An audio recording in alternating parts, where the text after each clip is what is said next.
Viewer discretion is advised.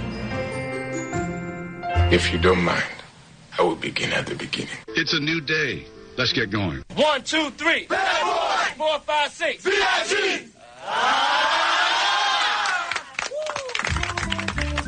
I'm sorry, I'm thinking about cats again. I think about how many don't have a home and how I should have them and how cute they are and their ears and the whiskers and the nose. I just love them and I want them and I want them in a basket and I want little bow ties. I want them to be on a rainbow and just in my bed, and I just want a house full of them, and I just want us to roll around. And now, Damn, that's cray-cray in a good way right there. our feature presentation. Oh my God, it's raining! That's true. Oh, my gosh. You're right? Fine. Thank God. I was worried. Why were you worried? I worry about everyone when it rains. It's not It Sodom is and Gomorrah. pouring. Yeah, it is raining pretty hard. What's going to happen? There will be more accidents than normal. Yeah. But I don't know that you need to panic. Totally kidding. Oh, okay, good. This is the answer. You are all going to die tonight. Yeah. You might want to leave a little early for work today. Yeah. Maybe now if you work at 10. Yeah. Might be smart. Because I usually leave when I did, and I usually get here like 10 minutes earlier, and it's not the case today. So good times. Yeah. Who saw Monday Night Football last night? Yes, me. Oh, my God. Yeah. The 49ers Wow. and the Vikings. What was that? Chip, did you watch any of that game? I saw the first game. I swear to God, it might have been the worst game ever. Oh, no. It was the worst game ever. In the NFL. Yeah. It was insanely bad. If this was a Pop Warner game, you would have left to get refreshments. You'd be like, I think someone needs something. I'll be right back. Even if my kid was playing. Absolutely. I'd just be, I'm out. Yeah. But Horrible. it started out being super dull, but then I started really laughing and getting into it because they would kick a punt and it would go 15 yards and they had penalty after penalty after penalty. And the 49ers, I think it was, doesn't matter, scored on an 80-yard run, but there were 2 penalties on the play, so they backed it all the way up to the 10-yard line. They had a 90 yards to go. It was everything that could have possibly gone wrong did. It was great. Guys were dropping passes. It was just a quarterback for the Vikings ran into his offensive lineman. I mean, it was Three Stooges. It was excellent. But at least we had Berman and Dilfer. So. Ow. It was painful. Yeah, it was painful. Yeah. But who picked the 49ers? Kevin did. In the suicide pool. Kevin did. Now, a lot of people think, hey, that's dumb. We're like, why do you want out of this pool so bad? 2 reasons. One, because I never win the suicide pool. Sure. So I thought I would go with a different plan this year, which is to pick the bad teams early so that later in the year when you need the good teams available, and you'll most likely go out early. But if you don't, then you got it. And also R.J. Bell. Exactly why I did it as well. I did it in a gambling pool. 60 people. I was the only one. 60 people. R.J. Bell says in the NFL, and this is our guy in Vegas that always gives us the odds and tells us about the betting on the NFL. He tells us that the good teams are never as good as everybody says, and the bad teams are never as bad as everybody says. Yeah. So he was saying, pick the 49ers. Yeah. They're not as bad as everybody says. Boy, I'll tell you, it sure looked like it for that entire game. Yeah. Except for the Vikings were worse. Yeah. They looked horrible. It was really fun. I really enjoyed that game. Now, I've never been around after a Eagles loss. What can I expect? I will tell you what to expect. Okay. Ralph Garman is the hugest Eagles fan in the world. But when they lose, he's perfectly fine. He would rather they didn't, but most of the time he'll just show up and go, you know what? Just didn't play good enough. Next week. He's fine. Interesting. Yeah. All right. Yeah, because Dave's going to gloat. Right. Dave and Ralph had a bet on the other Monday Night Football game. Yeah. And Atlanta, beat the Eagles. But he'll be fine. I think he'll be fine. Yeah. In general, he is. Okay. All right, let's talk about today's Kevin and Bean Show, shall we? Oh, no. This is a colossal disaster. On the program today, we have Kurt Sutter. creator of Sons of Anarchy, who has Bastard Executioner, which comes on tonight. I can't wait to see you host the after show. I'm not sure I see that happening, but we will see. But anyway, it's on for 2 hours tonight, and I just can't wait. I've been looking forward to this for a long time, so we're going to talk to him about that. We have comedian Brian Regan in the studio. We have Allie's going to die. We'll tell you how and why. What? Well, Allie told us yesterday after the show that she has booked a room in an Airbnb. Yep. And no one is more suspicious about murder in every movement that anyone makes other than Allie. It's so out of character, and when I pressed send, I was like, what are you doing? Yeah, I'm going to die. Well, so we're going to take horror stories. That's what we're going to do. We're going to have people call and say, you went to an Airbnb and it went south quick. And that'll fill you with the confidence that you need to go be there. Also on the program today, there's a woman and a daughter. I don't know if you've seen this video or not, but woman and her daughter getting plastic surgery so that they look like twins.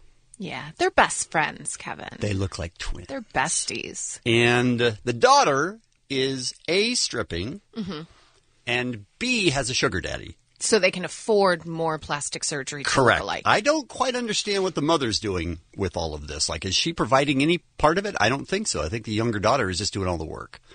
But they look like you would expect them to look. It's just nightmarish. Yeah, it's terrifying. Disaster looks, man. Their lips are huge. They look cartoonish. Yeah. They're cartoonish.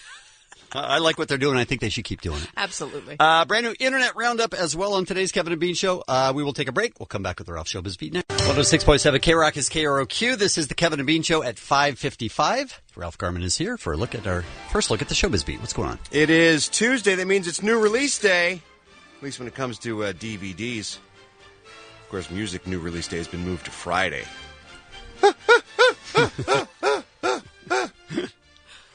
New DVDs out today if you want to pick up, if you still buy DVDs. I guess just new released movies. Furious 7, Paul Walker, Vin Diesel, The Rock, of course. Cinderella, which my kids saw and loved with Kate Blanchett and Lily James. Love and Mercy with Paul Dano and John Cusack. That's the Brian Wilson story. I saw that. What the what? Wait Because my wife took me. Yeah, and it was great. You'll find, Allie, in the future that every once in a while Kevin ends up going accidentally to see a good movie because his wife puts a lasso around him and drags God him to for it. her. I know. She's great. And every time she does it, it's a movie he desperately doesn't want to see, and then he comes and says, that was pretty good. I'm surprised I'm not so like that. That was good. So we say to Kevin, then you'll probably go to another small independent film sometime soon. No, that'd be ridiculous, stupid, dumb, absurd. I want a good movie. And you get a good one when you go to see what your wife wants to see. Not always. Almost always. She's got a better record than you do when it comes to good movies. Well, everyone has a better record. Well, that's true. That's TV shows on DVD, Big Bang Theory Season 8. Marvel's Agent Carter Season 1. If you'd like to see Announcer Boy in action, you can pick that up. Marvel's Agent of S.H.I.E.L.D. Season 2. Aquarius Season 1? I think that's all there is. Yeah. That's all there's going to be. Let's just say the complete series. It's not coming back, is it? Aquarius? I think it is. Is it yeah, really? I think it was renewed. There's so much more to learn from. He did that's the acid company, in one episode. right? Yeah. He did acid, and then he went to a Christmas party. It was good times. Yeah. I'm surprised. The Jinx. The Life and Deaths of Robert Durst. Now, look, I was never a Limp Bizkit fan, but I had no idea he was even dead. That's Fred Durst. Or apparently accused of murder, Ralph, apparently it that's- says here. And that's just, maybe That's Fred Durst. maybe someone saw that flat-billed hat and decided to attack him. Maybe it was Hey, Ralph, self-defense. Who could... That's Fred Durst. That's a different person. What?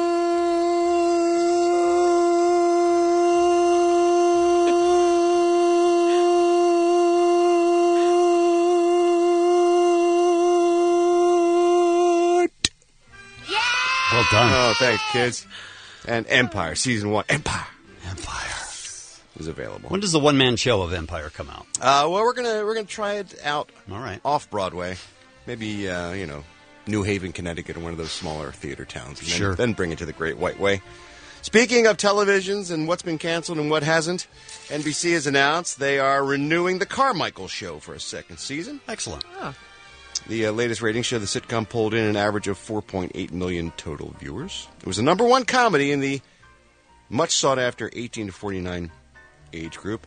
However, on the tail of that, is some sad news. NBC has pulled the plug on Craig Robinson's Mr. Robinson. Wop, wop, wop. They canceled that show. I liked that show. I did too. Aw. Damn them. Damn you, NBC. Hey, you know Kim Richards from The Real Housewives of Beverly Hills? She's the mess. She's the mess. Yeah. Well, she's the messiest Yeah. of the messes. True. She was sentenced to 3 years summary probation yesterday, 30 days of community labor, and 52 AA meetings after pleading no contest to a misdemeanor count of resisting arrest. This was when she was at the Beverly Hills Hotel at the Polo Lounge there. She got into a drunken confrontation with cops and then would not leave the ladies' room. Sure. She had a meeting in the ladies' room. She'll be back real She'll soon. be back real soon. So that was her. That was her sentence. So you think she'd probably be on her best behavior, right? Sure. Well, I according to TMZ.com, in a completely separate story, Kim Richards is really bothering people at a smoke shop in Sherman Oaks, California. She showed up several days in a row last week demanding Xanax. Word is the employees of the smoke shop, which, as you can imagine, sells paraphernalia for smoking. They don't have Xanax. That right? was their position, Kevin. All right. Behind the counter, they said, ma'am, we don't carry Xanax. We're a smoke shop. We can get you a bong or a pipe or a lighter. So she didn't buy it, and she came back the next day? The next day, several times in the same week, day after day, insisting. A family member told her that they've got the hookup. I know you're holding on me. I had a cousin who told me you could get Xanax for me. So, Wow. Yeah. She apparently not in good condition. Maybe she'd get one of those meetings as soon as possible. And we mentioned this yesterday when the news broke, but yes, it is true. The Donald has been replaced on the next season of Celebrity Apprentice with Arnold Schwarzenegger.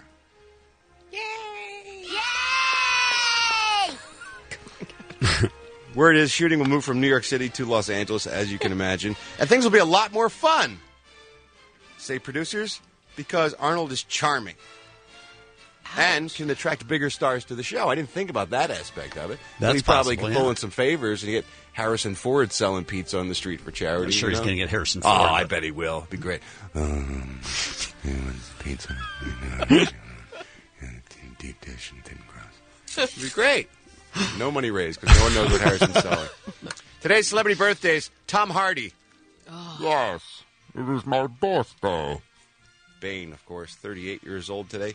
Ben Schwartz, Clyde from House of Lies. He's 34 years old. Speaking of the Real Housewives of Beverly Hills, Lisa Vanderpump. I had a Vanderpump once. Yeah. Worked. Okay. They're 55 years old. Oliver Stone, the director, is 69, as is his good friend, Tommy Lee Jones. I'm Ralph Garman. I walk the Showbiz beat. Kurt Sutter, creator of Sons of Anarchy, has a new show on tonight called Bastard Executioner.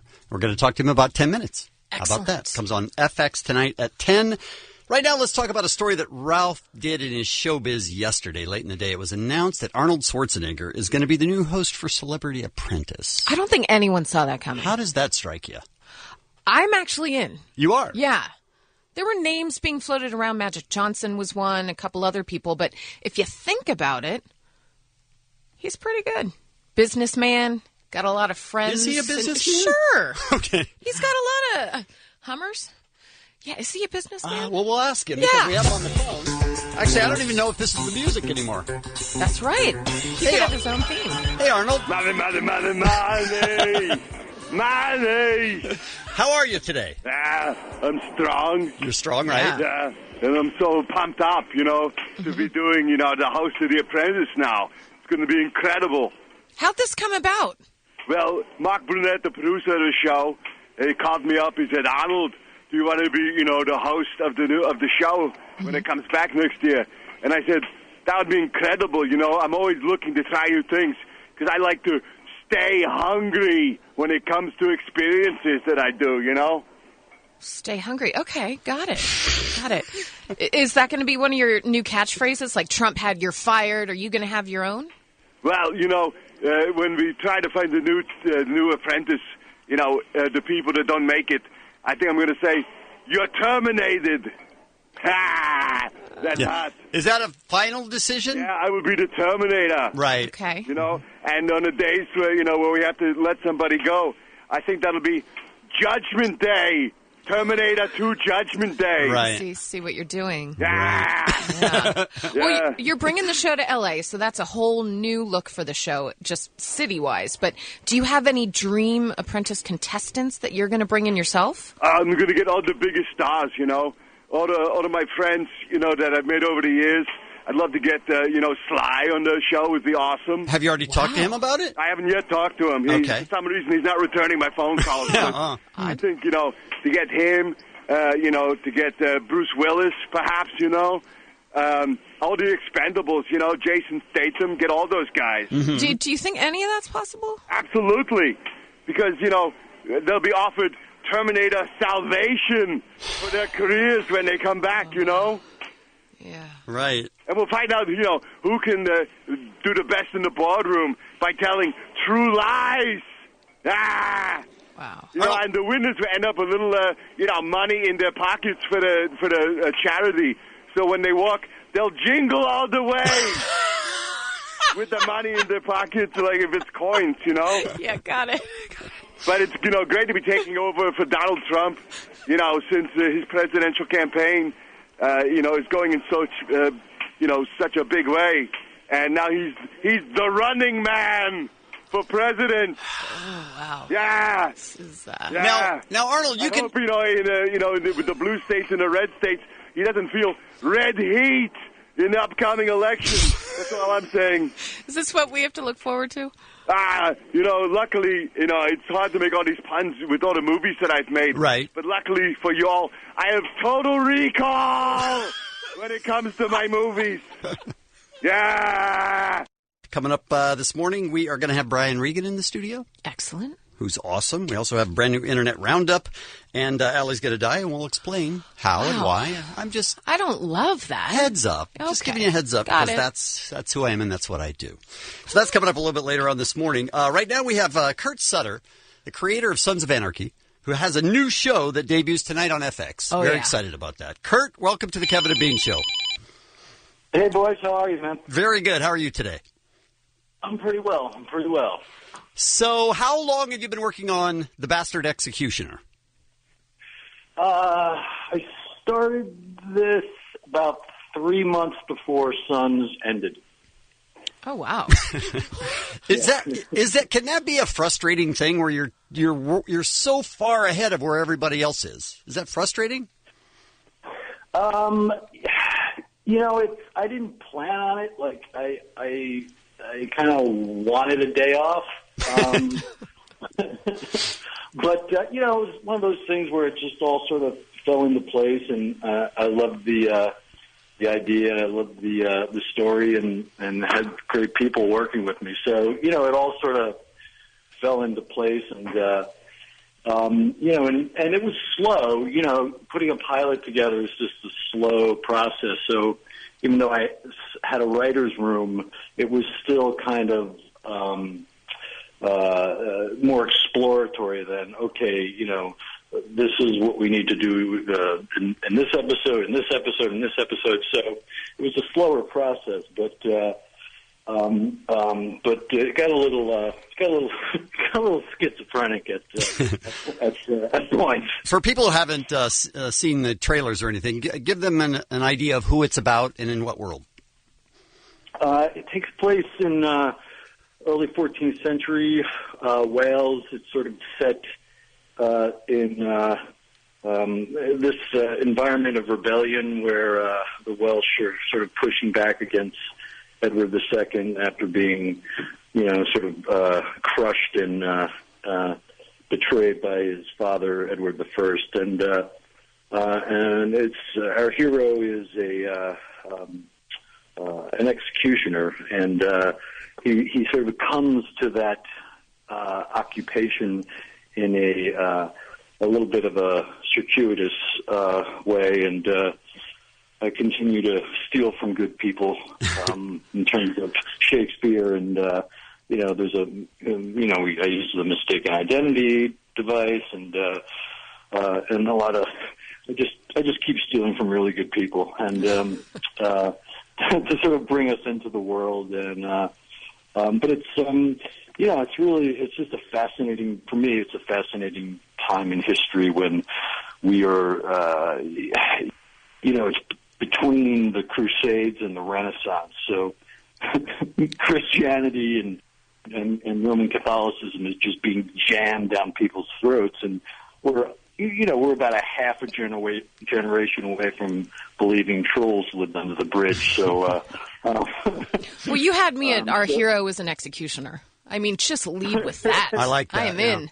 I like that you did Sons of Anarchy, and then people were like, I don't know, it's too violent. And then you went straight for the Executioner was next. That was my plan, my friend. Are you hearing a lot of the same concerns about how it's only about violence, and are you having to sort of tell people, hey, give it a chance, it's not really about that, it's about family? I think people who say that at this stage of the game, I just think they're going to hold on to that, and God bless them. They can go watch something else. But I think people that know what I do, or at least understand what I do, try to do, I think will plug in and give it a shot. My hope is that this will run, for 5 or 7 seasons, and then people will go back and watch Sons of Anarchy and go, this wasn't so violent. No, it's a series premiere tonight at 10 p.m. on FX, but it's 2 hours. Did you know that was going to happen, or was this kind of a shock to you when they told you? I didn't. It's an origin piece, meaning that the pilot is really about the formation of the bigger narrative and the mythology, and so when you do something like that, there's a lot of story. There's a lot of there's a lot of players and ideas that you have to put on the table, and I knew that to get all that information out in the first episode, so we could then begin the series, in our world, with the people we have met, that it was going to be more than, an hour. Right. And I think they had a sense of that too. And my early drafts of the script, which I delivered about a week before we shot the pilot,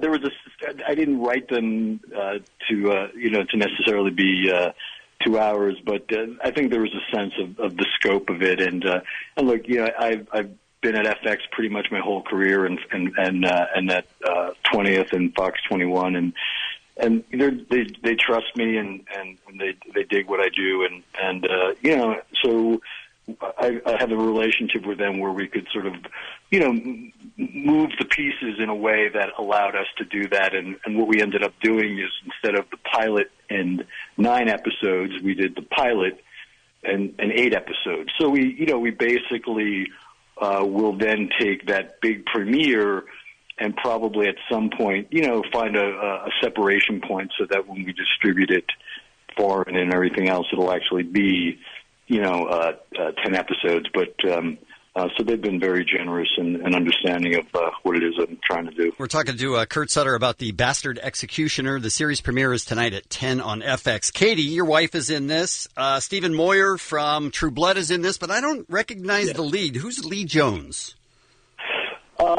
Lee Jones is a 95-year-old black blues singer, and he... That seems unlikely. I love that name. No, Lee is, we were looking for this. It's the hardest role sometimes to cast, and especially for this one, just because of the time period and who this guy was, and he was this sort of warrior knight, that I knew I had to have a guy with physical presence.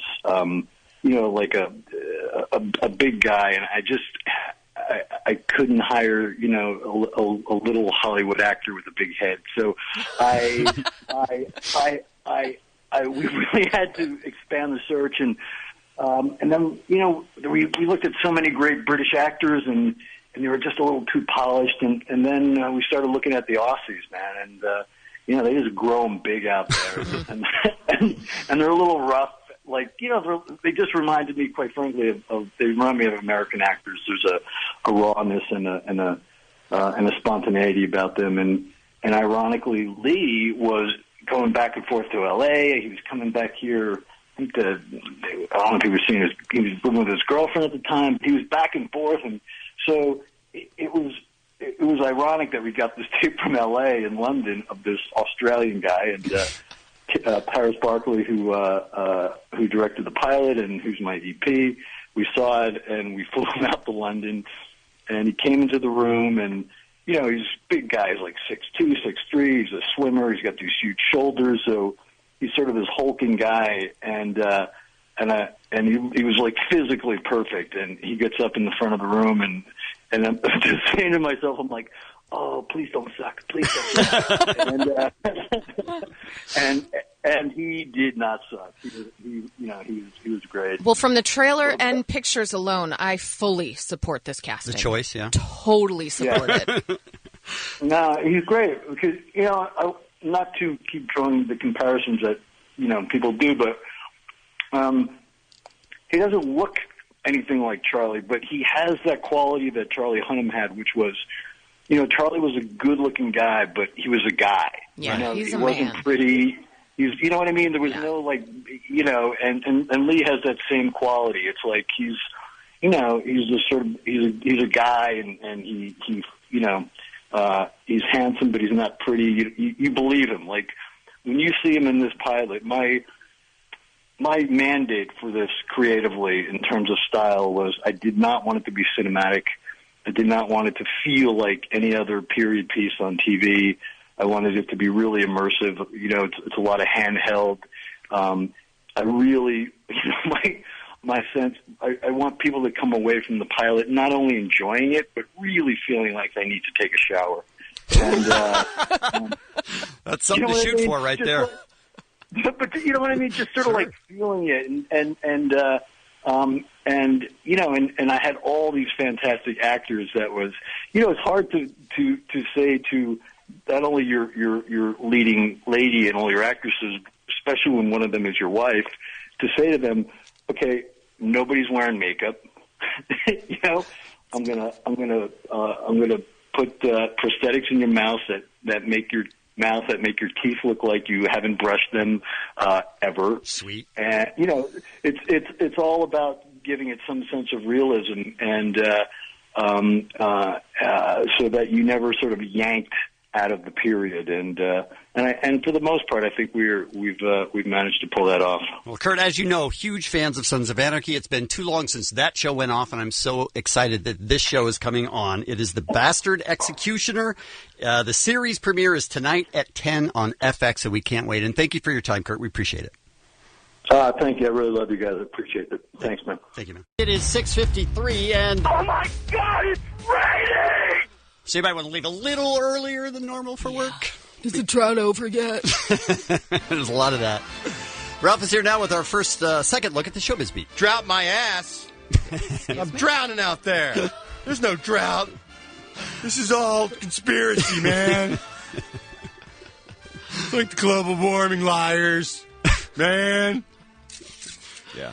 Here's the thing, people. No one should really have to be explained this scientific fact any longer, but it looks like we have to. The drought is over. The drought is not over. Oh. Because we don't get our water from rain, which runs off and goes into the ocean. Why not? We get our water from snow. Snow. So the winter storms are the important ones, not the summer storms. All right, we good? It's science. I can stop saying, but we really need it. Yep, you can just stop saying that minute one. We really need it. We do. This seems like a bad idea. Maybe we'll all be pleasantly surprised, but I don't have high hopes.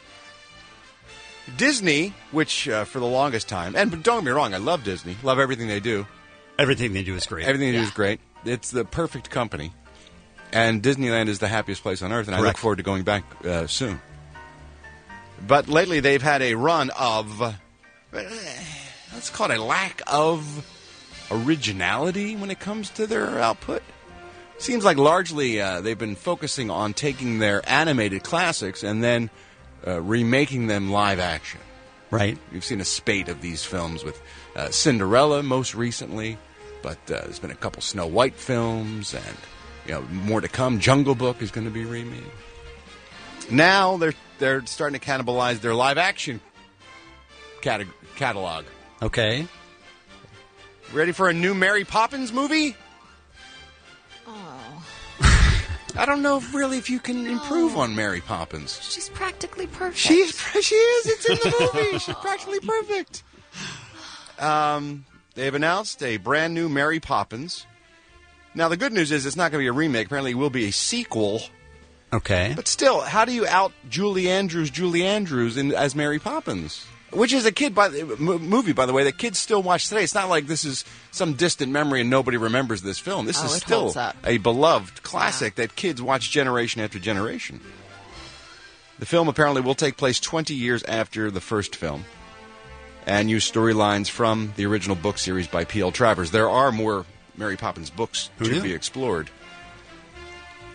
So it'll be Mary's continued adventures with the Banks family, but I guess the Banks kids will be all grown up at this point, and then maybe a lot of tykes of their own, and Mary will just fly in on her umbrella and just make their room magically clean itself and give them sugar on a spoon with acid. That's what she did, right? I don't think there was acid involved. Didn't she give him a dose of acid No, with it was some sugar? medicine. It made the medicine Oh, was it go medicine? down. Yeah. No, I think it was actually medicine. I've seen Kevin smoking his medicine quite often at live events, too, so we all know what medicine means, How dare you. quote, unquote. The upside, however, I bet Bert, the chimney sweep, will have a better British accent this time around. I'm just guessing. How dare you? Dick Van Dyke's performance in that film is not perhaps his most convincing. Oi, Mary, it's a lovely holiday with you, Mary. Look at my chalk drawings I've got all over here, governor. Let's go fly a kite. Let's go see your uncle. He loves to laugh. He's a treasure. Oh, Dick. You love it. Wow. I don't like your tone. Am I right? I don't like your tone at all. And who's playing Mary? No word yet on who is playing Mary Poppins. This is apparently the short list. Anne Hathaway? Please, God, no. Oh, God, no, please. Kristen Bell? No, that's a Mary I could get behind, I think. Adele Dazeem not on the short list. Emily Blunt? Okay. Amy Adams? Yes. Yes. Done. Wait, are we making that decision? Yes. Okay. We're casting for Disney now? Excellent. The other upside is Rob Marshall will be directing the film. You may know Rob Marshall as the director of Chicago, the film, which was a brilliant musical. What else did he do? Dreamgirls? Was that him? I don't know. Anyway, he's got a musical background. I think he did Into the Woods, perhaps the Sondheim movie that Disney put out. Now, the real hard part for them is going to be coming up with the original songs that will be as catchy and memorable and beloved as, of course, the original soundtrack. So we'll have to wait and see. And this is a dicey story.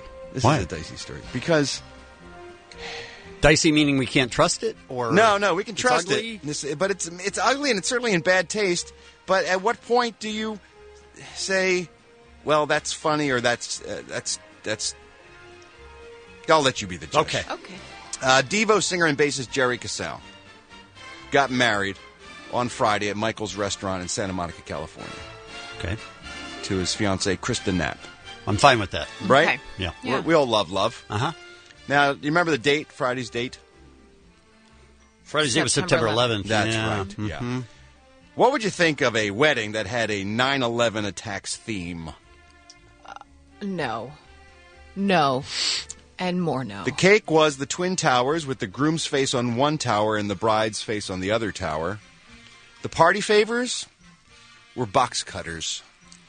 You're kidding. The table setting cards had images of box cutters engraved with Gerald and Krista on them. Not good. Not good, right? I don't think. I think there is a boundary. Yeah. Especially regarding that event that maybe you don't cross. Yeah.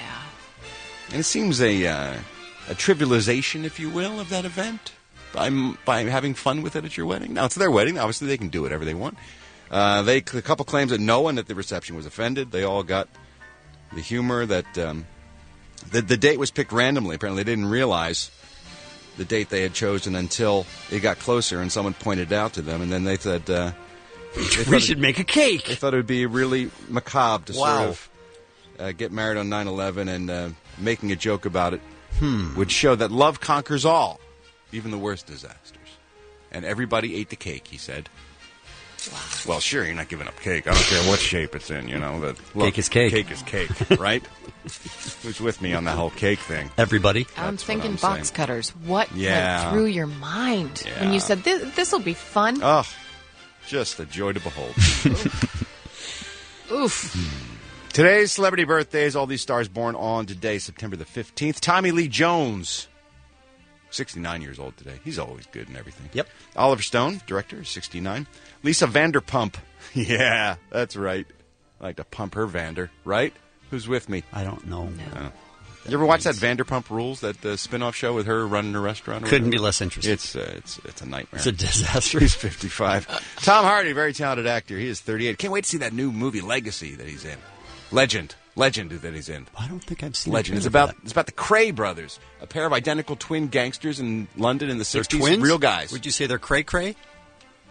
Oh, wow. He's bowing right now. Kevin is taking a bow you, after Kevin. that. I've never seen anyone take a bow after going into the file. But Kevin went in with both feet, jumped into the file drawer with both feet, and then took a bow. No! Oh, that was so good. Just saying. Yeah, he's supposed to be great in that. He plays both roles of both brothers. 38 years old today. And Ben Schwartz, Clyde from House of Lies, turns 34. I'm a little winded. I feel You're jealous. I feel like somebody punched me in the jealous, solar Ralph. plexus with that one. I'm jealous. Ralph Garman. I walk the Showbiz beat. We welcome to the studios Brian Regan. Hey. Brian, how are you? Good. How are you I feel guys? like we should get some sound effects. Look at It that. doesn't sound like very much applause. I love the applause. That's very welcoming. Thank you. Welcome. How are you today? Doing good. How are you guys? Very good, thank you. Tell us about this live special. I've not. They don't do any of them live, do they? Comedy Central has never done a live special, a live stand-up special, and I pitched the idea to them, and they said yes. Now, did that surprise you? I was hoping they would think it would be a cool idea, and I wasn't in the room. I talked to my manager, and my manager talks to them. So it's one of those kind of conversations where, be like asking someone out on a date through a friend. You know what I mean? But yeah, he came back and said, yeah, they're very excited. They want to do it. Now, you like that for what reason? Why? Because it's different. I mean, I've done a couple of Comedy Central specials before, and it's always fun to do those. But you tape those ahead of time. You usually do 2 shows, and you cobble them together. Yeah. You take the best reaction from show A on a joke and the best reaction from show B on a joke. Well, when it's live, what it is what it is, and I like the excitement of it. And do you prepare differently for something like this? There's just going to be more liquor on the Excellent. on the stage for me. Okay. In fact, I'm going to have a bartender behind me, and if a joke doesn't work well, I turn around and I do a shot of tequila. I like it. Wow. This could go very wrong, and I'm so in. By very wrong, you mean very right. So right. Yeah, it could be so wrong right. I've just been working on the set, obviously, over the last month or two and trying to get it into my bones. But, you just get ready to rock. I imagine that as a stand-up comedian, you do live all the time. It's only the TV specials that are delayed and taped and edited and all that stuff. You're used to doing it live. That's right. I mean, that's the way, I explain it to people. It's like, well, I do a live show every time I do stand-up comedy. It's Right. a live show in front of an audience, so it's... but if one of those doesn't go well, only those people know about it. Yeah, true. And you can just deny it. Oh, That's that's a right. great show. I loved it. Yeah, I don't know what you're talking about. I crushed in Albuquerque, despite what you heard. But, but that's the thrill of it, too. You know what I mean? If everything were a sure thing, it wouldn't be so fun. And it's from Radio City Music Hall. How do you perform at a place like that? We've talked to comics before that say in bigger venues, they have to kind of wait for the laugh to come back to them. Is that true in this case? I've never been in Radio City. I lived there for a number of years and have never been in there. A place like that, probably not so much. But I did University of Florida gator growl years ago in their football stadium. Wow. 70,000 people. And they put the stage in the corner of the end zone, so it's literally 70,000 people. Wow. They weren't all there to see me. They were there for their homecoming thing, but I happened to be the comedian that was on the thing, and there is a delay when you perform in an environment like that. And what's weird is you do a setup to a joke, and then you hear you doing the setup to the joke. Oh, no. And if you wait to hear that before you do the punchline, then you're going to be screwing up your timing. So you have to ignore hearing yourself so you're not off on the timing. It's very, very tricky. All right, so if the timing is rough on this special, just understand that Right.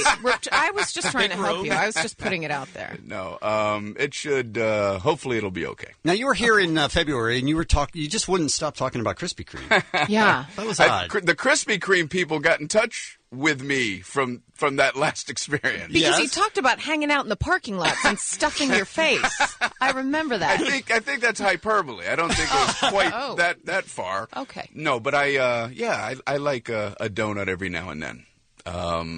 That's not how you presented it in February. No. Well, I've never had 12. I can eat. I've gotten to 11 in one sitting. That was the thing that I found admirable, is that you're really going for it. One of these days, I'm going to. I'm trying to watch what I'm eating for this special, so I want to look decent. It's like, what do they say? TV adds 10 pounds. So I've lost 10 pounds for the special. So basically, I've wasted my time. So I'm just breaking even when I hit the stage. You never know how many cameras are on you. Right. So the show is Saturday, September 26th. So the 27th. Donut places are done. No, 10 p.m. on the 26th. Right. The special will be over, and I'll be at Krispy Kreme. There you go. Going for 12. And it's going to be rough. It's going to be rough. Just ignore him if anybody's there. Don't take his video. Don't take his picture. I'll be cutting the line. I'm usually very, very nice, but I'll be cutting in front of people. Wow. Brian Regan is here talking about his live comedy special on Comedy Central, and we'll take a break and come right back. Brian Regan is in the studio with us, comedian, talking about his Comedy Central special, which is Saturday night, the 26th. Mm-hmm. And it's going to be live, and it's the first time they've ever done it. Correct. All of those are correct. How I feel like long? I'm on a game show. Correct. How long does it take you to come up with an hour? Is it an hour? It'll be an hour. Okay. It usually takes me about 2 years to kind of move away from 1 hour, and then I'm doing another hour of stuff. I was doing a show one time, just a regular show out on the road, and I was, working to try to eliminate. My goal was to get rid of anything that I had recorded, right? Mm-hmm. Right. So I'm on stage. I did about a half an hour of stuff that I knew was not on anything I had ever recorded, none of my hour specials or anything. And then I wanted to get into another new thing, but I couldn't think of a transition, so I did some old joke. Just as a transition. Just as a transition. And a guy in the back yelled, "Heard it!" Oh, God. And I'm like, oh, that's why there's violence. That's why violence exists. Now, YouTube has to be terrible for comedians, I would think. Just from a standpoint of a lot of people may have heard the stuff that they're going to see you do live. I was, people videotape you, some try to hide their iPhone. Some are so oblivious to the fact that it's not cool to do that they just hold it up at you. I had a woman sitting right in the front, front dead center, and she was just holding with her arms extended an iPad out. As if she was giving it to me as a gift. You're like, thank you, that's cool. At first I thought she was handing it to me, and I said, what are you doing? She goes, I'm recording you, I said, don't they make that announcement when sometimes they do, but people don't listen to anything. You know what I mean? Spirit. Does somebody record every show you do? I'm sure pretty much everything is recorded by somebody somewhere. So you always have to be careful when you're on stage. Not to have your wig out. Who has said wig out in the past wig 20 years? What is wig out? I used to, back when I used to use the term wig out is when I would wig out. Sure. Like you would get angry on stage at somebody that wouldn't shut up, and, you would say something, and then you'd get off stage and go, wow, I have to control my anger. But, that was pre-YouTube. Mm-hmm. Now you have to be very careful. It's also a completely different response than it used to be. When you would wig out, people you probably used to, and now they're like, yes, get my phone. This guy's losing it. Oh, man. Let's videotape this. Yeah. I was watching some fight. So I was in a hotel, and they said there was a big fight in the lobby here. That was the most famous thing that had happened in the hotel. And they said, YouTube it. All right, so I YouTubed it. And there's like 2 people fighting and about 700 people filming it. Oh. I mean, like, nobody's stepping in to stop the fight. Everybody's holding phones up. And I'm like, well, what's going on with our society that, no one even cares anymore? And everybody's going, I got it. You have to get the footage. I got it. And it's all you're hearing is people saying they got it, Yeah. It's horrible. And the guy's getting his face pummeled in the background and... And then you watched it. Did you watch it or did you help? Oh, I watched from every different angle. You could see from the front, from the back. When he got hit in the face, it was unbelievable. Because one guy had it in slow-mo. It seems like that would make a comedian's life way more difficult. Well, all jokes are at different stages of development. Mm-hmm. Okay? So... some jokes are done. Some jokes are brand new. They're in the new phase. You're working your way through them. Or maybe you'll never put it in eventually. That's right. You could end up dropping the joke altogether. Somebody videotapes it and puts it on YouTube. I don't read comments anyway, but occasionally, I used to. And somebody will go, well, that joke's no good. And it's like, I never said it was. I never said it was. I was just trying stuff out, man. I was trying. Yeah, it's like you're making brownies and someone breaks into your kitchen and pulls them out of the oven before they're ready and takes a bite and says, these are no good. You didn't let the oven ding. You didn't let it ding. Hang on, let me They're make a note. supposed to You wait. have to let the oven ding. Yeah. Let the oven. Everyone knows you let the oven ding. Right, sure. Everyone knows. If you know anything about cooking. Now, it's hard for me to tell based on YouTube, like, what is older material and what is newer material? What is some of the stuff that you're going to focus on this special? Well... Is this the valet at the emergency room stuff? No, is that from way before? Yeah, no, that's like that's years stuff ago, that's right? already been recorded and All out new there. stuff. He can't tell us. Well, it's secretive. Just run through your set right now. We've got I don't want you to run through the All right, set. two guys walk into a bar. I'm listening. No, my stuff doesn't really, I don't know, it doesn't translate great. You know what I mean? It's because it's kind of me animated on stage. But, when people tune in, they'll hear it. Now, they don't have commercial breaks, right? Because that would be awkward. There is going to be a commercial break. For the live show? They needed one commercial break. There's going to be one commercial break at the halfway point. I'm doing 28 minutes. Okay. And then they're taking a 4-minute commercial, and then I'm doing the second 28 minutes. So you have to say, hey, we'll be right back after these messages. Yes, and then stand there. But we're going to tighten. No, we're going to tighten it. The second 28 minutes is going to be a little bit delayed. It's kind of complicated. Maybe I'm explaining too much, but there will be a costume change. Correct? Yeah, I'm going to have a completely different outfit. No, I'm going to say we'll be back in a second. I'm going to take a sip of water, and then basically I'm just going to kind of continue. Oh, I see what you're saying. You know what I mean? And then they'll tape delay that part of it. The second part will be just a little bit tape delayed. But you talk about costume changes. Do you remember the Amazing Kreskin? Oh, sure. The Amazing Kreskin, the mind mentalist guy. I went and saw him when I was a kid perform in Miami, Florida, and the thing I remember the most is that he did three costume changes during his show. Like he'd say, all right, hang on, I'll be back. And he would just leave the stage. And there would be nothing going on? And he just sat there for a minute, and then he came out with a blue blazer on. And he go, was backstage doing shots. What was that all about? That was hardly worth the wait. Why would he do that? And That's then he'd do another, few mental tricks. He'd go, hang on a second. And then he'd leave, and he'd come out with a red blazer. He'd go, wow. You're pulling me into this show with these colorful blazers. I feel like a colorful blazer change needs to happen in the commercial break. Well, now I'm thinking... Have somebody run out, take your jacket off, give you a new one. Yeah. Well, what I wanted to do just playfully is make it an editing nightmare. Like say, hey, we'll be back after this, right? And I told him I would just take a sip of water, and then I would take another sip of water so they have an edit point. But I think what I want to do is say, we'll be back after this, take a sip of water, and then lie down on the floor face down. Just lie down face down with my feet facing the audience and my head facing the back curtain. And I go, we're back!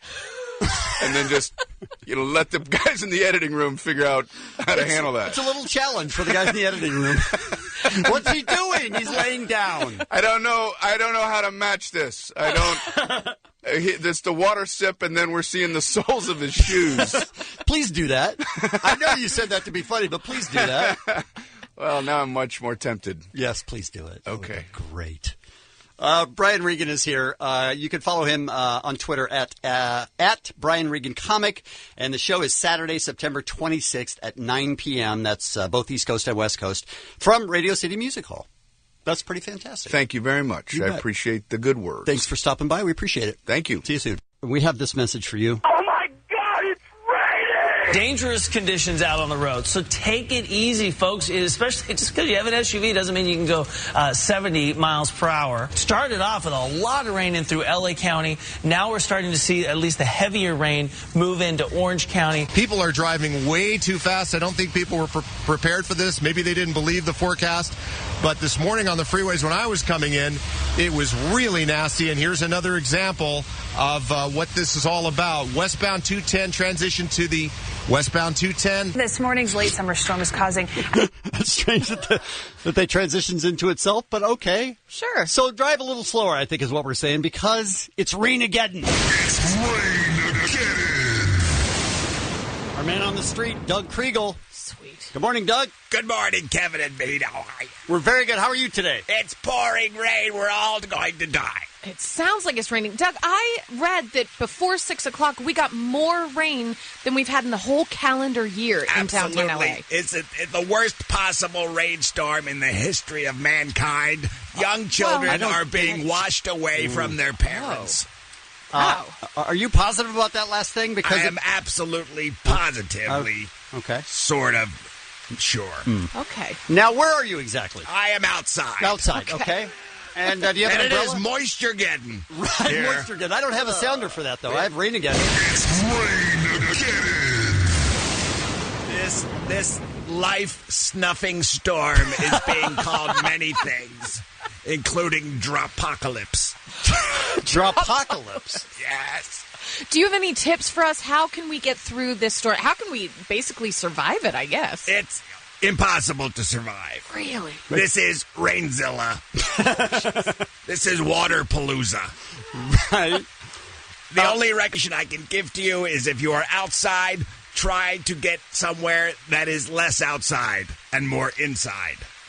Maybe just stay inside. Good advice. What about for people on the roads, Doug? Are you seeing any problems out there? It's a nightmare. Yeah. Everyone is in a crash right now. Every car on the freeway is, in fact, in the middle of an accident. Wait, every car in every freeway in Southern California? Every car, every driver, every freeway. Could you be overstating that? I couldn't be less overstating. I am under-overstating. I am under-overstating how much disaster, mayhem, destruction, and death is being happening out here. You right, Doug? I'm fine. I just got a water dropped out my moisture-geddon.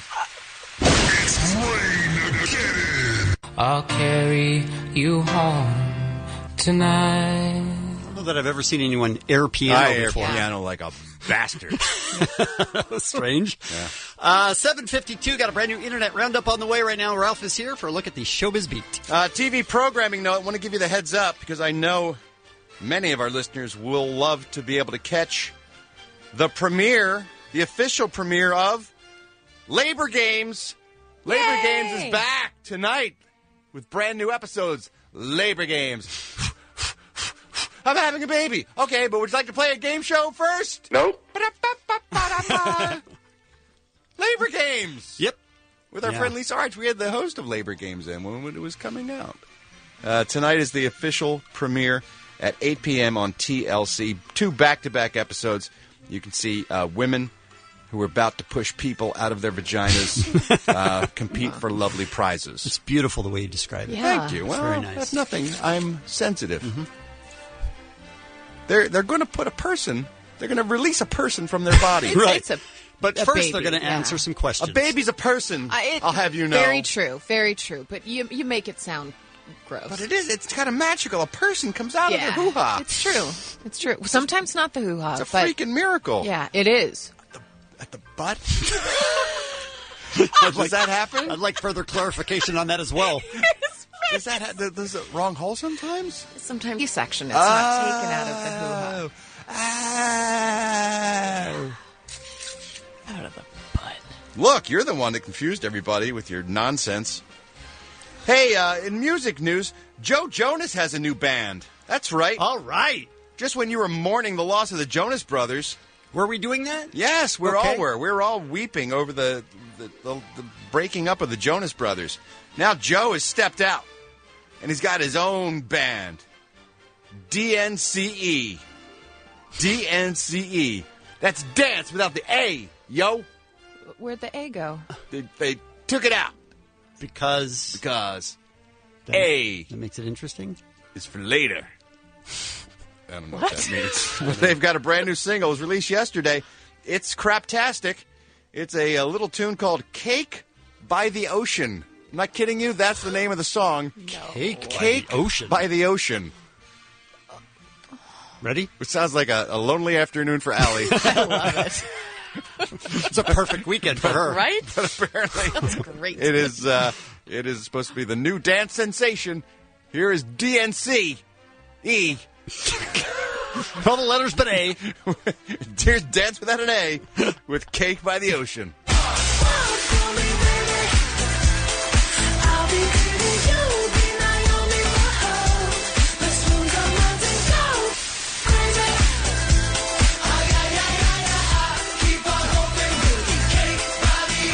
Yeah. Keep on hoping. Cake by the Ocean. Hey, those Jonas Brothers are assholes! Yeah, it turns out they are. I think it's more dunce without the U than it is dance without the A. I'm guessing that's what DNCE stands for. It's on. It's a feud. A feud. Yes. A beef. Who now? Black Keys drummer Patrick Carney and Jack White. Hear about this? Yeah. Oh, Patrick tweeted, "I've never met Jack White until last night.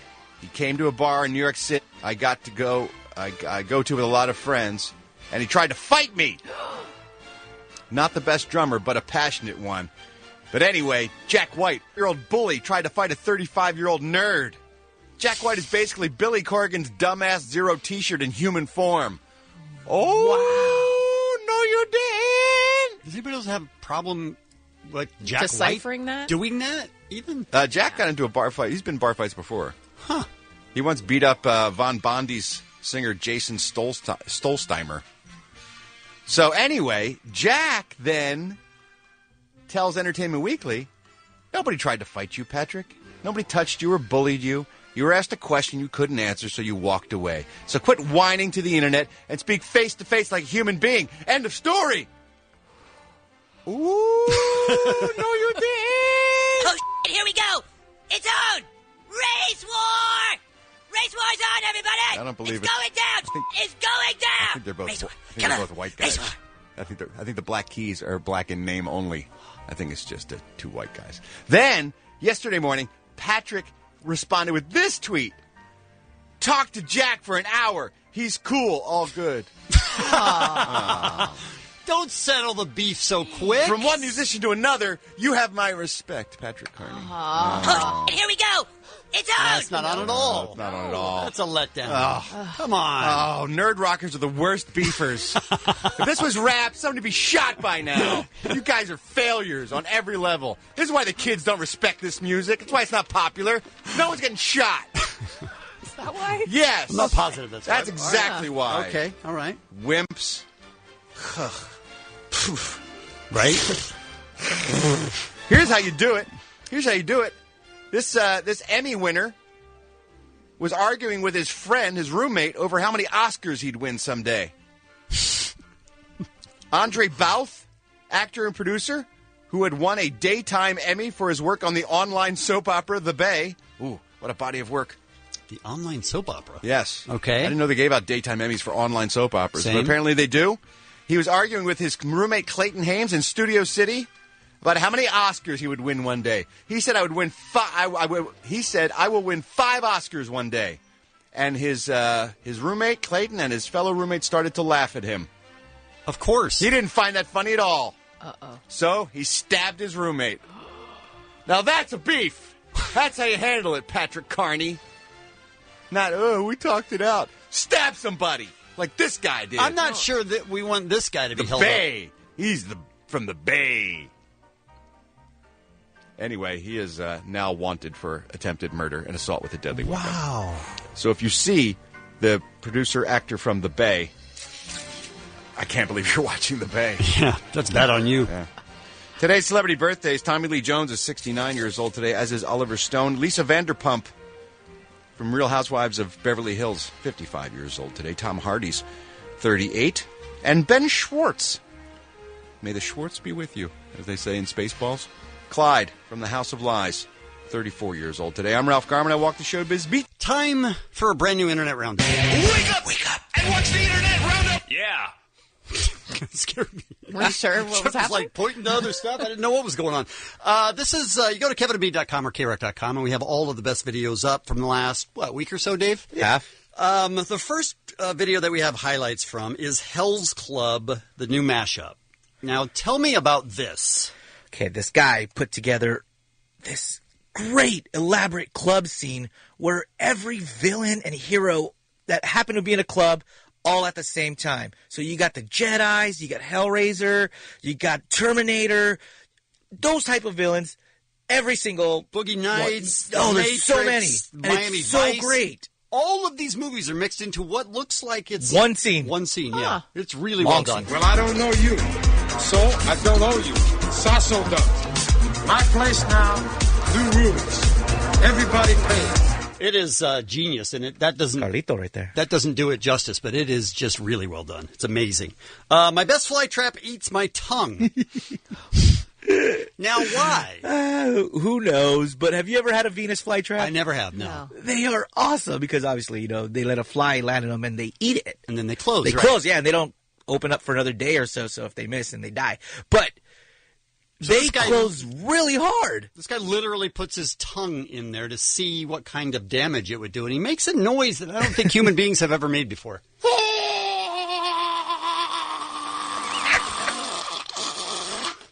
That really hurt, man. What? Doesn't that sound like a baby or something? Wow. Hear that again. Yeah. That's scary. So basically, he's just putting his tongue in it, and it's closing on his tongue, and it hurts. And It snaps it, yeah. He makes this... That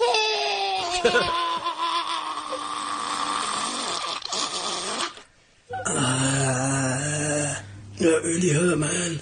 And it leaves this welt on his tongue. Yeah, it looks like it's bloody. It looks way more gruesome than I thought it possibly could. The next one is from the slow-mo guys, and they take stuff and they slow it down to the extreme. And they have a taser that impacts the bare skin at 28,000 frames per second, and then they slow it down, and it looks so weird. You see the skin moving. It just looks crazy. So you're probably wondering at this point, what's up with the confetti? And these are actually known as the aphids. It's a good way of tracking which taser has been deployed, who fired it, because each tiny piece of confetti has the serial number of the cartridge that fired it. Gotta be honest, I don't need that much detail. Wow, that was informative, but it's even better when you hear the guy get tased. And you see his muscles just contract from left to right. Can you reenact the sound that he made? Yeah, no. That's what it sounds like. Worth it. Good. Let's talk about the movie Frozen. This guy edited together what it would be like if Elsa from Frozen was actually bad. Oh. She's the villain. She's the villain. You said she'd never hurt you. I was wrong. Please, somebody help.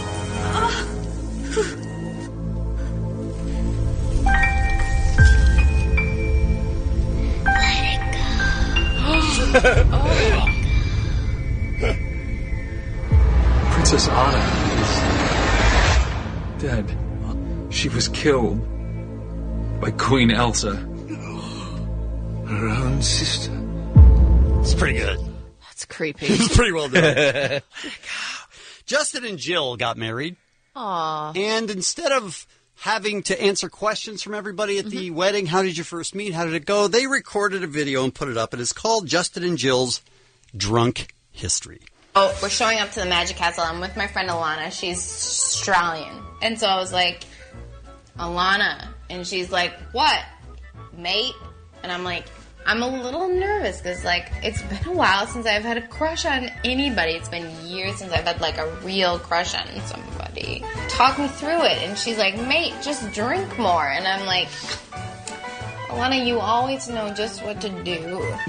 It is so well done. And at one point when they're watching the comic, Justin Willman on stage, her friend Alana is just randomly eating Vegemite. It's amazing. So well Australian. Here is a UK, I think it's a UK weather forecast. The guy's name is Liam Dutton. And there's a place, if you believe this video, which I guess I do. Why do you doubt it? The name of this place is 56 letters. Wow. And it's unpronounceable. Mm-hmm. It isn't possible. But he just runs through it like it's nothing. Just up the road from Llanfair Pwllgwyn, gallwch go gerach Windrobwll, Llantysilio go goch. The temperature got to 21 Celsius. Do it again! Like it's nothing. Oh, yeah, the temperature got to 21. He's like a boss. Listen. Just up the road from Llanfair Pwllgwyn, gallwch go gerach Windrobwll, Llantysilio go goch. The temperature got to 21 Celsius. Now, how do we know if he's saying it right? I guess we don't. We don't. But Can you say give it? him credit. No, I can't even. Come on, try it. Lanafair Priswalix in Gimme Go Gochi Millabo Willamette Silagagagach. Nailed it. Right? You don't know, yeah, right? Nope. I could have done that, right? Yeah. I'm not a big Jimmy Fallon fan. He does all these bits that he has stars come in and do. And this particular one he did with Justin Timberlake, and it's the history of rap. Yeah. And other than Jimmy Fallon getting all of the punchlines, that bugged me. But it's actually pretty well done. Mm-hmm. This is the one I like. It's not bad. We like to party. We don't cause trouble. We don't bother nobody. We're just a man that's on the mic. And when we rock up on the mic, we rock the mic. Right? Fight the power. Yes.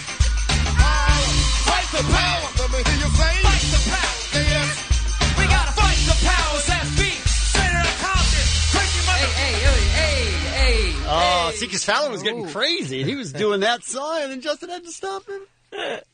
Honest Trailers is always good. Even good movies they can make look bad. But The Happening. Ooh. The Happening. Have you ever seen that movie? I have not. The Happening, because... You have to see it. Because it's that bad? It is that bad. It's tree branches and leaves? Oh, yeah. Attacking? And it's Marky Mark as the most Marky Marky he can be. He's very Marky. Yeah. That's true. A film about a thing that happens. There appears to be an event happening. They've been affected by whatever's happening. Could this really be happening? Why is this happening? There's something happening in a few states. Whatever's happening is happening to smaller and smaller populations. Then stops happening. Nothing happened. It's even dumber than it sounds. I'm not sure that's possible. And finally, Jimmy Kimmel Live does This Week in Unnecessary Censorship, where he puts beeps where they are not needed. I am confident by the end of this campaign, people will know they can't me. Our president, he's a big I promise, it's a big So how long have you gone without a day, two? I guess. I spent about 60 days sucking my closet, trying to explain to my wife. I've been for a long time. I've been lots of wonderful, great. That's what I do. That is what he does. Brand new Internet Roundup. It's all up there at kevinandb.com or krock.com. Check it out. Wake up, and watch the Internet Roundup. Yeah. I'm glad you're in here, Ralph, because you can help me explain to people why Allie is so concerned about being murdered. She's, That's weird, right? She's a nervous person. Let's put it that way. And by nervous, I mean a neurotic mess. And she seems to have suspicions that around every corner lurks doom. There's two kinds of people in the world. There's people who assume everything's mostly going to be okay and a few raindrops must fall into each life. And there's some people who think doom lurks around every corner and you're lucky to survive the day with your life. At the end of the day, when you lock the 7 bolts on your door and put the chain on and draw the blinds and just huddle in the corner, covered with your Kevlar blanket, you're lucky to have just made it through the day because you're more than likely going to be murdered. I watch a lot of Dateline. Yeah, that may be not the best material for you not. to consume. I like to call it cautious. I like to call There's it cautious. aware of my surroundings Right. and always prepared. Right. But for murder. That's yeah. right. Like, that's the extreme part there that's a little weird. Remember the gunman ran into the restaurant? Allie thinks every time she eats in a restaurant, the gunman's going to come through the door and interrupt her barbecue. That's the way she looks at life. So she's cautious to the nth degree in order to protect herself from murder. Which she's convinced is going to happen anyway. Is looming Hello? any Have I been moment. murdered yet? No, you haven't. But, you know, Well, here's my then. point. Most people haven't been murdered and won't be murdered. Because the odds are really I'm in your looking favor. out for them. That's true. You're out there. You're not looking out for anybody except for Allie. That's true, too. So tell us the terrible decision that you made. I can't believe I'm doing this. Yep. But so a friend of mine is having a 40th birthday in Park City, where I used to live. And because party in Park City! Park City is Near a magical ski town. Near beer. Because so many people are flying in for this, where I would usually stay at my friend Chris's house, it's all booked up. You can't stay at her house. So I started looking online for, I don't know what is going down in Park City that weekend, but either everything is sold out or the prices are jacked so high that I was like, well, this is crazy. I don't want to spend for 3 days close to $1,500 for a hotel. That's when insane. is this? What in a time few of the weeks. year? In a few weeks. Yeah, Okay. it's not. Well, It's not ski Sundance. season? It's not ski season. So it makes no sense. So I thought, that Airbnb thing. Maybe I should. See, now right there, try you're walking that. headlong into murder. You're going right to murder town. It's like a one-way ticket. Because I don't know. everybody on Airbnb is just sitting there sharpening their machetes, waiting for someone to answer their posting. How do you, who are so paranoid about... I don't know. For some reason, maybe it's just that my cheapness took over, and I was like, I could save a ton of money. But I started what a battle! looking at Your places, paranoia versus right? your Versus- cheapness. What Wow, a there's two forces warring at each other inside you. But if you end up dying, you could save even more money. That's true, because you really won't for the rest of eat your life, or need clothing right? or anything. So that's a There's that big one-time saving. expense, the coffin and everything. But other than that, Sure. then it's just pretty much free. And I've been looking up Airbnb horror stories. You know, Well, there's a lot of them. You've got the people that filmed a porn, drug-crazed orgies. They trash the place. There's What are the horror stories? apartments though? used So as far, everything you've said brothels. sounds awesome to me. A dog that bit an Airbnb renter, the guest who was sexually assaulted, trapped in the room, the Airbnb host who showed up drunk in the middle of the night. Here's how I'm avoiding all of that. Here's what's weird about that is that's our job to look up the horror stories and then tell her. She's already done the research. I've she done already the knows research. the horror stories. I'm not getting a room in a house. I'm getting the whole house. It is mine. No worries. The guy who is doing the rental lives in New York City. He's not going to be showing up. No, you can't get a flight from New York City to Utah. That's for sure. True. It's not possible. You can't do that once he knows you're in his house Oh, by no. yourself. Can't possibly fly to Utah and then say, could you get into the oven, please, to clean it for me? I have a hard time reaching back there. Slam! Murder. You're cooked. It's Alley Stew. Okay, well, I'm sure we've got a lot of callers that Well, have here's great what- stories. Right. They'll probably calm your nerves. They'll probably assuage your fears. Yeah. Here's what we want. We want, and then we provide this service for anybody that's going through anything stressful. And that is that we want horror stories about Airbnb. So you stayed at an Airbnb, and it was so bad. You can't even imagine it. And we're going to do this as a service to you so that your That's imagination nice. doesn't run crazy. Okay. We're just going to put it right out there Sure. and say, this is what you need to worry about. I can't wait for the Dateline NBC story on Allie. It's going to be great. Keith Morrison. Yep. She thought she was going on vacation. Instead, she was going to hell. Oh, I hope I really lit up a room. Oh, you did. Thank you. Murder. 1-800-520-1067 is the phone number. You're going to call. You're going to tell us why Allie's going to die. Allie McKay's gonna die. Oh, yeah. Murdered. Yesterday was Beer Mug's birthday, and he showed up today pretty wrecked. Yeah. And he took an Uber here. So we send him for food. We made him take Uber, and he's periscoping it. So if you want to watch that, maybe we'll have highlights on tomorrow's show. But it's happening right now, and it's not going well. It is not going good. What we're doing on the air is we're talking about the fact that Allie's going to die. Allie McKay's gonna die. Oh, yeah. Murdered. Because she stayed in an Airbnb, and that is way out of her comfort zone. This is a big step for me. I'm trying to open up my murder possibilities? I don't think that's what you're trying to do. But we're taking some calls at 1-800-520-1067, or you can go to the Kevin and Bean Facebook page, or you can text us at 2KROCK, which is 25767. And you can give us your Airbnb horror stories. Oh, no. Because I would like to scare her, as that is fun for me. Rocky in Los Angeles, hi. Hi, Allie. I Rocky. totally understand why you feel that way. Last time we were in Mexico, we were staying at a condominium, and we ran out of water, and our electricity went out. What? Yes. Not because of a storm, just because the place was janky? Just because I guess this place only had allotted a certain amount of water, and the host didn't let us know. So we were out of water, and then they have, like, security guards that check you in and out. And so they had to come in, and they were trying to fix the breaker, and it wouldn't work. And you might want to take notes. You might need to say, is there a limit on water? Right? Is there a limit on electricity? Oh, no. I didn't even think of that. Yeah, good work, Rocky. Oh, Rocky. Thank you for the call. Sorry, we appreciate it. No, not Okay. sorry. This is fun for all of us. No, it's not. Justin in Pomona, hi. Hey, Kevin, Ali, Papa's out. To you as well. Airbnb can also be filled with a lot of liars. A lot of liars? I work in Culver City, and when I have a long stretch, I'll try to stay there. First time it went great. Second time, it said I had a private bedroom and a private bed, and when I got there, it just wasn't the case. The couple there seemed a little meth addicty. It was real creepy. And I ended up sharing one room with 3 men. The bed didn't have a mattress. It was just a wooden plank. I had to stay. I was up most of the night because one of the 3 men was just up all night making business calls to Asia. Sweet. And they wouldn't turn off their lights. I ended up spending 9 out of 10 days sleeping in my office, and I paid for all 10 days.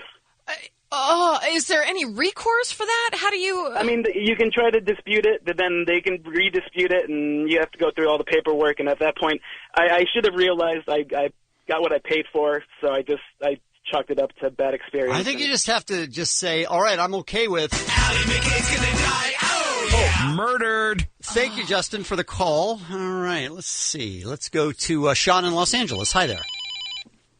Hello. Hi. You had a great experience. Tell me about it.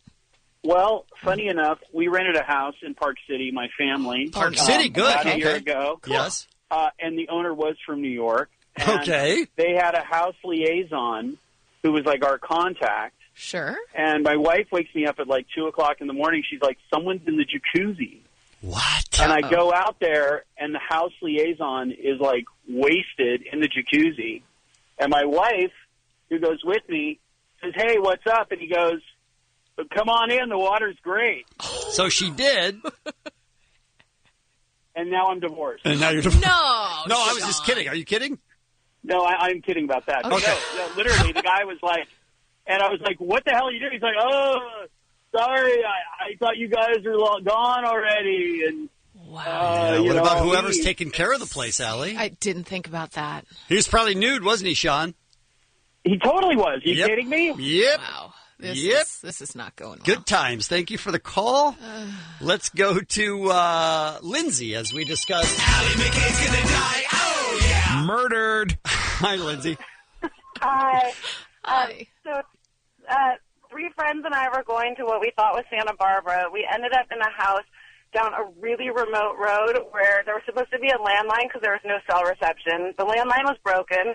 We had no way to call out. The doors on the house didn't lock. There was literally a graveyard in the back of the house. Sweet! A graveyard! One of the graves had the name of one of my friends. Wait, what? What? Yeah, it was like... Wait, hold on. scary. Was somebody messing with you? You just being funny? No, this was 100%. And we kept discovering these things one at a time. The water smelled like sulfur, so it smelled like farts. So we had to brush our teeth with bottled water. No one would shower. It was disgusting. I think it's going to go well. Don't worry about it. This is not No, good. these are the extreme good times. Full-on graveyard in the back. Full-on graveyard. Like a pet graveyard. Not a pet graveyard, like to our beloved mother graveyard. So if Allie shows up and there's a grave that says, Allie McKay's going to die, oh yeah, murdered, she should be all right? Yeah, probably. All right, good. Thank you, Lindsay. Should we take more calls? Or because we don't have plenty. I mean, let's go to Josh. Let's talk to Josh in Venice. Hi, Josh. Hey, how you doing? Good, thank you. Not great. Airbnb disasters. Yeah, okay. So I used to work at a shop, automotive shop in Venice. And on the other side of the alley, these guys moved in, fresh out of college, building these cruiser bikes, and they were kind of cool. And all of a sudden, I got an Instagram follow from that shop. I don't know how they found me, but they had an Airbnb link. So I click on it. And for $1,000 a month, you can stay in a tent that was pitched by them for a week. And you could, and the actual tent was located underneath their workbench that was made out of plywood and two of the, those wooden mules, the donkey things. So it was like the weirdest thing. And then I was reading reviews, and they're like, oh, yeah, there's no bathroom. You have to ask them. What? And there's nothing else you can use. And don't speak to us. We don't even want to, see you. It was like the weirdest thing. It was in their backyard. And it was a tent in their backyard. Yeah, it was so strange. But, no, it'll be fine. It'll be fine. Most of the people are really nice out there. Right. We're saying it's going to be fine, Please Allie. hitchhike. Come on. Yeah. I'm going to It's not die. going to be too bad. No, it's all good. Allie McKay's gonna die. Oh, yeah. Murder. 6.7 K-Rock is KROQ. You're listening to the Kevin and Bean Show. It is 8:53.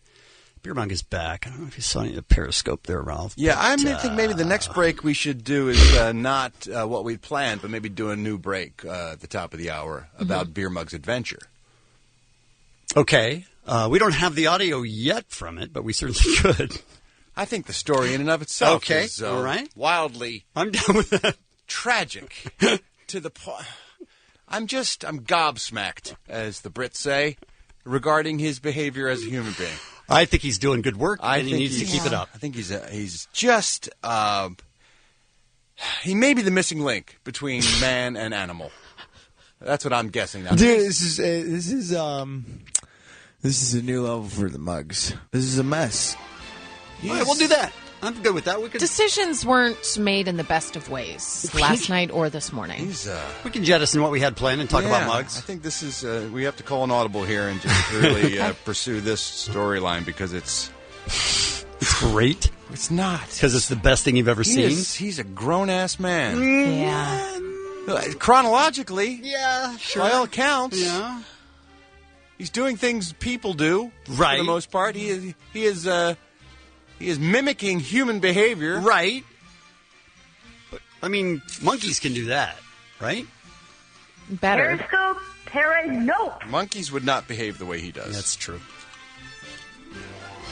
All right, let's get to some show business news. Wow.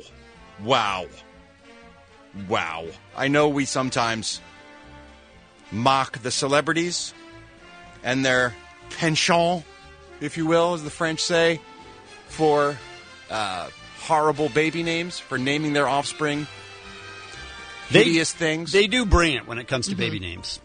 I mean, come on. We've lived through Pilot Inspector and Audio Science and Northwest and Moxie Crime Fighter. Sure. I mean, it's just a lot of bad names that celebrities have given their children, right? Yep. But you're saying wow to this one? This one really took the wind out of my sails. You're familiar with Ashley Scott? She's an actress on Unreal. Okay. Unreal, I think, is that dark comic spoof of The Bachelorette and Bachelor-type shows over on Lifetime. Sure. Okay. 38 years old, she welcomed her second child with her husband, British pop singer and actor Steve Hart. And together, they put their tiny little brains together, and they came up with this name for their child. All right. They just welcomed their new daughter to the world. Her first name is Isla. Isla, okay. Mm-hmm. Middle name, View. I love you. I love you. Oh, That's shut how they're up. insisting you pronounce her name, by the way. Stop it. Her two names are pronounced I love you. I love you, Hart. Wow. That's something. Yeah. They talked about it with People magazine, and Ashley said, it's either the greatest name ever or the absolute worst. Right. Well, Yeah. you're half right. Yep. It is one of those. Yep. That's bullshit. Her own mother isn't fond of the name. Ashley's mother, the baby's grandmother. Doesn't the grandmother just fall in line just because that's what they have to put a happy face out to the world? She says it's a very California name. Hey, don't blame it on the state. There's plenty of people here named perfectly normal names. Wow. I love you, heart. I love you, heart. Oh. Yeah. That's not good. I love you. Right. I love you. Mm-hmm. That child. Just put her on the pole right now. You're done. You've already done your worst. Stop it. I love you. Wow. I think they should keep doing what they're doing. We're talking about... Same with Muggs. Tom Hardy, one of my favorite actors, who was in a brand new film called Legend that I've expressed my eagerness to see. It is the true story of two twin brothers, the Cray brothers. Yes, Ralph. For those of you who missed out earlier in the show, Kevin, would you like to repeat what you said? They were twins? Uh-huh. Were they named Cray Cray? It was better the first time. It was. The Cray brothers were notorious gangsters in London. Not taking it back, by the way. In the swinging 60s. You hear me? Well, we'll deal with that at another date. I'm telling you now, not. Anyway, fascinating story. There already was a movie made about them called The Krays, I believe, starring the Kemp brothers from Spandau Ballet. What's happening? Wait, what? Yes. And it was quite a good film. Okay. Gary and Martin Kemp played the Krays. Are you making this No, up? this is absolutely true. And it was really well done. And I enjoyed it enormously. But I love this story, so I'm looking forward to this version as well. Tom Hardy, as I mentioned, plays both roles, both twins, in this particular film. And he is doing a lot of press for it. So recently he was being interviewed in a press conference setting, and someone stood up from an LGBT publication. And wildly inappropriately, they started making references to Tom Hardy's sexuality. Okay. Which... Meaning asking questions of him? Yes. Oh.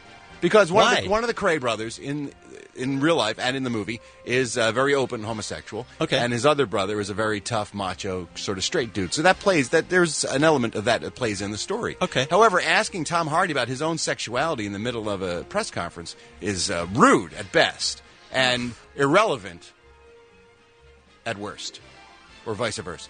The other way around, yeah. Strike that. Reverse it.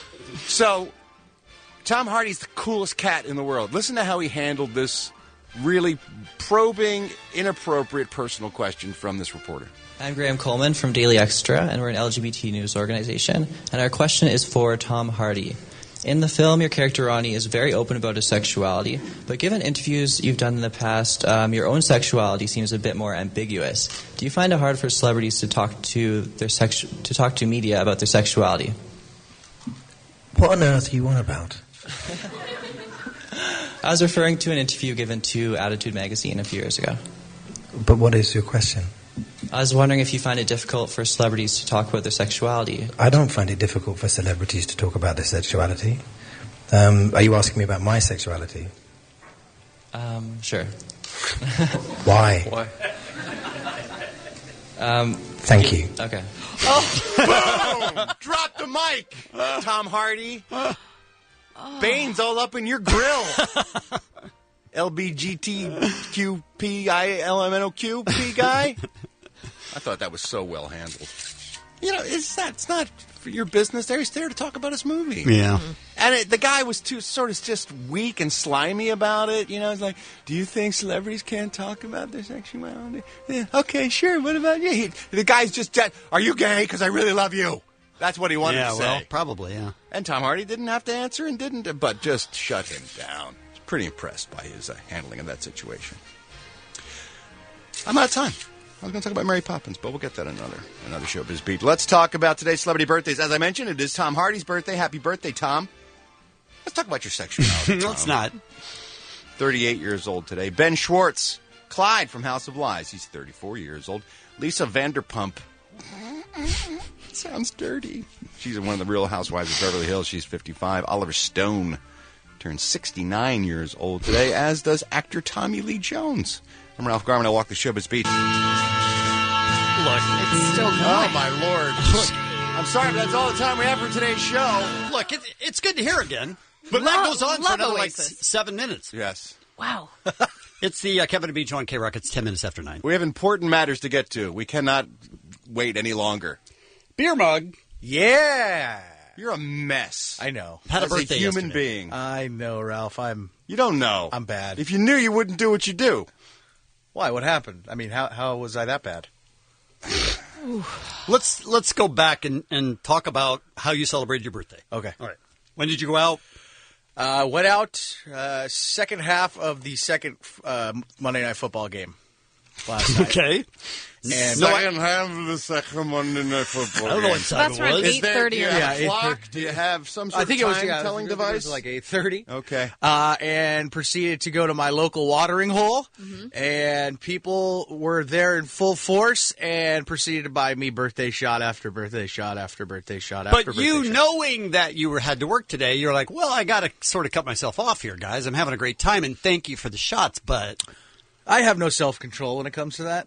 Or here's an idea. I know I have to work tomorrow at 5 a.m., so maybe I'll push my birthday celebration back to Friday night or Saturday night. Oh, good thinking. Free myself up to really enjoy myself and not have to deal with any repercussions. Sure. Well, then what's the point of celebrating your birthday on the day it happens? What? We're saying you're not 6. So you could delay it a couple of days. You don't need your cake on the day because you've been marking the days on the calendar. Yes, I do. No, you're a grown-ass man. You're 32 years old. I know. All right, what time did you get in from your party this morning? 2:30. So when a guy says 2:30, it means 3:30 or Right. 4. Possibly 4. Yeah. And you're just to the gills with whatever shots you were drinking. I'm assuming it was something hideous. Yeah, I was doing pickleback shots. See, that's what I'm talking about. You're not a freaking 21-year-old. Yeah, I you know. don't have to drink garbage shots. I know. You can just drink booze like a person. I know. I had like some Pickleback. First of all, what's a pickleback it's, shot? It's when you take a shot of bourbon and then you back it with pickle juice. What's wrong It's with you? disgusting. Well, wait, if it's disgusting, why did you do it? Because people were buying them for me. Right, but can't you say, hey, it's my birthday, I would prefer something else? No, if it's free, I got to drink it. You can't look a gift horse in the mouth. I mean, I was taking any shot I could get, really. There's so much wrong with that last sentence. It's so not even funny anymore how sad your life is. I did come anything free, you'll just drink it, like you're a geek in a sideshow eating chicken heads or something. Ralph, if it was your birthday and people were buying you shot after shot, you wouldn't turn them down, would you? It was if it was pickle juice involved. You know what, I'd Ralph? say, you know what? Take that and shove it right back towards the bartender. That's what I would say. And give me whatever. And give me a shot of Jack. I can't do that. I'm not able to do that. What are you talking about? I can't tell somebody to shove it when they're buying me shots. He's I exactly. would say He would no, say that. thank you. Okay. I'd say pass. You know what I would like, though? I'd love a shot of Right, and Cuervo or love a shot of Kettle One. And or most, something. and most people, so you mixed everything? Yeah. Is this the first time you've ever had a drink? No, but I haven't had one in a while, and You haven't had a drink in a while. That's a lie. How long? That's a lie. That is a lie. That was Monday night. A week ago. you hard had alcohol, drinks. probably 3 weeks. But you didn't forget how it works, right? You didn't forget the process of how to drink. That's drinking 101. If you mix all different kinds of drinks, it's going to hurt you. Right? Yeah. Did you know that? Yeah. Okay. Yeah, I do that. So you just didn't give an F, basically. Yeah, is what happened. yeah. All right. Okay. Well, that sums up your life in a tiny little nutshell. So you go home, you say you get home at 2:30 or 3, whatever, and then you have to be here at 5. Yeah. So then you called an Uber? I called an Uber to get here, and I woke up. I didn't think I was going to make it into work. Right. First of all, I walked in here, saw Chip and Allie, and I was reeking like a booze factory. As you are now, by the way. Did you smell it? Yeah, Yes. that's changed. Yes. Those are the words that you're repugnant now more than usual. You never want to hear the words, can you smell it? That's always bad. Nothing good comes after But it's that. never about lavender or bubblegum. It isn't. No. All right, so Muggs Ubers to work. Now, it's what, 8 o'clock or 7:30? 8 o'clock. So this morning, we want to get him to get food. So he's One like, of his few duties that he still has here left on the Kevin and Bean show. he answers the phones. Right, now. and he's got to get his food. And he has to Two get his food. things really he has to do. So he came in and he was like, yeah, I got my car here. I'll drive. And I said, there's no reason to, push it. Let's just call an Uber again and go get us food in an Uber. Which was smart, Kevin. I appreciate it. I very well could have gotten a DUI. I appreciate it, Kevin. So do all the drivers, when Kevin. I'm the person being smart, Right. you're not in a good place. Yeah.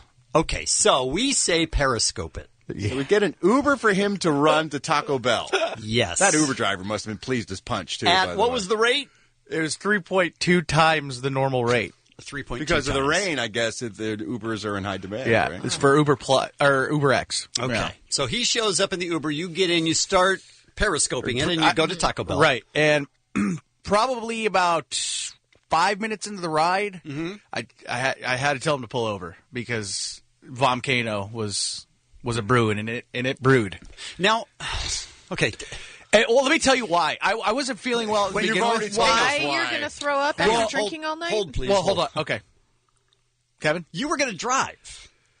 I know. Had you driven, you would have had to pull yourself over and throw up. Yeah. In the rain, that would've been outside of the bad. car, like on your knees in the rain, in the gutter, just pickle juice vomit coming out from your please don't say from pickle your juice. driving debacle, drunken stupidity. You know why he could say pickle juice? Because he's not an idiot, and he doesn't drink pickle juice shots.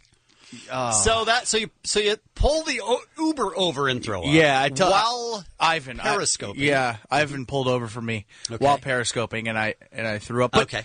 I think I would have been okay in my car. Right, because, sure. No, it would have been completely different. Well, no, let me tell you why. Because Ivan, great guy, love him. Right. The 10 minutes. Now you're going to blame the Uber driver. I see us coming down the But track. his car smelled like a mixture of stale cigarettes and like bad air Are freshener. you positive it didn't smell like pickle juice shots? No, it didn't. It was stale cigarettes that he must have. So you throwing up is on him. Yeah. No, It's it on was. Ivan. You know how whatever certain- his car smelled like, it was better than you this morning. You know when you and got- he's lucky to have had whatever scent he had in his car when you got in. I smelled way better than this car, Ralph. No. But have you guys ever smelled something when you're Yeah, of nauseous course. and it triggers you to Yeah. That's what happened. I think I would have been okay.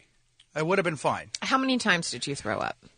Total probably about six times. Yeah, that it I was started- definitely the smell then. No, for sure. absolutely. Wait, yeah. Well, it triggered it. How far is Taco Bell from here?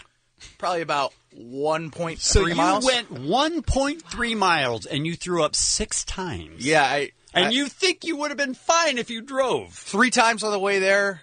4.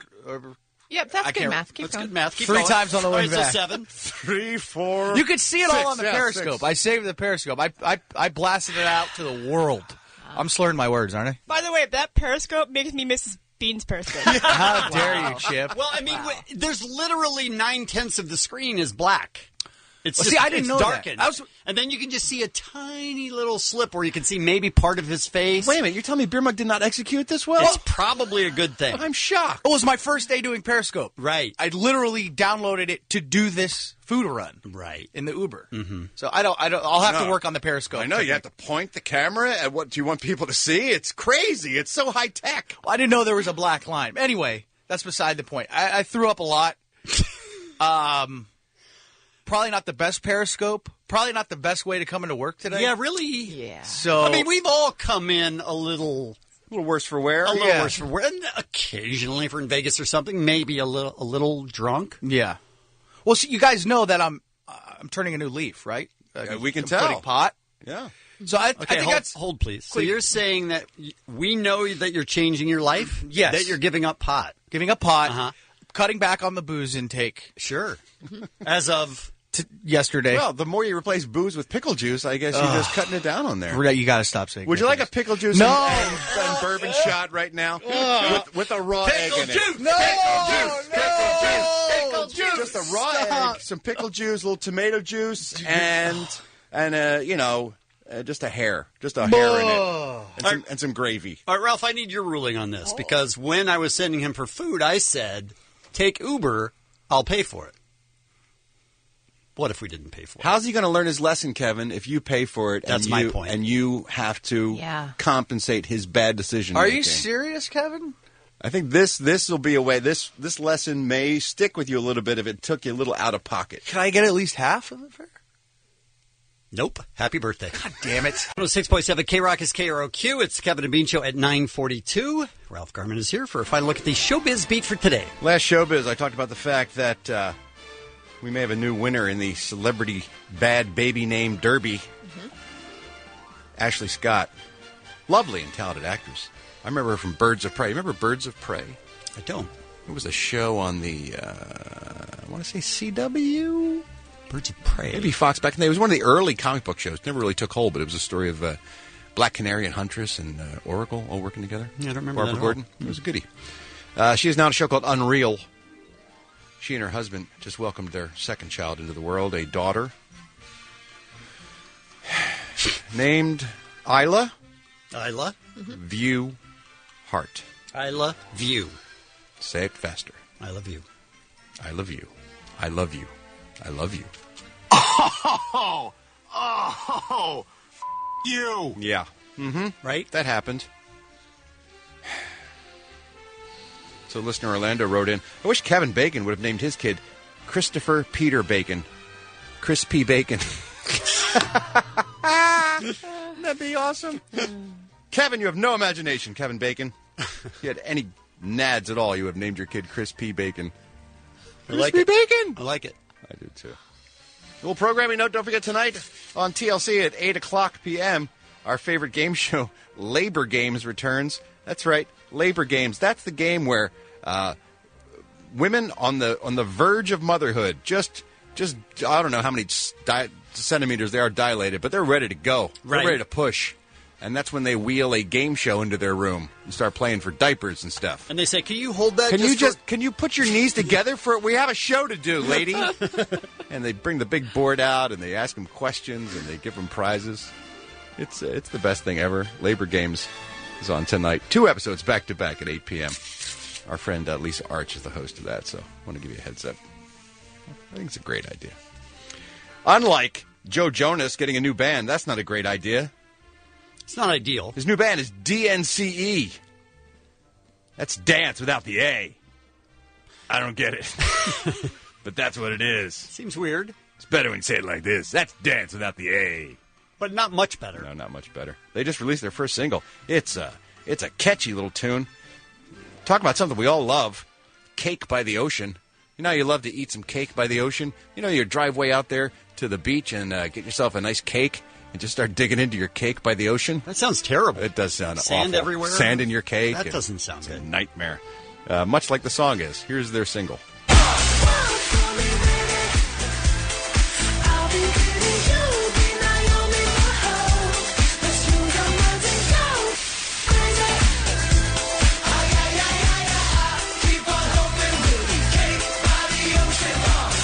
Yeah, cake by the ocean.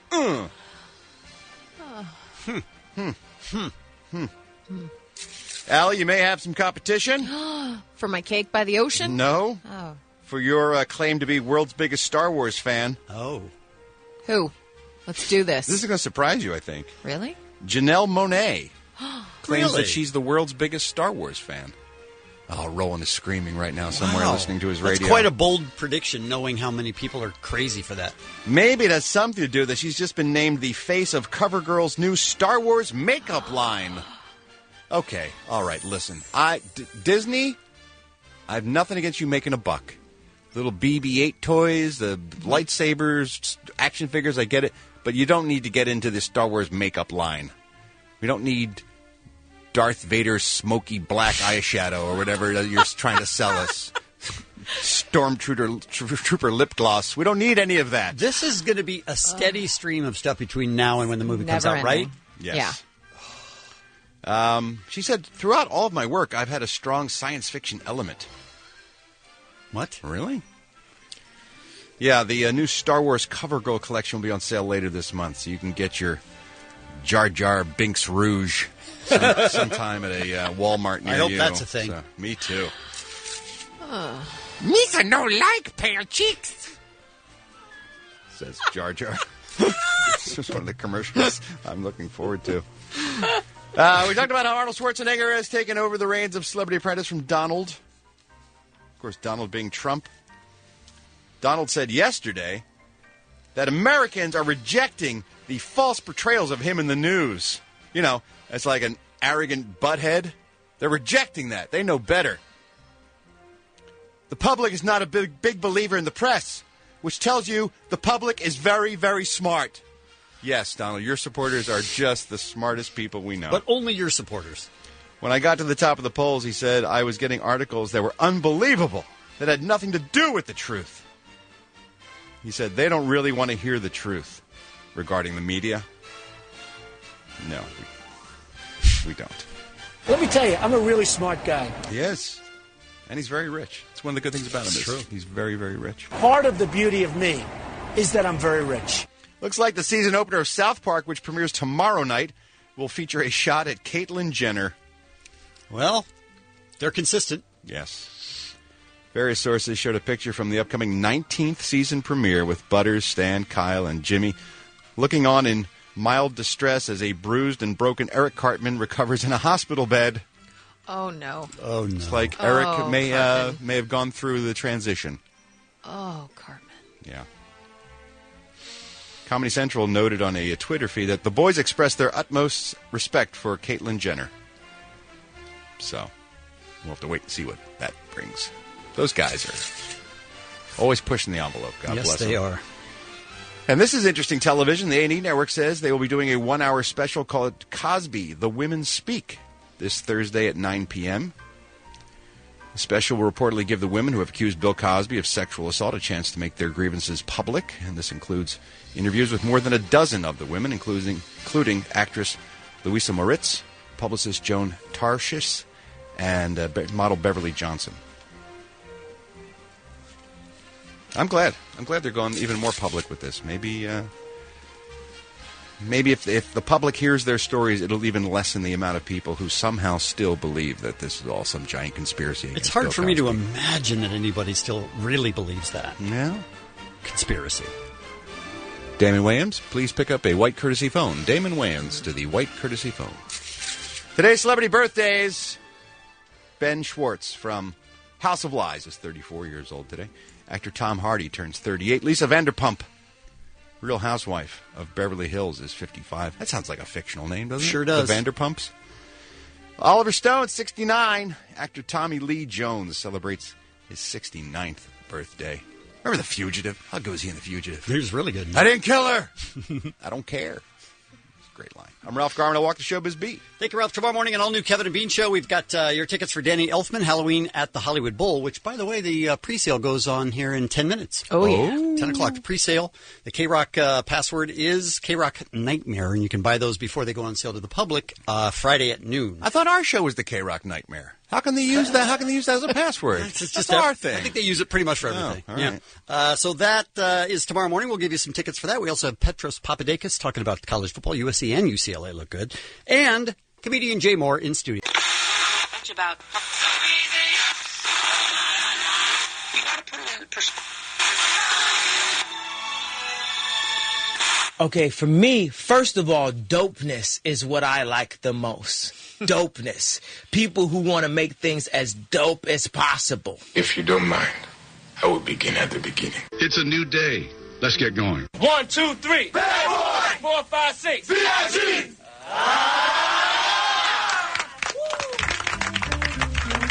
I've reached a point in my life where my Truman Show boat has hit the painting. Rap the new rock and roll. We the real rock stars, and I'm the biggest of all of them. So when I say clean water was only served to the fairer skin, what I'm saying is we're making product with chitlins. Because look at Gaga. She's the creative director of Polaroid. I like some of the Gaga songs. What the does she know about cameras? When someone comes up and says something like, I am a god, everybody says, who does he think he is? I just told you who I thought I was. A god. I just told you. That's who I think I am. And now. Why do you think the song in Paris is called Paris?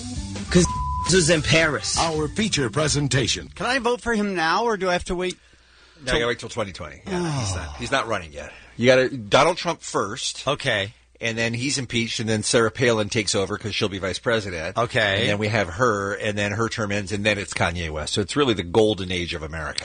See, I wish there was no chance of any of that. All of it could happen. Absolutely could. Every bit of it. Oh, Kanye could not ever get elected. Let's be honest. Everybody knows that's what we said about Donald Trump. I know. We've come a long way since Washington, Adams, Jefferson, Madison. We're not in that streak right now. No. Nah. No. So, hey, party people, what's going on? You know. Is it still raining? A little bit. A little drizzle. Heard from a lot of listeners. A lot of listeners yesterday who took the Dave Sanchez tip to drive as fast as you can if it's raining and not use your windshield wipers. Yeah, that's bad advice. Really? Because a lot of people were saying that's what they were doing because of Dave. That's Dave always advises. Yeah, it's not good. I was out. You're saying that's not a good. No, you should definitely go slower. No, Yeah. You're on the road longer if you go slower. I know. What? I know. You that would doesn't think. make any sense. Yeah, I actually was out last night in the rain, And I haven't experienced traffic as bad as last night ever in my life. It was insane. Like, we joke, we don't know how to drive when it rains. No, it was insane. Where were you?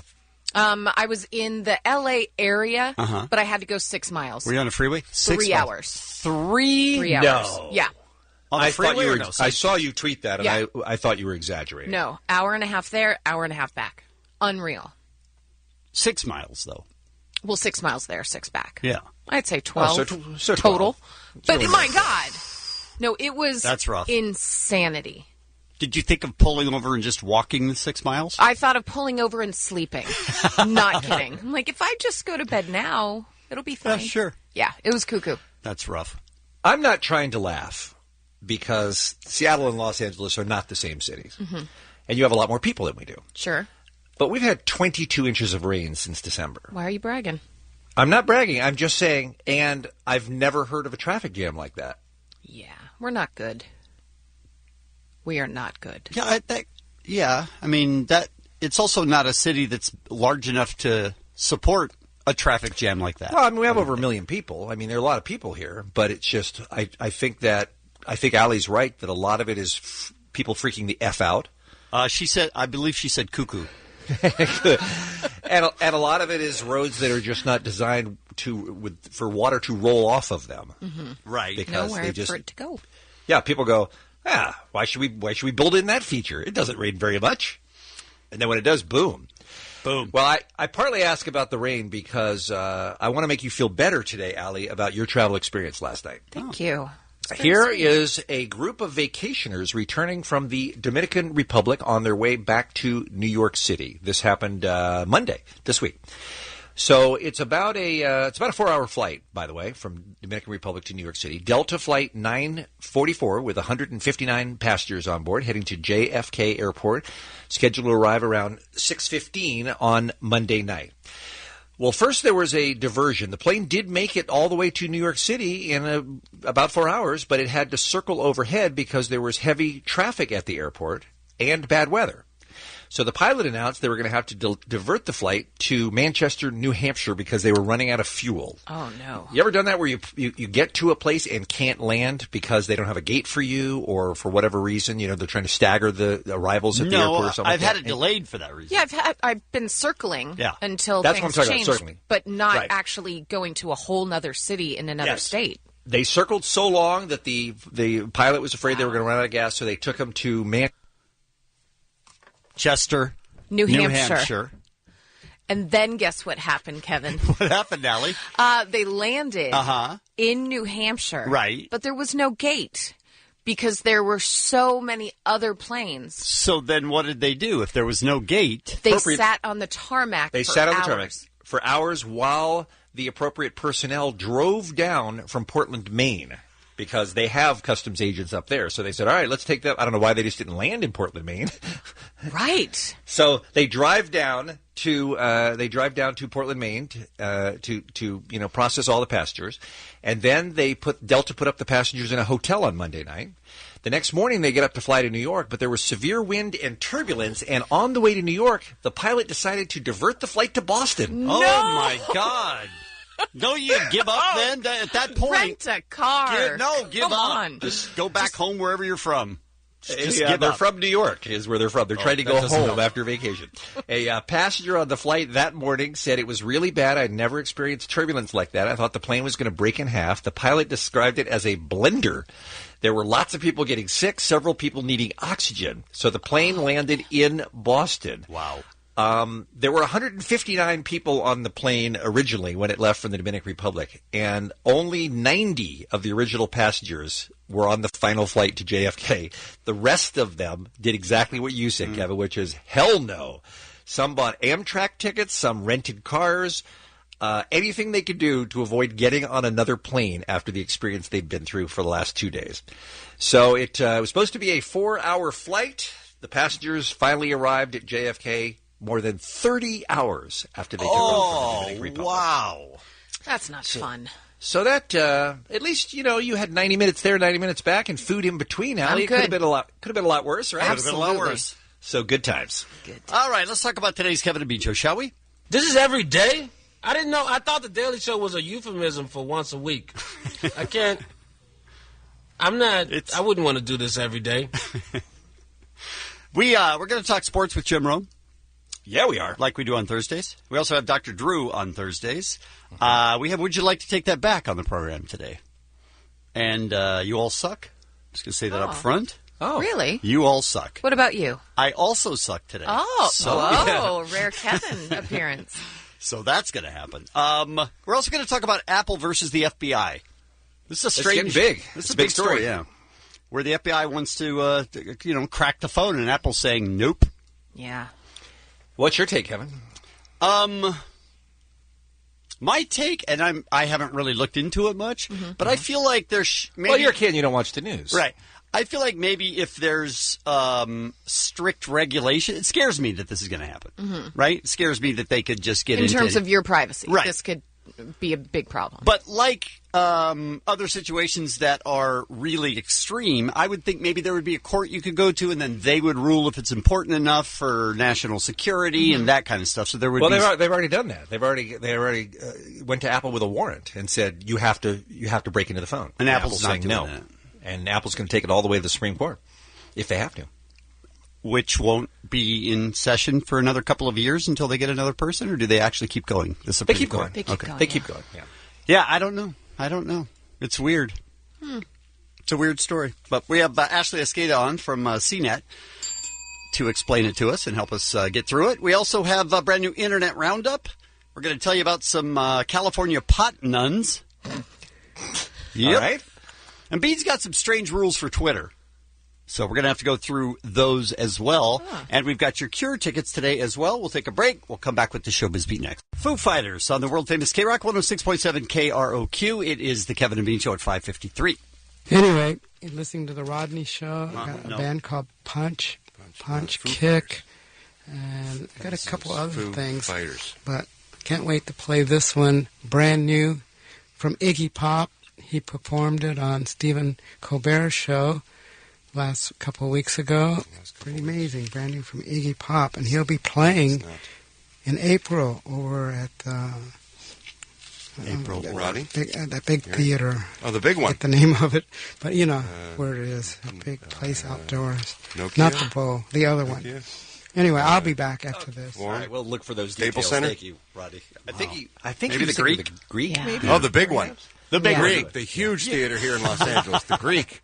What's that hold? 100 to 150,000? I'm only getting that from the outside thing. Who knows what he's talking about? Who has any idea? I just love. He's played at, that place. You know what I'm talking about. In April or. That was my favorite too. Exactly. Yeah. He's the best. Hey, that's Ralph Garman, by the way, and it's time for our first look at the Showbiz Beat here on a Thursday morning Kevin and Bean Show. Look, it sucks to be up this early. Right. It's raining. People are driving like ass. Streets are slick. It's cold. It's dark. It's some BS is what it is. So here's my advice. Get the hell back in bed. I like it. Quit your jobs. Leave school. Quit your jobs. Yeah, whatever you got going, just stop. Okay. Look, we're circling the drain at this point. There's no real point in planning for a future. Just go with it. Just run with it. Or I can give you some free tickets to a movie. Those are your options to make today better. Right now I have pairs of passes to give away to the K-Rock advanced screening of Gods of Egypt. Sweet. You guys are a well-oiled machine. Yeah, that was impressive. It's like we had rehearsal. It's happening at the AMC Burbank 16 on February the 24th. Movies in theaters everywhere on the 26th. This new movie stars Gerard Butler. It's about gods and... Is that lightning? Yeah. Oh. Power and things, destruction, death, life. Everything. Everything's And in it's this movie. taking place in Egypt, I'm guessing? Ancient Egypt. When the gods roamed the earth. You're thinking of the dinosaurs. Big gods, falcon head, gods, jackal. Gods. You know, man. Ancient Egypt. It's my John.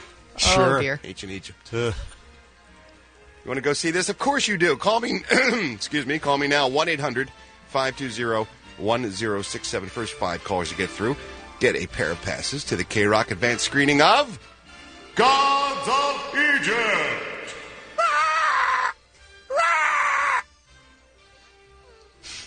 Little falcon circling overhead over the gods of Egypt. I think anything goes back then, man. Oh, I see. Ryan Reynolds, star of Deadpool, just a juggernaut of a movie, just keeps making all the money.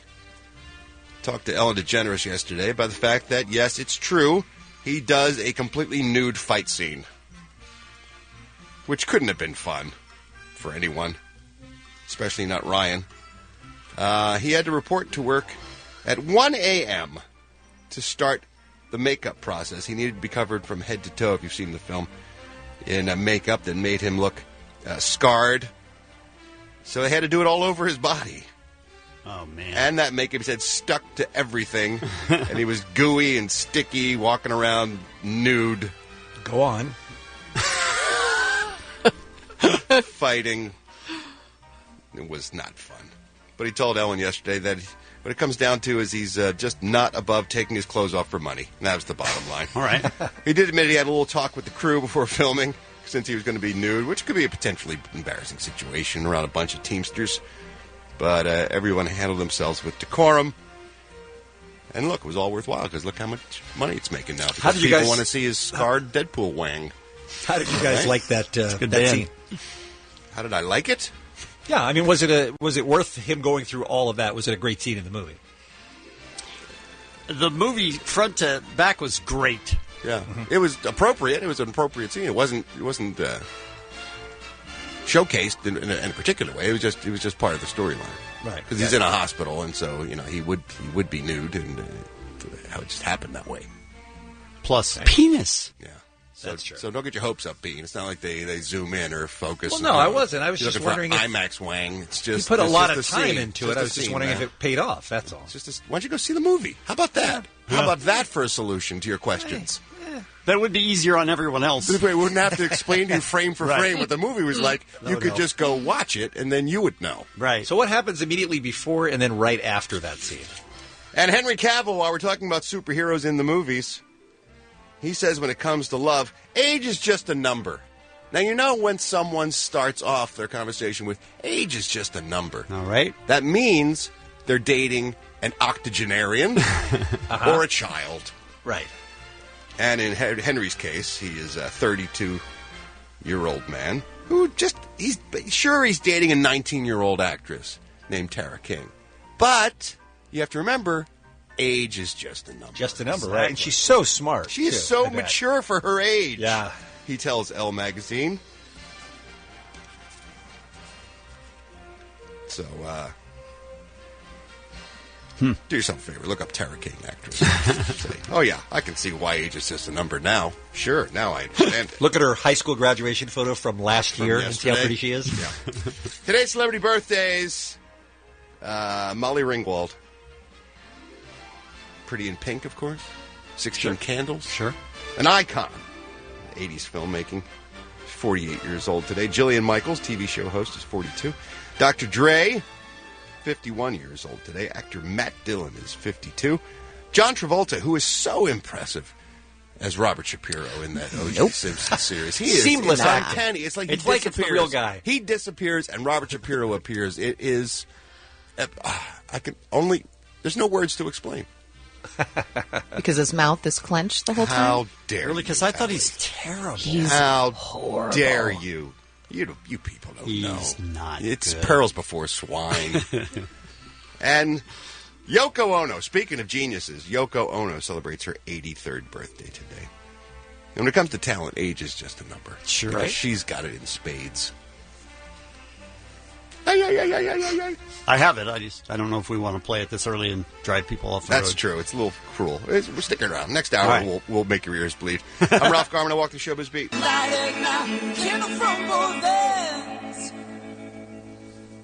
Oh, that song is my John.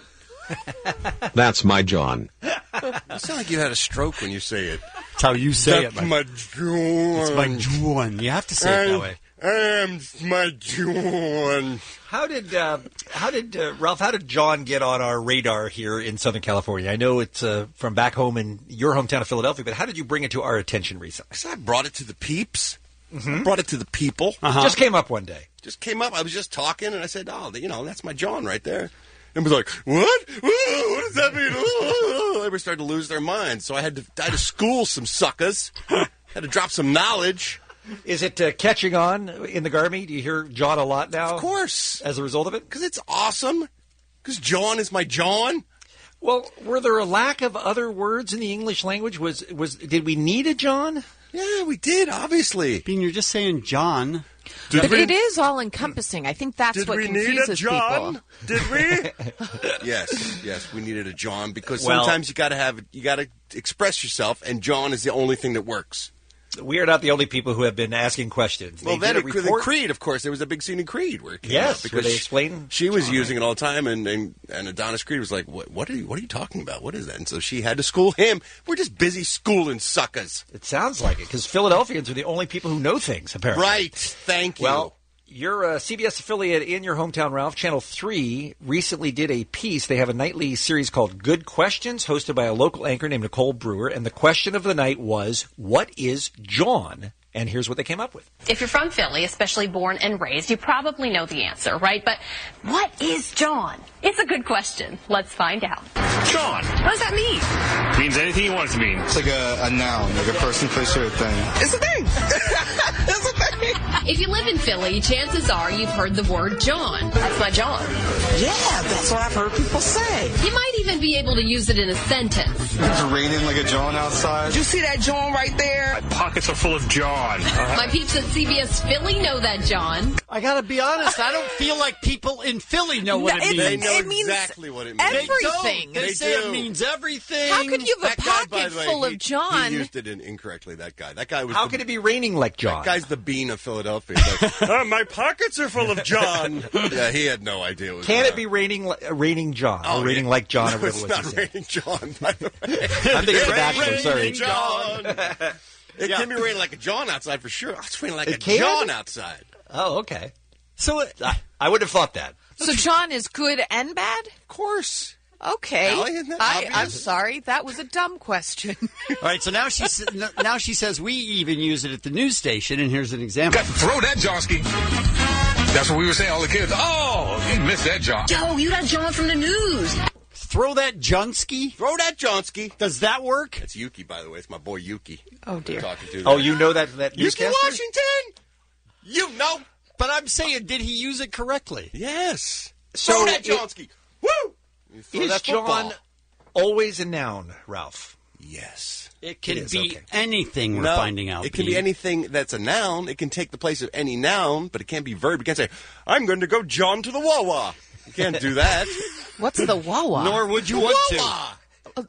I don't know what the Wawa is. The Wawa is only the greatest chain of stores in the world. Oh, okay. It's like a 7-Eleven, only good. Sure. It's a deli wrapped into a 7-Eleven, and they are pretty awesome. You can't John to the Wawa. You can't John to the Wawa, but you can go to Wawa to get your John. Oh, I got that John at my Wawa. I watched the... Hey, King of Mexico, we need a news report on Wawa. Ralph, I watch The Goldbergs, which is a very funny show, and they had a Wawa shout-out on the show just last night, so I was very excited to see that, because I miss the Wawas as well.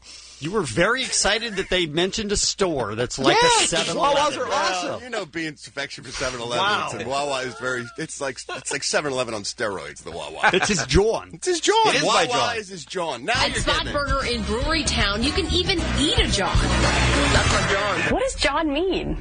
What doesn't it mean? Okay. See? Thank you. All right, wait. Oh, they hate us because they ain't us. What doesn't it mean? Right. That's absurd. That's the what? How much more cool could a word be than to encompass all things? It's like a super word. It has superpowers. It sounds to me like John is that guy's John. I believe so. On my John to work this morning. No, it was really, I you think don't that's take a verb. your John to work. Oh. Yeah. I thought it could be anything. But it's not that. I know what it isn't. All right, here we go. Taylor Jones is a PhD candidate at the University of Pennsylvania studying linguistics. This is a memoirless map. All right, now, let me just say something, because before we brought up, is it possible that it's just a bastardization of the word joint? Mm-hmm. We brought that up. You were saying, are they trying to say joint and it sounds like John? Oh, okay. Yeah, okay. And that's not the case. It is its own unique word. It is John, J-A-W-N. Studying linguistics. This is a memoriless map. This is 1 week's worth of tweets that use John. He defines John as a Philly word for any noun. John is something that, as far as we can tell, originated from the word joint. It goes back to at least the 1980s. That's the joint.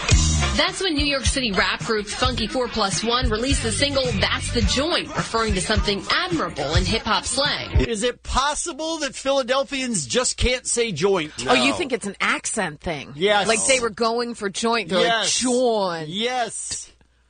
That's what I think. Very sad. Yeah. That is very sad. That makes sense. I was going to say, like, that's my joint, but I think somehow it turned into John. When you have a word and it has very specific meanings, and then over time it starts to lose shades of that meaning, so it becomes bleached of those meanings. Sometimes positive, neutral, or negative. Take side John, for instance. Not acceptable. Depends on the girl, I guess. Either you're the John or you're not. Yes. All right, so they're arguing about what it could be used as well there. She my side John. Let's take a real quick question from Robert in Van Nuys. Hi, Robert.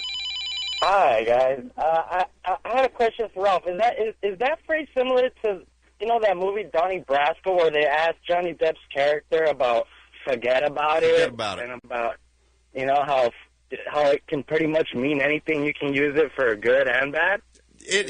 It is like that, only less murder usually follows it. After forget about it, a lot of people usually die. Well, all right. Thanks for clarifying that. Back to the news. Yo, let's change the subject. It's hip. It was hip then, and it's hip now. Peppers on that joint both times. Okay. So hip, it's even made its way to Hollywood. This is a joint. This restaurant we're sitting in is a joint. So could this reference and creed make our John mainstream? It's a Philly thing. You probably keep this John here. Yeah, absolutely. Now, as I mentioned, linguists believe that John originated in New York as joint. But according to Taylor, there are other mid-Atlantic variations. In Baltimore and D.C., for example, it actually sounds more like jaunt. Now, he also brought up these new terms being tossed around, drawn with a DR, which now apparently refers to someone angry or messed up. Again, you're not going to find this in Webster's, but you might hear it on the streets. So they don't know. They do Literally, they don't know. They know. They interviewed a lot of people. They all said something different. When you know it, you know it. And when you don't know it, you don't know it. All right, is this true? What does John mean? What doesn't it mean? Yes. Okay. We had a guest on a couple of days ago who is the marijuana editor of the Denver Post. Remember, he was telling us about the first year of legalization in the state of Colorado. Yep. And he was talking about all the people who were coming out like it was the 1930s, talking about the devil's lettuce and everything.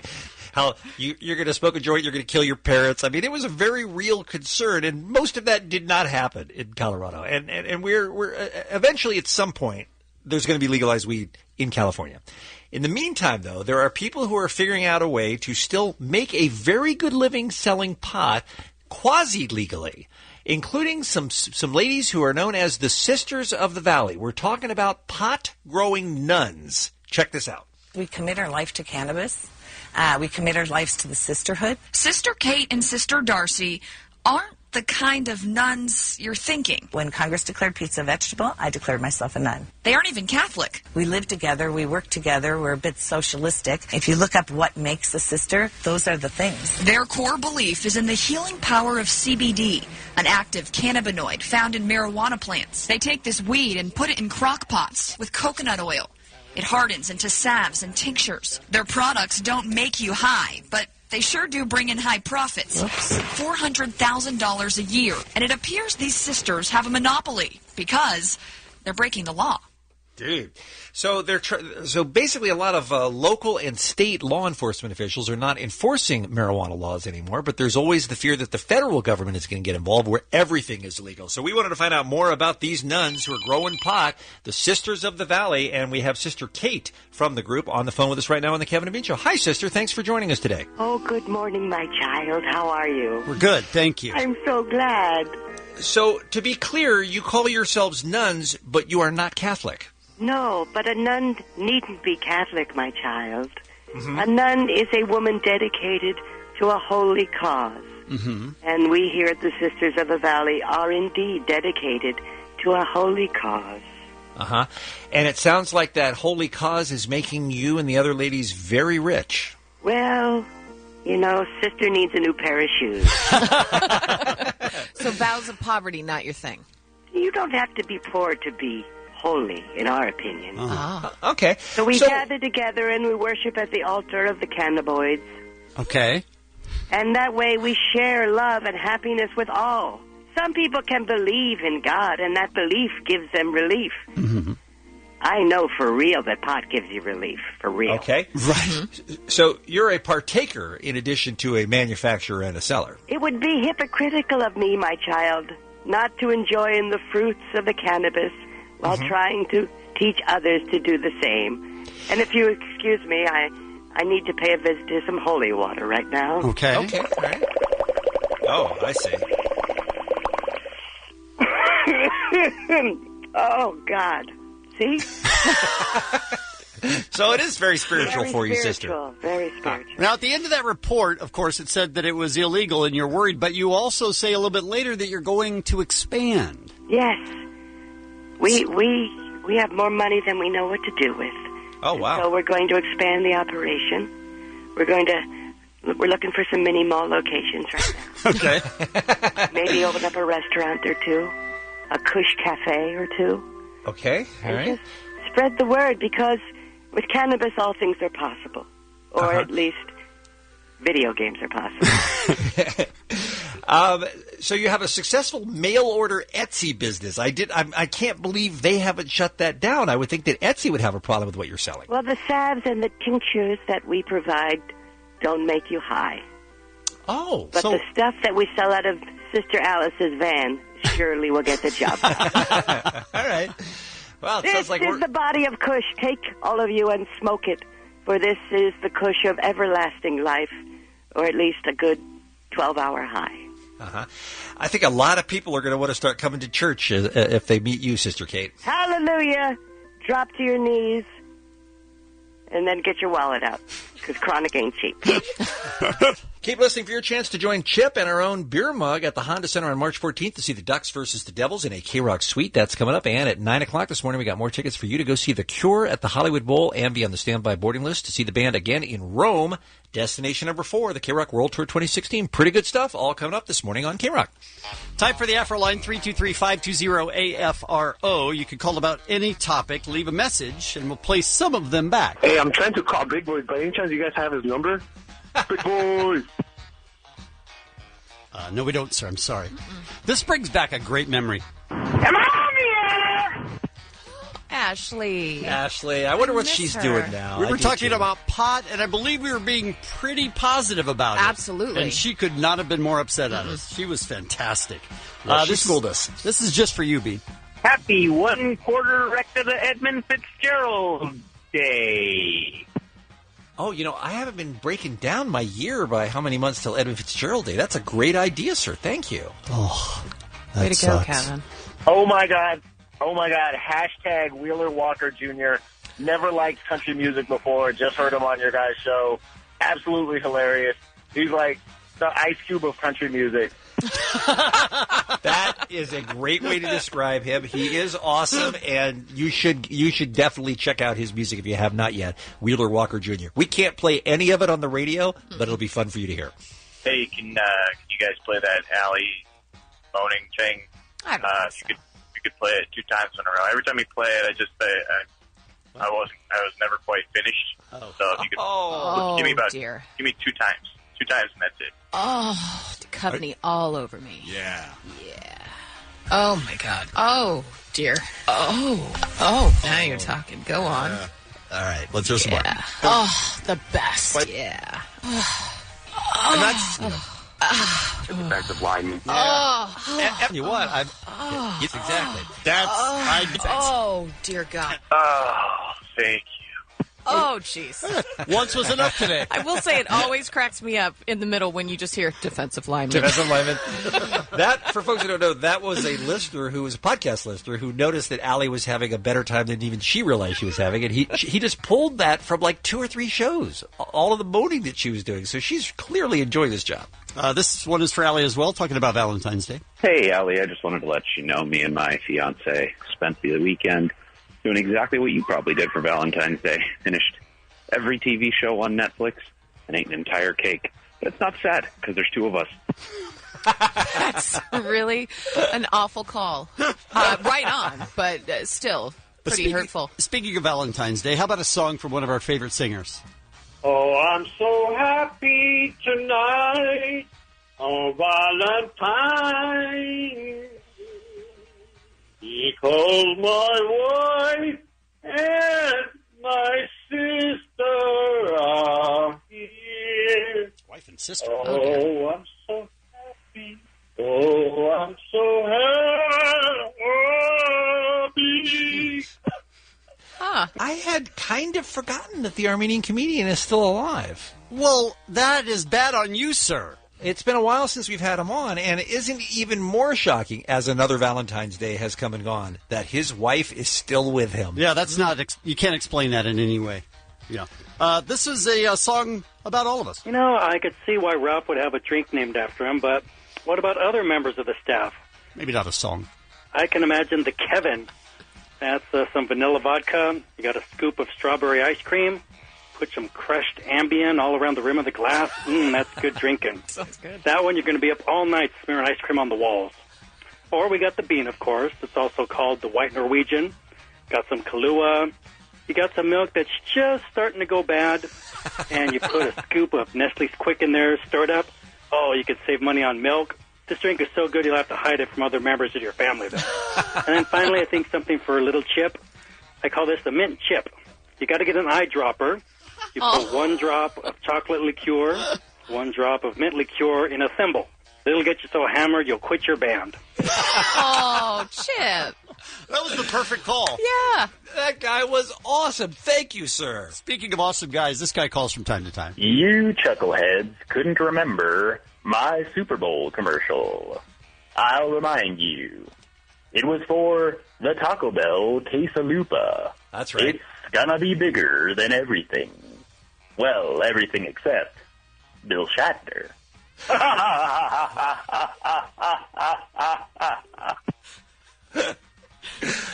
I don't know why that's still so funny to me, but it is. If Bill Shatner has a problem with me making fun of his weight, well, then my advice to him would be to lighten up.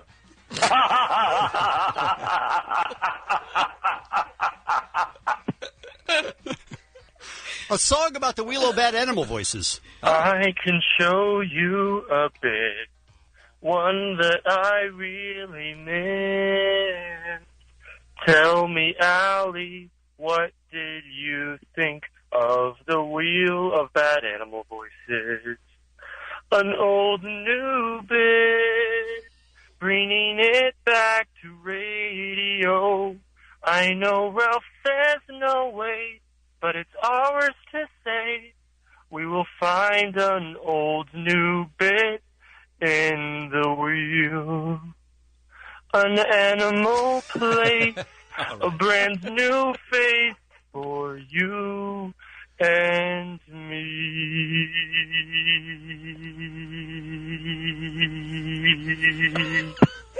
Sold. That's my John. And finally, a reference back to my favorite Super Bowl commercial, which is Puppy Monkey Baby. Podcast listener, just listen to the Monkey Puppy Baby remix. Why is this a thing? So, just why is this a thing? Man, I might just chill tonight. Puppy Monkey Baby. Puppy Monkey Baby.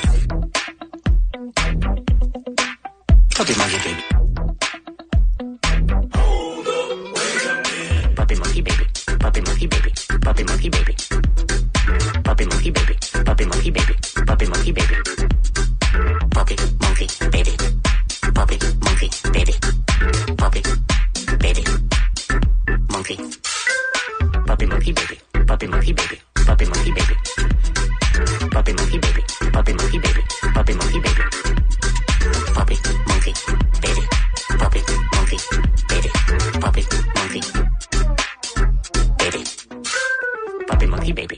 And Mike Rell did a video for it, and that's at kevinandbean.com if you'd like to watch that. And you can call us 24 hours a day, 323-520-AFRO.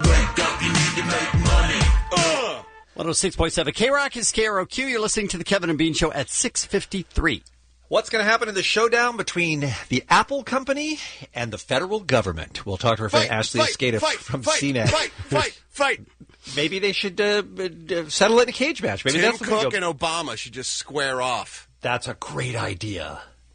They're both youngish, healthy guys. They could fight. Right. It's a great idea, Ralph. Two men enter, one man leaves. Anyway, we'll talk to Ashley from CNET coming up about that controversy in about 20 minutes or so. First, though, Rob is here with the Showbiz Beat on a Thursday morning. What's going on? I want to remind folks that tomorrow night, 10 p.m. at the Improv on Melrose, it's the return of Hollywood Babylon.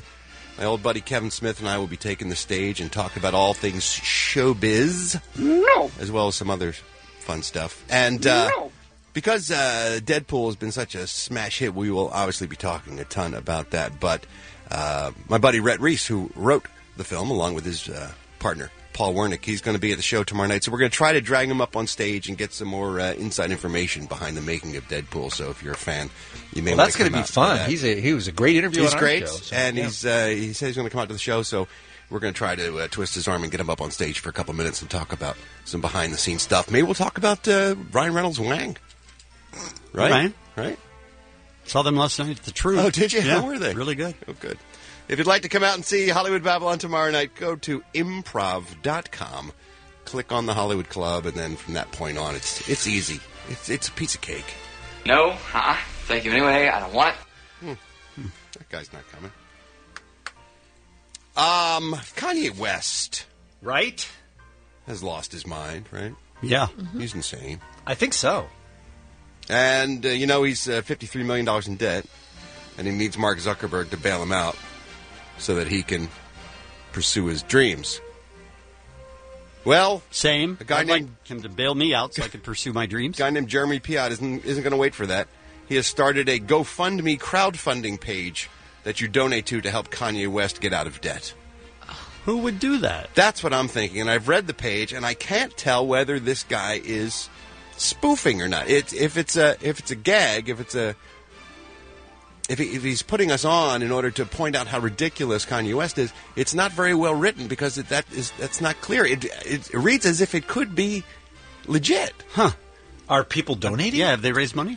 So far, it is over $3,300. We need to find those people. Right? No kidding. We need to find them and make sure they don't procreate. Some and if they people have, are take their donating like children away. $5 and saying, this is ridiculous. How about we should donate for a cure for cancer instead? I'm like, what? You gave $5. I think they're posting $5 just so they can get on the page to make a comment. Oh, I see. I got you. Look, here's the thing about Kanye. If he wanted to make $1 million tomorrow night, he could put a show on sale at Staples Center and make $1 million tomorrow night. There's no shortage of ways for him to make money. Yeah. Some of the posts are pretty great, though. It's worth going over to read some of the posts. Like this one from Donna. Please, how about you suck the implants out of your wife's ass and auction them off? What an idiot. So, not everybody is on Kanye's side when it comes to this. And remember when he told us that there was no way that his sister-in-law, Kylie Jenner, would ever work for Puma? I don't remember that, but go ahead. He tweeted about it because there was a rumor that she had signed a 7-figure deal to star in Puma's spring-summer campaign. Okay. But he shot that down during one of his Twitter rants, declaring, there will never be a Kylie Puma anything. That's on my family. 1,000% Kylie is on the Yeezy team. Puma, we're going to give you your measly $1 million back. Never tried to divide the family. Puma confirmed the deal with Kylie yesterday. So is it on now? Is there going to be a war now? Because she's with Nike and he's with Yeezy? I feel like anybody that has any interaction with Kanye is in a war. Is he Nike or is he Adidas? He's Adidas. He's Adidas, right? Yeah. So, it's Puma versus Adidas. They're going to throw down. They're going to be launching Scuds. Remember Scud awkward missiles? Thanksgiving. What happened to the Scuds? Stud? Where are the Scuds? I miss the Scuds. Do you? Yeah. That was Gulf War time, right? Yeah. That's all we heard about was the Scud. Scud was the best missile out there. Now what? No, the Scud's like the It's the ugly stepchild. Right. Yeah. Bring the Scud back. I don't know that we need to bring the I'm Scud very back. nostalgic today. I'm missing Wawas and Scuds. And it's in the news again. Well, not really. It's her younger brother, Michael Lohan Jr., who is following in the family's footsteps and now has found him in trouble with the law. Oh. Yeah. He was sentenced to just 4 days of community service after getting busted using a forged placard to avoid parking fees late in October. Kevin. How dare you suggest I would do something like that? Do you remember when you had a member of our staff dummy up a sticker for your car that said it was an electric vehicle, it was a hybrid vehicle, so you could use the carpool lane? Absolutely not. By yourself. Do you remember that? Absolutely not. You had him that is a do lie, that. And said, and I will sue you. How will they know? How will they know that it's not a hybrid if I put it on and just drive in the carpool lane? You said. That's alleged. Kevin. I didn't do it. Did He you have is it made? A dick. Did you have it made? No. Don't be ridiculous. Wow. You're just going to lie. Is that how it's going to be? Such a big liar. That's such a big liar. Why change now, Ralph? So his lawyer called it an isolated incident, and he's going to be let off with just 4 days of community service. Liars. He's a 28-year-old aspiring real estate broker. I'm an aspiring Cirque du Soleil performer. Doesn't mean I'm any closer to actually being one. I always loved that. Would say someone's an aspiring fill in the blank. Good times. Right? Absolutely. Today's celebrity birthdays, Jillian Michaels. She was the Biggest Loser, right? She was on that show? That's right. Yeah, 42 years old today. She's scary. She's terrifying to me. Jillian Michaels. I feel like she could pick you up and throw you. Yes, and would at the slightest provocation. She seems like just a hair trigger. Yeah. She would yell in fat people's faces. Ah, what are you doing with your life? I don't know. I want a donut. But then you bring out the Scud. Making people cry. And everything turns then around. You launch a Scud. You're running a Wawa. Get a hoagie. Get a hoagie at Wawa. That would be your job. Oh, Wawa hoagies are so my John. Molly Ringwald's 48 years old today. Dr. Dre is 51. Matt Dillon, 52 years old today. What was he on recently? He was in that Wayward Pines. Was that him? Yes. I think so, yeah. That was him, yeah. You know, I saw that face someplace. John Travolta, 62. And the moment you've all been waiting for, our celebration of the one, the only, the most talented, I think, of everyone in the Lennon family, Yoko Ono. Yoko Ono celebrates her 83rd birthday today. She is a true artist. She does not conform to your standards. She operates outside the box. Yeah. Way outside the box. Got a little Yoko for us? This is real. We didn't make this up.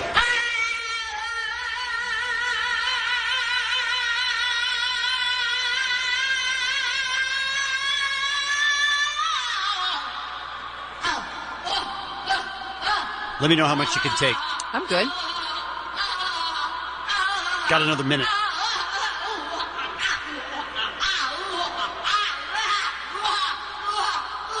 And this was, if I remember correctly, Kevin, this was in a gallery in New York, and there was a whole crowd of people standing around watching her perform. Yeah, I believe it was.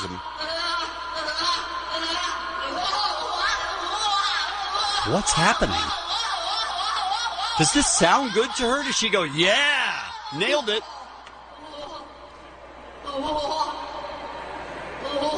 That's just her blowing out her birthday candles today. How does she know when she's done? That's a good question. When there's no one left watching. I'm Ralph Garman. I walk the Showbiz Beat. 6.7 K-Rock is KROQ. This is the Kevin and Rain Man Show at 7:08. By the way, I know you guys are going to make fun of my Twitter here in a second, but I just want to say, because we did bring up, and I made quite a to-do a year ago or a year and a half ago, whenever it was, that Twitter stock went public.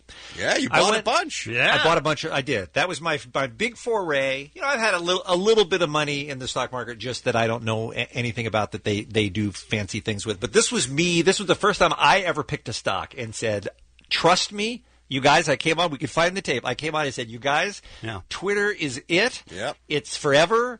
It's the biggest, and it's the best, and it's indispensable. And there's no way this stock can lose. That's right. You're getting on the ground floor. Ground floor. That was the tip I shared with the listeners. Hey, I'm doing this for you, all right? I'm sharing my good fortune, my genius in the stock market with you. Right. Trust me on this. Yeah. Buy stock.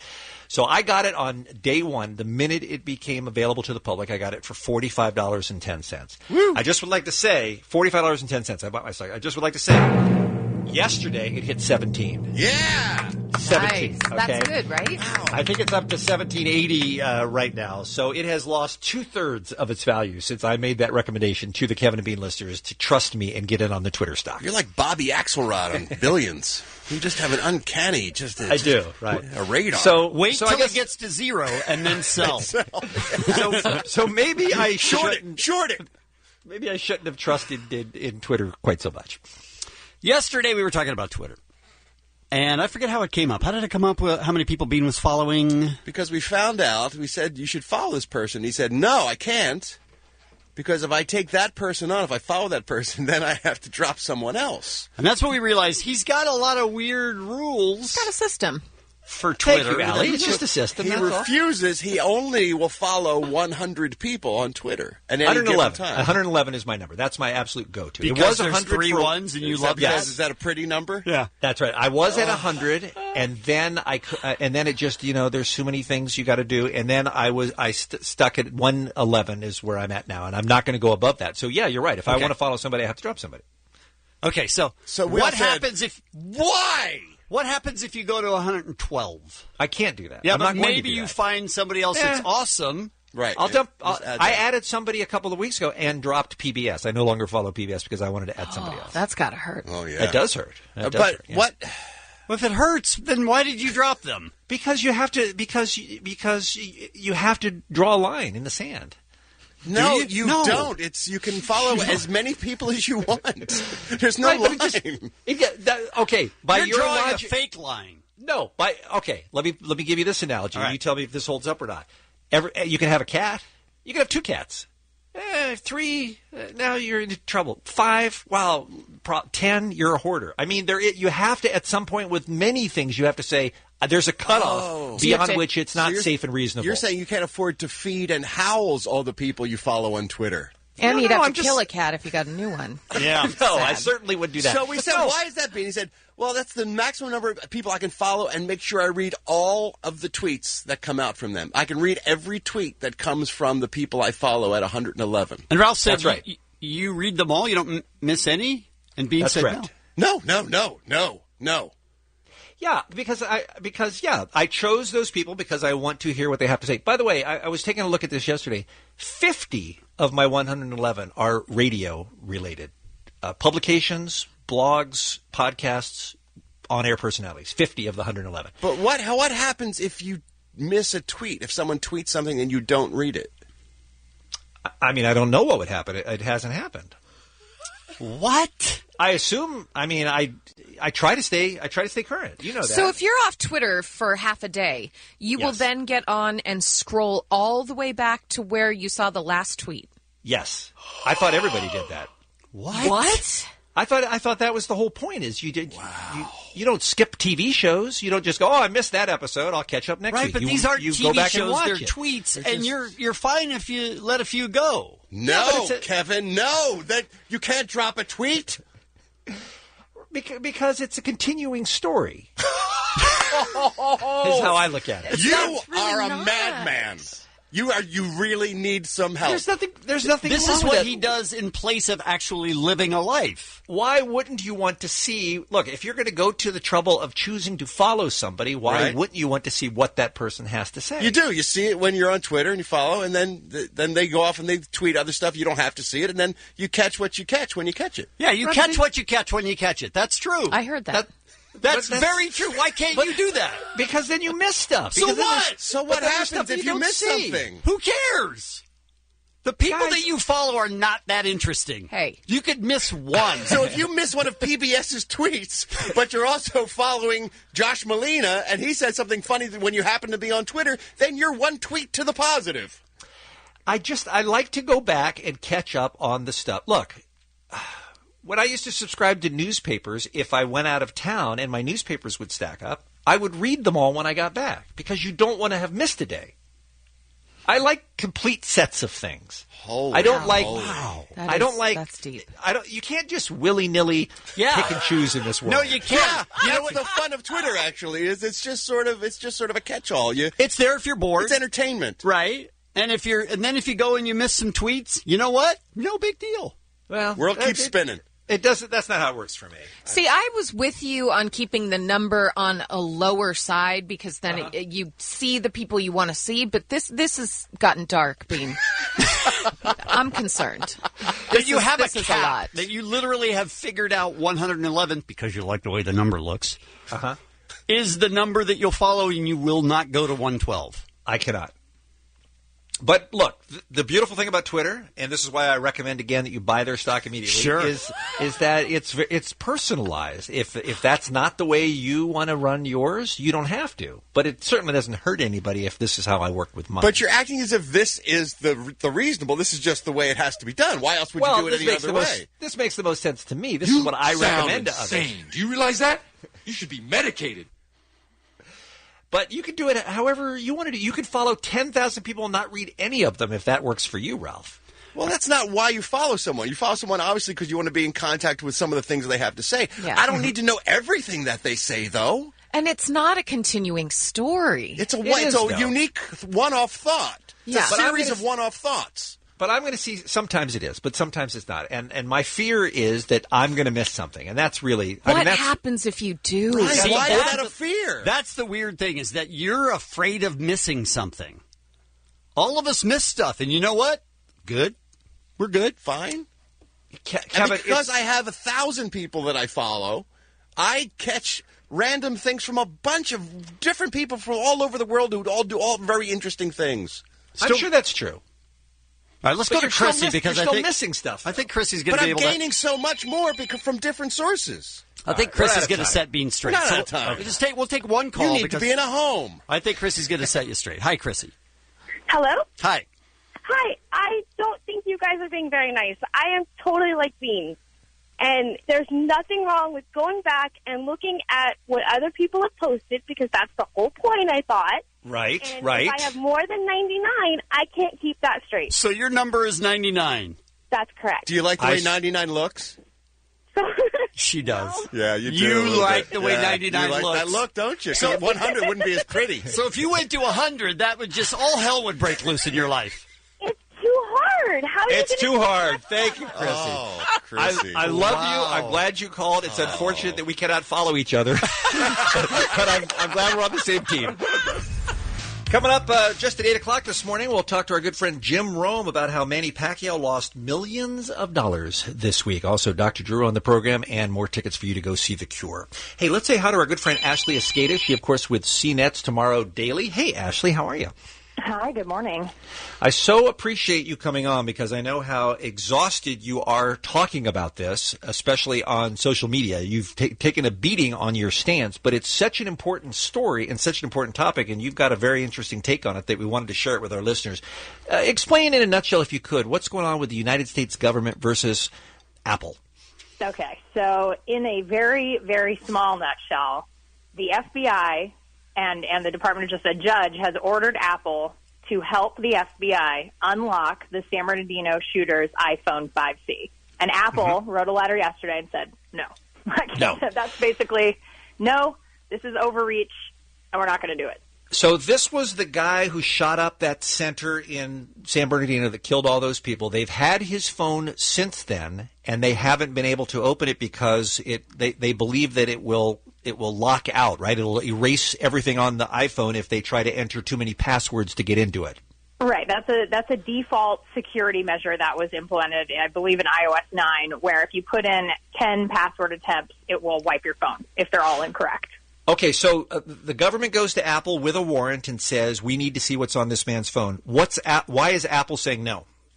So Apple has provided already information, location data, metadata, things that they do have. But encryption is sort of the issue here. And this is the one thing I think a lot of people don't understand is this isn't just about one terrorist phone. This is about a much larger implication for privacy. This is a privacy issue. And Apple is sort of just happens to be the manufacturer of the phone that they're asking for. So what's happening here is encryption is why they can't get into this phone. Like the password protection also is a problem. So what the judge has ordered Apple to do is to create a software image that would essentially allow the FBI to put in as many password attempts as they possibly could. So for a 4-digit password, it would be 10,000 guesses. Oh, I see. Okay. So they could put in as many as they wanted and guess that 4-digit code without a problem, unlock the phone, and get access to everything. However, doing so would, in essence, create what Apple is calling a backdoor to iPhone's security. Right. And to your privacy. And so if you imagine a physical lock on your iPhone, let's just say like everybody who has an iPhone has an actual physical lock on it with their own key that they bought from the Apple Store. And what the government is telling Apple to do, in essence, again, it's a really complicated issue with a lot of different arguments to be made. Right. What they're basically asking Apple to do, and what Apple is claiming the FBI is asking them to do, is to create a master key for everybody's iPhone. I don't want them to see my iPhone. No, you don't, Kevin. Got to be honest. We don't want to see it either.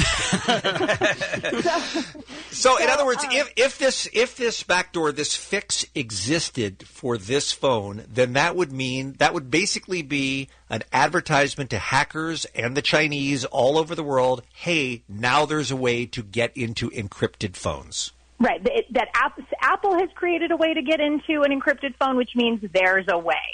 And this would also not stop foreign interests from also demanding that Apple create them a backdoor. So let's say, another country says, well, we have this criminal and we need this information. You need to give us a backdoor into that person's iPhone.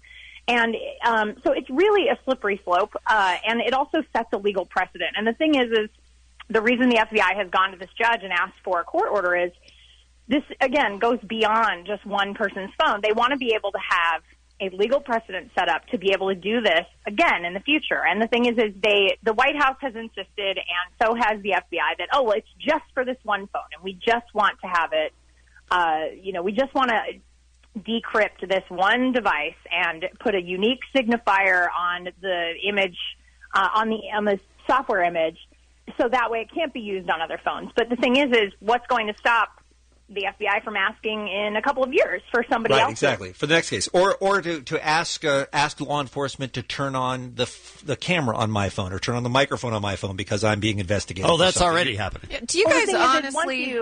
Once you give the FBI the ability to crack encryption and place a software image on an iPhone or any other device for that matter, it doesn't matter what type of cell phone it is, you can basically say that, it's not totally unreasonable, and this is a little bit tinfoil hattish, but there's always concern that the government could ship out, could intercept iPhones that were being shipped to an Apple store and very conveniently reload their own image of iOS on there.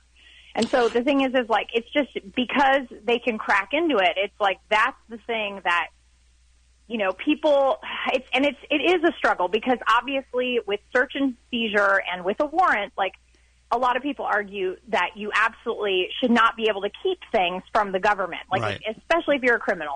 Right. People are saying, there are some people who are saying, and I know you heard from them online, Ashley, that they're saying, look, this is no different than having a warrant to search your apartment or to search your car. You have to cooperate with law enforcement, but you're saying this is different. It's a little bit different in the implication, the wide-reaching implications. Allie has a great question. Yeah, I think I was going to ask it too. Do you really, in your heart of hearts, believe that the government doesn't already have this technology? Well, they wouldn't be asking Apple. Or would they be asking Apple so when they do say, this is what we found all of these other people involved, they can say, but we had to go through Apple. Then Apple's not the bad guy. So they're not the big bad guy? I don't think the government has it, and I also believe that Apple doesn't have it either. I don't think Apple has a way to get into this phone. I think you're adorable. So the thing is there's also the word reasonable. Apple's saying this is an unreasonable burden to have to write this software because this is this would be incredibly complicated. It's not just wiping your iPhone and reloading a version, flashing a version of iOS on your phone that would, this new software image version of iOS, because that would obviously wipe the phone. Like, you can't just factory reset it and say, okay, well, now we can go get all the stuff. They want something that is very complicated. And it doesn't exist, right, Ashley? It doesn't exist currently. Currently, it does not exist. And Apple has claimed they said, there are even things that are out of reach for us, for our customers, because our customers' privacy is paramount. It doesn't seem to work very well for the hackers, so maybe the government should go to the hackers. So, interestingly enough, the FBI, I'm sure that the FBI has been working on a solution for this to find their own way in for years. Right. I mean, this is definitely this is an information security issue, and a lot of the FBI and the CIA and the NSA, they have hired very talented programmers, coders, people who even hackers. I mean, you see things like the Scorpion program. It's like, these are brilliant minds who potentially have come from hacking because they know what they're doing. And so they really want a way into the iPhone. They haven't been able to find it yet. And now they're going through the legal system to try to brute force Apple into making this, which is kind of ironic. This is, as you said, this is going to be a fight that's been going on for a long time. Tim Cook says he'll take it all the way to the Supreme Court as he has to. And I will tell you that this is going to become an issue in the presidential campaign, too. I heard some people on conservative radio yesterday, Ashley, who were talking about, God forbid there's another terrorist attack that we could have stopped if we had had information on this phone that would have led us to the people who make that next attack. You know what I mean? Right. They're going as far as to say there's going to be blood on Apple's hands because they're not cooperating. So this is, a lot of people are very, very passionate about this case. People are really fired up about it. And I think that there is a reasonable, like I said, I think there is a reasonable argument to be made in that nobody's information or nobody's information should be entirely out of reach. However, this particular situation where there's a legal precedent set, I personally feel that is not the way to go about it. Like that, I think that there is hopefully another way. There is a reasonable, more common sense way to go about it than to basically force these companies into essentially hacking their own phones and then making encryption all but worthless. Well, the good news is the thing that we value that as American citizens. Like, having things like encryption is a form of freedom. Your privacy is a form of freedom. The good thing is that online debate is always very respectful. Yes. And that's what I have learned from a lot of the people I heard from yesterday. Very, very well measured, thought out. Our friend Ashley Esqueda is the senior editor at CNET TV, host of the Tomorrow Daily program. Please follow her on Twitter, but only say nice things to her at Ashley Esqueda. Thanks for coming on. We enjoyed it. Thank you. Hey, producer Dave, the King of Mexico. Whoa. Sorry. What just happened? What was that? Did you have a stroke? Are you okay? That noise? What just happened? Did you cough? That was coffee going down the throat. Coffee? While trying to say hi. I was just saying hi. That's all. Yeah. Okay. How's I thought it was guar or something. Really? How's Rhonda Ruffy? She's the best, but you know what? She doesn't like the rain. Aw. Yeah, I tried to take her for a walk. Very unlike yesterday. her father. Yeah, I know. I love the rain. Yeah. That's why I tried to walk in it yesterday. How did we get stuck in this conversation? And then she didn't want to go for a walk. Bean, this was not part of the plan. Okay, I'm sorry. I put a little sweater on her and everything, and she was warm. And go back to choking on coffee. Our producer is here because it's time for a brand new Kevin and Bean Internet Roundup. It's the Internet Roundup, baby. All the videos you want to see. You look like you want some fun. Come on, turn your computer on. Watch out, here it comes. Internet Roundup, baby, Roundup. It's the Internet Roundup. Ow! Got a good batch of videos. You can see them all at kevinandbean.com or krock.com. You know, everybody has a camera with them all the time, always, if they have a smartphone. Many people do. And these first three videos are all regular people. These are not, fancy productions. These are just regular people who shot stuff on their phone that made it to the Roundup because you are going to be surprised when you see it. The first one is called Ouch, Man Sliding Down a London Tube Escalator with Predictable Results, which is a fantastic title. So we're talking about the escalators that one side goes up, one side goes down, and then there's that part part in the middle that separates the two. And this guy, clearly drunk, decided it would be fun to try to slide all the way down. But what he didn't anticipate is that halfway down, there's a big thing that you run into on your way down. So, of course, he falls onto the escalator, and his friends just think it's the funniest thing they've ever seen. Go and keep this recording, man. Yeah, man.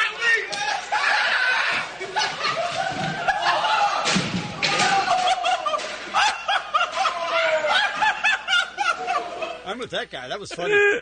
But here my whole thing. Besides the fact that it's the worst shot video, and it is vertical, by the way, that you've ever seen in your life, is they don't even take a second to see if he's hurt or not. They don't stop laughing from the time he falls off that escalator and hits the ground. Yeah, I think you assume he's hurt, and he's dumb for doing it, so it's funny. Well, it's funny. The escalator's going down. They'll get there.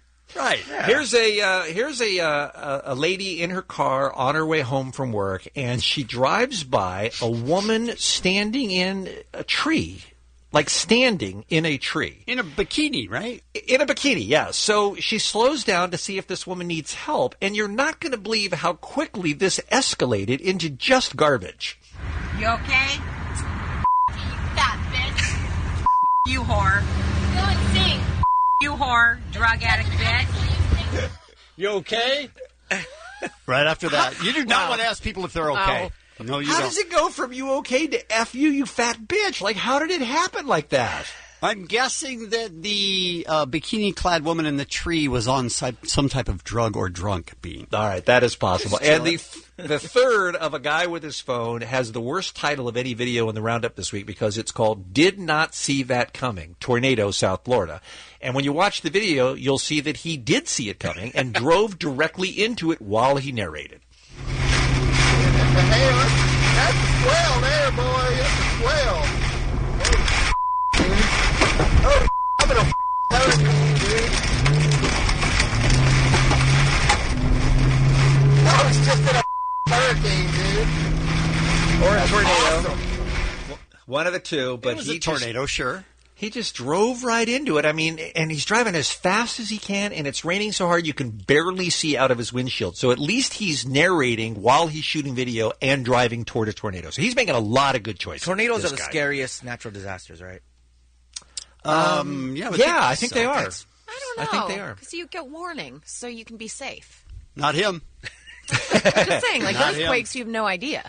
He is peak Florida, that guy, though. Yeah. Well, if you haven't seen Deadpool yet, apparently you need to because it's the greatest movie in cinema right now. And the guy who does the Easter egg videos really had his work cut out for him because he says there are over 100 Easter eggs, secret cameos, and references to other comic books in Deadpool, and he talks about a bunch of them here. Later we see Deadpool creator Rob Liefeld in a bar, who Wade Wilson refers to directly. And Marvel legend Stan Lee appears as a strip club announcer. This may also be a reference to the Stripperella series. Yeah, I don't. And it just goes on and on and on and on and on. Stan Lee is literally the DJ in a strip club. Which is hilarious. It's pretty awesome. Because he's like 95 years old. Two Gods, One Guitar. These guys are back. This time they do a terrific version. Again, it's two guys both playing the same guitar, and they're singing, this time, Eminem. Rappers are hungry, looking at me like it's lunchtime. I know there was a time when once I was king of the crowd, but I still rap like I'm on my Pharaoh munch grass. It's like crunch raps, so sometimes when you come back, up here with the king of the horseback. Rap God, great song. Pretty impressive amazing. performance right there. Yeah. Two Walking Dead videos for you on the Roundup this week. The first one is our friend Mike Relm is back. He has done a remix, and I think you're going to love it. Look at the flowers. Enough! Rick, it ain't like it was before. If y'all want to live, if you want to survive, you got I'm talking about Trust us, the video is better than the audio. It's so good, and it uses all the seasons of The Walking Dead as well. Yeah, it's really cool. And the Honest Trailers is back. They had previously done an Honest Trailer for seasons 1 through 3. Now they've done the same thing for 4 through 6. And again, they make even the best shows make you wonder while you're watching them. Meet what's left of the group. Rick, who's either in charge or completely nuts, depending on how grimy his beard looks. Carl, his pudding-loving son, who's been infected by enough puberty to make him age 5 years in a year-and-a-half long story. Daryl and Michonne, the silent badasses with the strongest weapon of all, fan support. By the way, that is true. They have aged 5 years in a year-and-a-half story. Yeah. I never really even thought about that.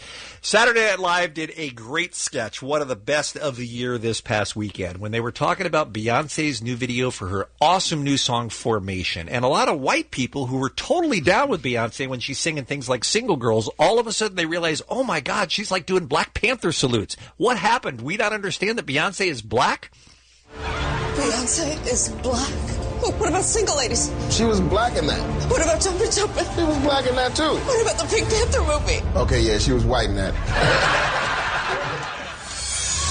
It was the day white people lost their Beyonce. It's great. Definitely watch it. And finally, on this week's Kevin and Bean Internet Roundup, Dave Grohl and Pat Smear from Foo Fighters and before that Nirvana did a piece for Playboy where they are huge David Bowie fans, and they thought they would drive around and talk about all the places that David Bowie used to stay and play and show up at.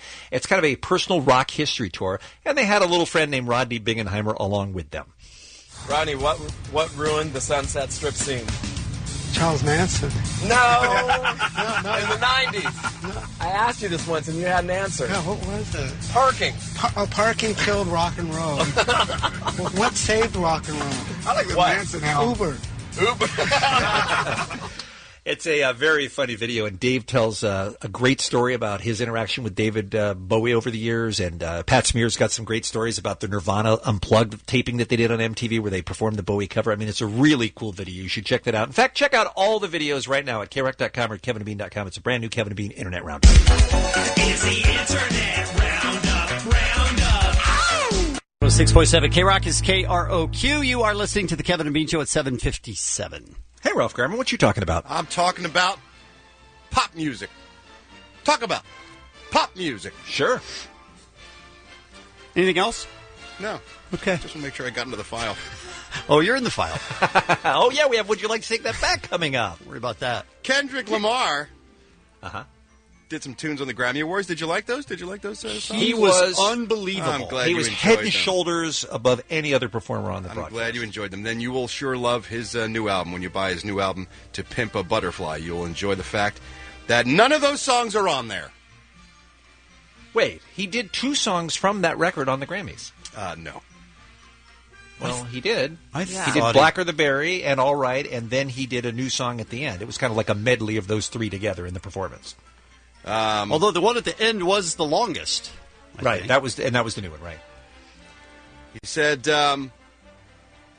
he only wanted to do brand new material on TV that no one's ever heard before. You see all these performances on these late night shows. I got a chamber of material from the album that I was in love, where sample clearances or something as simple as a deadline kept it off the album. Interesting. But I think probably close to 10 songs that I'm in love with and still play and still perform that didn't make the cut. So that's why you heard music during his performance that are not on his album To Pimp a Butterfly. Yeah, he's pretty prolific. I understand he's got a ton of songs that he's never recorded for release yet. So that was his statement. I don't know. I'm not up on Kendrick Lamar, so maybe you guys know better than I did. But I thought he did one from the album, but I could be wrong on that too. Yeah. He's amazing. I know that. And he was arrested, right, that night? They put him Yeah, in it was kind of embarrassing for him to be on stage like that. Staging, it was Probably not broke actual, some law, actual and jail. they were very upset with him. It Nope. seemed like that was not a good idea. Astro Boy! Astro Boy! Right? Right? He's half dog, half man. No? No one remembers Astro Boy? I sort of do. He was a Japanese cartoon character, right? He was a Japanese manga character, hugely popular cartoon series in the 50s and 60s. Then it came back as a TV series in 1980 and 2003. New Line Cinemas and talks to a live-action Astro Boy movie. All right. Okay. How great is that, Astro Boy? Well, I mean, it'll be animated. I don't know Astro You know Boy. what I thought? Live action, I thought would have been the indicator there that it Should probably have been. wouldn't have been animated. But Yeah. I don't know. English means different things to different people. Is it going to be a cartoon? Tomorrow night at the Improv, if you'd like to listen to me, feel free to come on by. We're doing Hollywood Babylon on stage at the Hollywood Improv, me and Kevin Smith, and people come and they pay attention to what I say and they hear me. And it's very clear what I talk about there. For some reason, it's a very different experience. Sometimes I feel bad for you, Ralph. Just sometimes? No, sometimes. And also, the writer of Deadpool, Rhett Reese, is going to be there, and we're going to drag him up on stage and make him tell us secrets about Ryan Reynolds and nude. That's all I care about. He is a dick? No, he is not. He's a great guy, and we're going to force him to talk to us. So if you're a Deadpool fan, if you want to come see Hollywood Babylon tomorrow night, would be a good night. Go to improv.com for more information and get your tickets. No! We have a good time. No! And if you haven't seen Deadpool, see it. Yes. It's great. Although, is there anyone left besides Bean who hasn't seen it? It continues just to be a monster. It's going to make another hundreds of millions of dollars. I know I'm going again. I'm going again, too. Me too. Today's celebrity birthdays. Jillian Michaels is 42 years old today. Molly Ringwald's 48. Dr. Dre is 51. Matt Dillon turns 52. John Travolta is 62. His hair is 3. And Yoko Ono. Oh, how we love her. She's 83 years old. Define love her.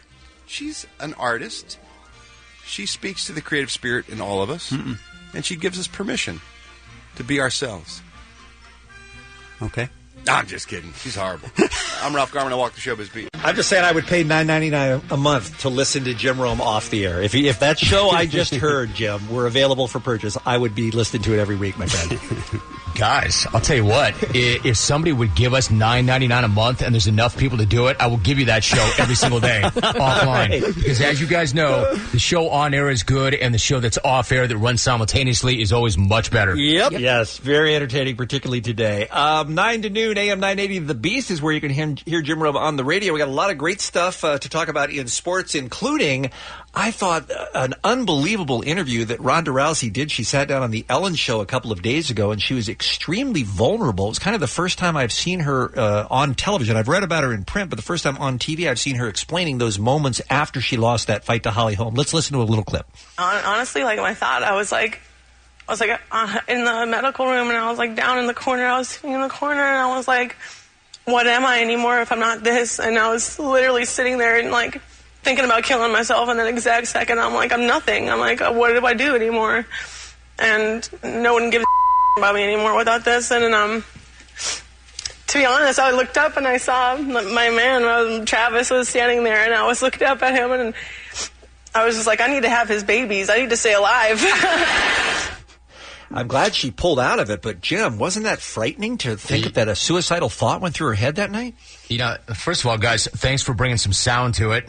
Nice production value. Thank you. You know what? It sounds really shocking, but she did tell me months ago on my Showtime program that she would rather die than lose. And when I pressed her on that, she said, no, I mean it. I'd rather die than lose. And that was not just a loss to Holly Holm, as you know. That was a public humiliation. She was beaten up badly. The entire world saw it. I mean, she was already a meme before she even hit the canvas. Yeah, and when we're talking about Ronda, she's fierce. She's proud. She was the champ. She was unbeatable. The baddest ass there ever was. A huge crossover star because of it. And it was all gone in an instant, beaten right out of her. I could see where she'd go to a really dark place, and I think she did. I got to tell you, I think the goal of never being beaten is not sustainable. There's no possible way you could go through the UFC and not be beaten. That just seems like it's a bar that's set way too high. But you look at Floyd Mayweather, Kevin. I mean, it does happen. Yeah, but he doesn't fight.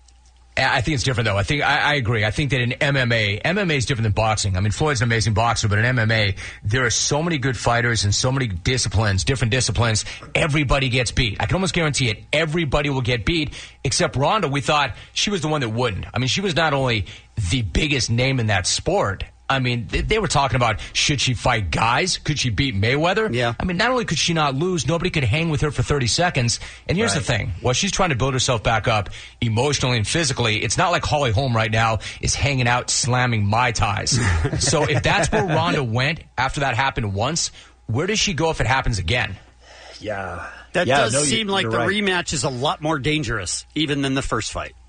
Oh, for sure. And I can't remember the last time I was more in greater anticipation of a rematch than this one. I mean, this is going to be amazing. If it happens, it probably won't happen before the end of the year, but the stakes will never be higher, for the reason I just mentioned. I mean, I think she can come back. Like, if you tell yourself with every great setback, there's potentially a great comeback, there's that. But if she gets beaten down again, I can't even imagine where she'd go. Yeah, that's a great point. Jim Rome on with Kevin and Bean right now on the Kevin and Bean Show. Manny Pacquiao did not have a good week. How boneheaded is this guy, Jim? Hey, for the most boneheaded guy ever? How's that for a hot take? Yeah, right? And anybody who hates the idea of Mayweather-Pacquiao, guys, that rematch, you don't need to worry about that. Manny's already in a fight. He's fighting the entire internet, and he's getting his ass kicked. He said, quote, he was asked to weigh in on homosexuality, and he said, quote, it's common sense. Will you see any animals where male is to male and female is to female? The animals are better. They know how to distinguish male from female. If we approve of male on male, female on female, then man is worse than animals. End of quote. I mean, are you kidding me with that? What the guy's saying is a gay man is worse than a rodent or a pig or a snake because at least those creatures know how to distinguish a male from a female. This guy is a dummy. Yeah, it's unbelievable, and to Nike's credit, they dropped him. And what do you think that was worth? How much do you think Pacquiao was getting from Nike to wear their stuff? You know, I'm not sure exactly what they were paying him. I don't think that was a huge revenue stream for them, but that was a no-brainer. I mean, they fired him right on the spot, and it shouldn't have even taken as long as it did. I mean, the guy, even almost as bad as saying it was the way he doubled down after saying it. Like the guy dropped some scripture on Instagram adding, I'm not condemning anyone.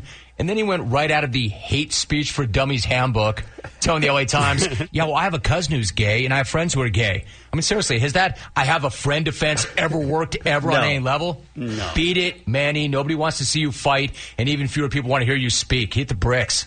And it's just so shocking that a guy who you think would be media savvy because of his boxing career, and even more so because of his political career, even if he thought that, why would he say something like that out loud? Because he's a dope. Okay, I mean, seriously, it's one thing to think it. I mean, that's bad enough, but you're right. To be a public figure running for office and to say something like that and then to double down on it and say, I'm not condemning anyone. I mean, nice knowing you, Manny. Go away. By the way, Beat it. as a PS, I thought this was fascinating. Something I read yesterday pointed out how much trouble Nike has had with their athletes over the past couple of years. They had to sever deals with Lance Armstrong, with Ray Rice, with Adrian Peterson, and Oscar Pistorius, all leading up to Manny Pacquiao. So they gotta pick better spokespeople, don't they? Look, it's kind of a numbers game, right? They can have a lot of different people, and mostly guys stay in their lane, and they're pretty good guys. But if you go into business with that many people, you're going to get burned. You're going to get burned. Some bad apples, yeah. All right, one more thing, Jim. I've enjoyed seeing the reception that Kobe has received every time he plays for the last time in a city on his NBA farewell tour. But he's really scoring on this thing, right? It's much beyond what's happening on the court. You know, I'm glad you brought this up. There's a really underrated aspect to the Kobe Bryant going away tour that nobody is talking about that we got to get to, and it's the fact that he's not getting hit with a bunch of schlocky going away gifts like every other athlete on the way out the door. Man, I hate that. But I knew it couldn't last. I knew that gag gift guy would show up eventually, and he did in the form of Chris Paul. Did you guys see this? He gave Kobe a walking cane, some reading glasses, compression socks, and a tube of denture glue. LOL, way to zing him, Chris. The dope who shows up to an engagement party with a ball and chain for his buddy is laughing so hard at that denture smack. Hey, wait, there's more. Dwayne Wade jumped in with a 1-year Netflix subscription. Get it? Because the Mamba is going to have so much free time on his hands. Right? You think that's bad? Wait till they start loading Kobe up with Bengay, Depends, and Viagra. Yeah, trust me. Nobody thinks gag gift guy is funny. It's not. This could get so much better / worse. So lame. Yeah. I love that. All right, you can hear about all of these topics and so much more in the wonderful wide world of sports with our friend Jim Rome. The Jim Rome Show airs 9 to noon today and every weekday on AM 980 The Beast. Thanks for the time, sir. We'll do it again next time. You dudes rule. Thursday, that must mean our good friend Dr. Drew Pinsky joins us on the phone from Loveline and the HLN Show and KABC weekday afternoons. Hey, Doc. Hey, gentlemen. Thank you so much for joining us. I was astonished to watch the segment on your HLN show the other night where you were talking about teacher-student sex and how unbelievably prevalent it is. There's a school in Louisiana that has just for the third time in 18 months had to discipline a teacher for having sex with students. This one is a 26-year-old high school teacher who is having a year-long sexual relationship with a female student. The other two were also female teachers who were trying to have sex with the same 16-year-old boy. What the hell is going on, Doc? Yeah, is that envy or jealousy? I detect that boy is a baller. Why didn't you experience something like that? That's a question. I mean, it crossed my mind, but first of all, how prevalent is this? Because I feel like we see a lot more of these stories recently than we used to. Is there a lot of teacher sex going on, Dr. Drew? And if so, why? There is an unsettling amount. It's been pretty consistent for the last 10 or 15 years. The why is complex. Every female perpetrator that I have dealt with or met had a severe sexual trauma history, had some sort of boundary issue. And in fact, on that very HLN program you're referring to, I interviewed a kid that was the object of this kind of sexual abuse. And he said the teacher would come to him repeatedly and report to him and complain to him about her husband and about how miserable she was in the relationship. So right there, wow, that's the place in which the boundary violations begin. It's, believe it or not that much of a reach to go from that boundary porousness to a physical reaction, especially when you're dealing with a 17-year-old male. I mean, that's just where they go. Now, the males think, oh, this is awesome, and then they start to feel ashamed. They start to feel overwhelmed. They start to feel guilty. They start to feel like they caused something, and reminding you that, listen, when an adult has sex with a child, which is what this situation is, the child does not have the neurocognitive development to really even consent. In the eyes of the law, they can't consent. And so they really are the victim of a crime, of a manipulation, but they don't realize it, and all the feelings that flood in tend to result in bad outcomes. So these males that we think are somehow celebrated, but hey, cool, man, wish that happened to me, end up bad. Things don't go well for them. You know who had something like this happen to him was co-host on Loveline, Mike Catherwood. He, as a student, he had a teacher try to have sex with him? It wasn't a teacher. It was when he was 13. It was a 19-year-old woman that did this to him. And he, at the time, he talked about this on Loveline, at the time thought, oh, cool, I'm a horny little 13-year-old, finally. And then, but he had he was flooded with a bunch of weird feelings. He became, as you know, hypersexual. And he's still dealing with the trauma to this day. Isn't that unbelievable? Drug addiction is a common outcome, as well as criminal behavior and relationship problems. All, two of the three of which three of the three of which really Mike has struggled with. So, Kevin, before we got Dr. Drew on the line, if I would have told you that there was a downside to being a 17-year-old high school student having sex with a 25-year-old teacher, for instance, would you have believed it? No.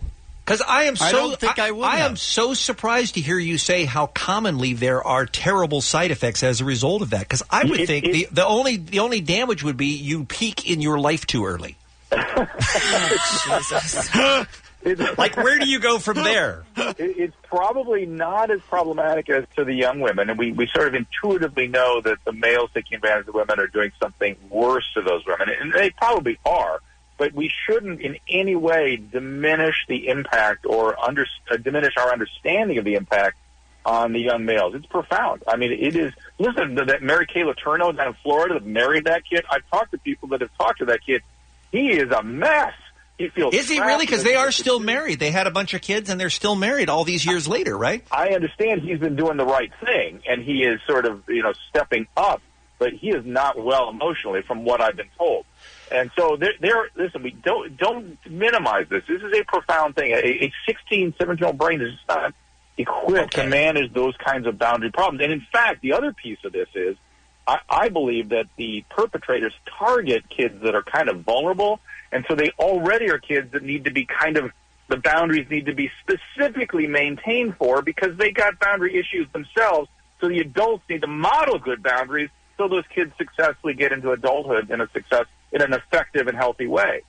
All right, Dr. Drew, let me ask you one more point, and this came up on the HL interview. One of your guests, I apologize, I don't remember which one, said that he sees in the data that there is an absolute double standard in the sentences, in the punishment of the perpetrators, of the teachers. If you are a male teacher, you are going to get a worse time in court than if you are a female teacher for committing the exact same crime. Is that fair, or is that reasonable? It's not fair. It's apparently factual. Again, I'm not a legal person, but I will take those people I have on the program are competent, and I will take his word for it that that's a fact. And it's, there should be some difference. It is worse. The outcomes tend to be worse for the women, and we do, see it more of we sort of know what the male teachers are up to more. We see it more as a manipulation. We see the female teachers, we see them more as, ill and problematic. And to some extent that's true.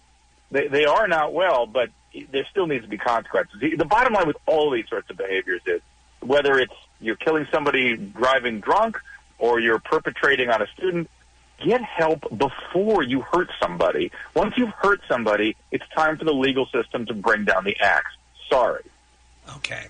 All right. Great stuff. Really a fascinating topic. I hadn't really seen that discussed on TV the way you guys handled it the other day. It was a great episode. You can see Dr. Drew on HLN Monday through Thursday nights at 6. Of course, he's a co-host along with Mike Catherwood, Sunday through Thursday nights on K-Rock. And look for... Yes, go ahead, sir. Why don't you get Mike in to talk about this? Not Rudy, but Mike, to come in and talk about his issue with this. He talks about it very clearly, and it's interesting to talk to him. You really get a deeper sense of how it affects a young male. It's kind of surprising, and it's kind of moving, too. Seems like it'd be kind of a bummer, though. It'll be a bummer, but you'll be actually emotionally affected by Mike Catherwood. It'll be quite a change.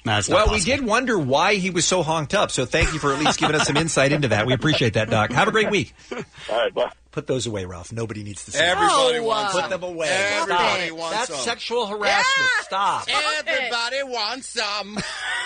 Hey, you know how your dad used to make you go in and get the belt out of his drawer to put it back so that he could then spank you with it? Yeah. That's what this is going to feel like, because it's time for Would You Like to Take That Back? Would you like to take that back? Would you like to take that back? Tell me, would you, if you could, could you take that back?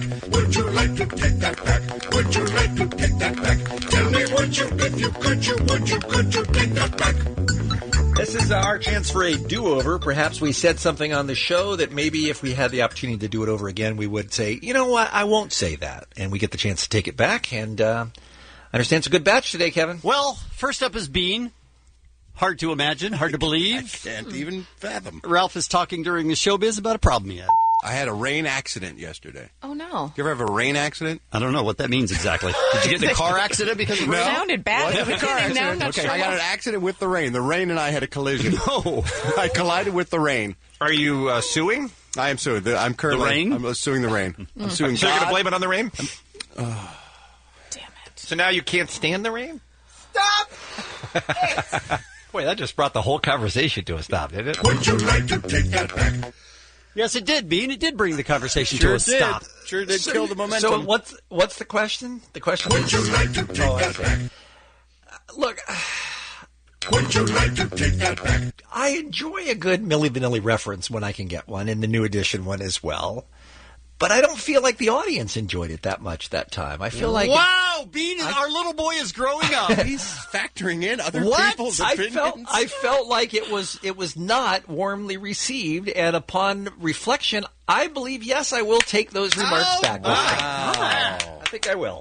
Where's Bean? What happened to Bean? I'm gobsmacked. The next one is Allie, and we're coming out of a Rage Against the Machine song. Bean is talking, and I don't believe Bean even heard Allie's comment. Whatever the problem is between you kids, just get back together, Rage Against the Machine. Please. Who's with me? Well, maybe they'll do what you told them. That's got to be near the top of bands that I wish had not broken up. Would you like to take that back? Don't you dare. There's no possible way in hell I am taking that back. Thank See, you. those are Thank you lyrics very from the song we were playing. Yeah, we all got that. we Bean. get it. Oh, for the listeners right now who may not If have they don't tracked. know Rage Against the Machine, then they're bad. And I think listener is the operative word there, because Bean does not listen when he's talking. It's just whatever. All right, Ralph is next. No, come He's on. telling us about an ABBA-themed restaurant in Sweden. I'll go next time I'm in Stockholm. Yes, you will. Yes, you will. And there's the ABBA Museum there, too. Sure, you don't have to tell us. Waiters give you a choice of still or sparkling Waterloo, I believe, when you sit down. But I want to tell you, folks. Would you like to take that back? Still or sparkling Waterloo. Waterloo is an ABBA song. Would you like to take that back? It's their biggest hit. It was Right. their first and biggest. Right? Come on. So the question's out there.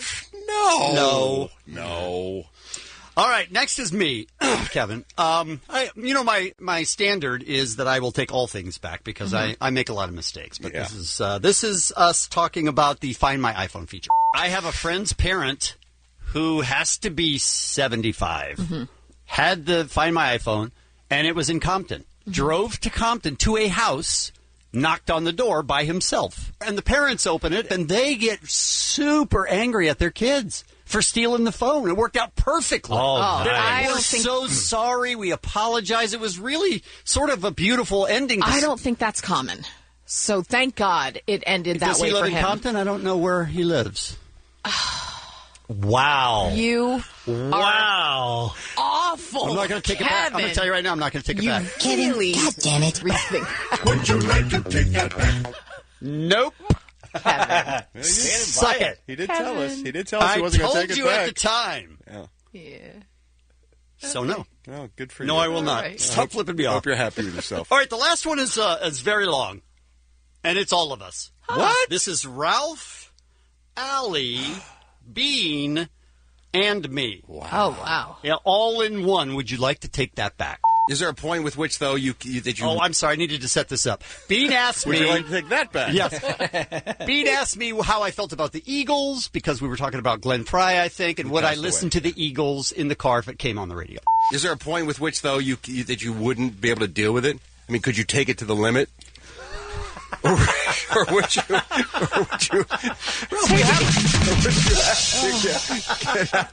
Could you listen for the long run? I'm saying. Take it easy, Ralph. Or would you? But one of these nights, would you just go home and put on some Eagles music and kick back and listen to it? Have that peaceful, easy feeling as you're listening. For me, I love the Eagles. I'm a victim of love when it comes to how much I enjoy their music. I can't tell you why I love them so much. You can't? Come on, Kevin, play. It's fun. I don't like this game. Okay. All right. I really, because I can't compete. I don't believe you. I think you've got lion eyes. Get over it. It's another song. Allie going for the deep cuts. Yeah, I like it. Going for the recent recordings. Just a desperado. It doesn't really It doesn't work, fit into Kevin. the conversation, But but yeah, still, take it it was out. a title. Take it out. It was indeed a title. He's literally taking a bow.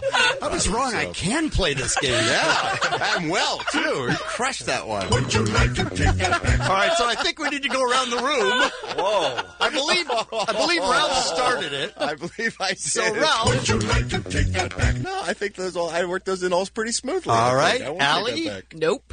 Bean. I mean, I feel like it would be. I was just joining the party, is all. Everybody else was having fun, so I was having fun. So all the kids were doing it. All the kids were doing it. Yeah. There was a little bit of peer pressure, and I don't regret weighing in. No, I'm not going to take mine back either. I'm taking mine back because that was 100% a fail. But you bowed. That was a 100% fail. Yeah. I tried to save it with the bow, but Yeah, that was shoehorned in there, wasn't it was terrible. Would you like to take that back? 6.7 K-Rock is KROQ. It's Kevin and Bean Show at 8:55. K-Rock's World Tour 2016 destination number 4 is The Cure in Rome. You can be on the standby boarding list for that. Hey, Cure, how do you do? Hey, I got a cure for you, too. It's called olive oil. You put in anything and it fixes you right up.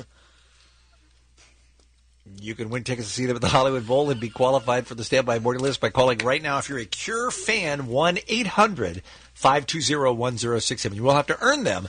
We'll play a game just after 9. Ralph is here. Time for the Showbiz Beat on a Thursday. We should do a game this week called Arrivederci Roma. And have that guy host. I'm in. Whoever he was. Whoever that guy Seems was. like a nice guy. He's just being a nice guy. That's all. Ryan Reynolds. Right? He's just dreamy. He's in Deadpool, hottest movie in the world right now. And then a lot of people are talking about, because it's an R-rated film, his stripped down nude fighting scene. Penis. Which I think, yes, Bean, there was that. But I think if you have to engage in a fight scene, even in a... Yes, Kevin, there was it. There was that, too. If you have to engage in a fight scene, even in a movie fight scene, that's got to be terrifying, right? I would think so, yeah. I mean, talk about vulnerable. And in that scene, there's fire all over the place and girders falling and broken wood. I would just be concerned for some damage. Penis. Yes, Bean. Yes, there was that. Penis. And so, He told Ellen DeGeneres yesterday that it all boils down to the bottom line. He said that he's not above taking off his clothes for money. That's what it came down All right. to. But he thick. He did have a little talk with the crew before filming. And he said that the makeup they had to apply to his entire body because after he mutates, he is scarred everywhere. Had to start work at 1 a.m. to start the makeup. Didn't start shooting until much later that day. So hours. Speaking of meat. Hours to cover him with that makeup. Wow. That he said was very sticky. Ooh. I think getting it off would be even worse than putting it on, right? Yeah. So did his penis look like an avocado? Had sex with a much older avocado? Exactly, yes. His face looked like a testicle with teeth, and his testicles looked like testicles with teeth, I'm guessing. I like penis.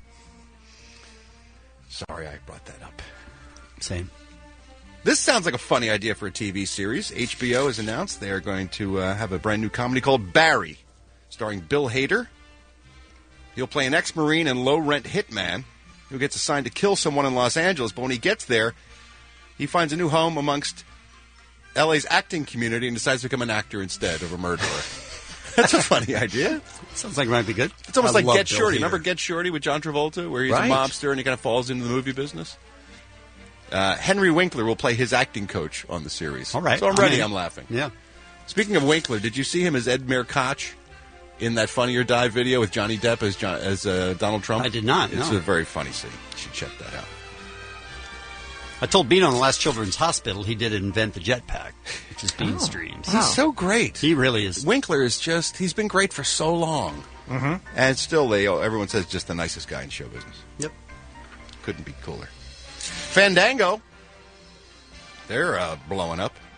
Do you use Fandango to get your movie tickets? No. I do. I love it. I do too. It's awesome. Yeah. Love it. They have decided to buy the website Rotten Tomatoes, which publishes, of course, the movie reviews, gives you an overall average of movie reviews for any film. And they've also picked up the streaming video service Flickster, which allow users to view movie trailers as well as learn about new and upcoming movies. It's sort of like a social media for film fans.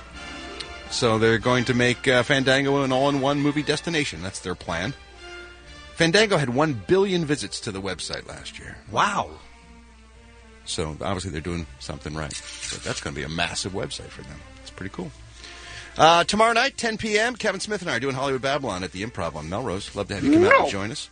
We're going to be talking about Deadpool, of course, and one of the writers, Rhett Reese, will be in attendance as well. We're very excited about that. Not that guy, but you can go to improv.com to get your more details and get some tickets. I'd love to have you come out and join us. Nope. It's a funny show. We have a good time. Come on, negative guy. Nope. Today's celebrity birthdays. Yoko Ono is 83 years old today. She's the best. And by the best, you mean... Woman who broke up the Beatles. Yeah. John Travolta, 62. Matt Dillon is 52. Dr. Dre's 51. Molly Ringwald, she's 48 years old. And TV show host Jillian Michaels is 42. I always thought that show Biggest Loser was sort of a sham. If I had angry Jillian Michaels yelling at me, I could lose weight too. I'd be scared to death. Take a bite. I would just eat clouds for a while or whatever it took. So she would just stop yelling at me. How do you eat clouds? You know, clouds are us. I'm Ralph Garman. I walk the Showbiz beat. Once I was 7 years old. 106.7 K-Rock. Sexy. Little slow music for you there to keep you in the mood. I love you. Talk to you later. I don't want to be in the mood. What just happened? What is happening? I need a shower. Wow. Why is Rodney mashing on us? That's creepy. Hey, let's change topics to something good. We're talking about The Cure at the Hollywood Bowl, and you get a chance to maybe see him if we draw your name on Monday for The Cure in Rome. It's K-Rock's World Tour 2016 Destination Number 4. It's time for Kevin Blowhums the Hits. Because you know he's all about that blow, no whistle, and all about that hum, no whistle. He's all about the blow and the hum, no whistle, and that's why we play Kevin Blowhums the Hits. Special needs, special needs, special needs, special needs. All right. This came out of Kevin and Bean whistle the hits, right? And then we realized I can't whistle. Mm-hmm. So now we're building a game around me not being able to whistle. Yep. Why can't you whistle? How am I supposed to answer that? Well, I mean, you're a person who you've tried, right? I've tried, yes, and you've heard it, and that's why we're building this around the fact that I can't whistle. But I'm still perplexed that you still can't whistle, though. Well, how can I explain it to you? I just can't. It's like if you can't snap. Right, which is absurd. Which I can't have. But at least I've tried. I've tried hard. Yeah, I've tried too. Okay. It just doesn't work. Let's try again. So You're it sounds getting more angry. like blow humming than whistling. I feel bad because these people really want to win Cure tickets, and I don't want it to fall on my shoulders because I suck. I think you'll be great. All right, so 1-800-520-1067. Let's talk to our first contestant. I think this is going to be Joe. He's in Laverne. He's on line 1. So, Joe, the way this game is going to play is that Kevin is going to attempt to whistle a Cure song. All you have to do is identify it by title. Which Cure song is he whistling? Unfortunately, it's really more like blow humming because it's Kevin. But you got it? You ready to try? Right on. Yeah, let's go. Let's go. All right, good luck. Good luck.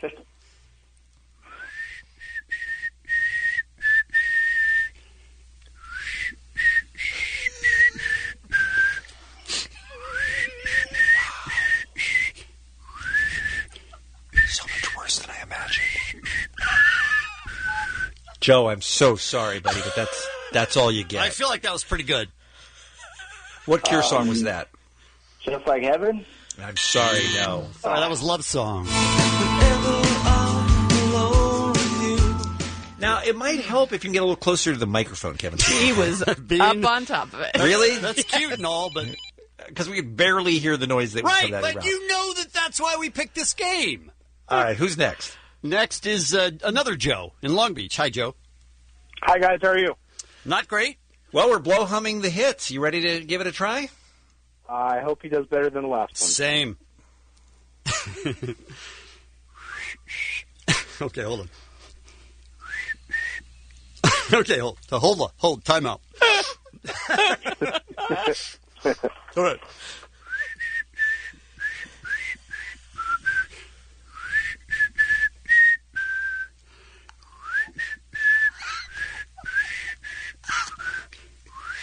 Just Like Heaven? No, I'm sorry. It's sure not. It was Boys Don't Cry that time. I'm sorry. Is there a microphone you can get like right up on, like next to, so the sound goes down the phone to the His people? mouth is on it. Right Bean. on it. Okay.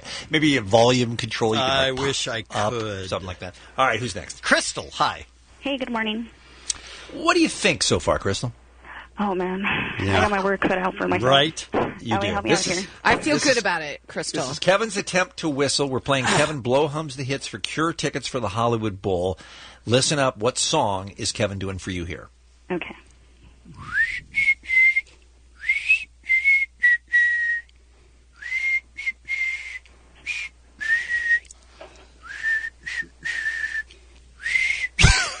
I'm looking at it. I don't even hear this song at all. I haven't heard anything. Do the chorus. remotely- Do the chorus.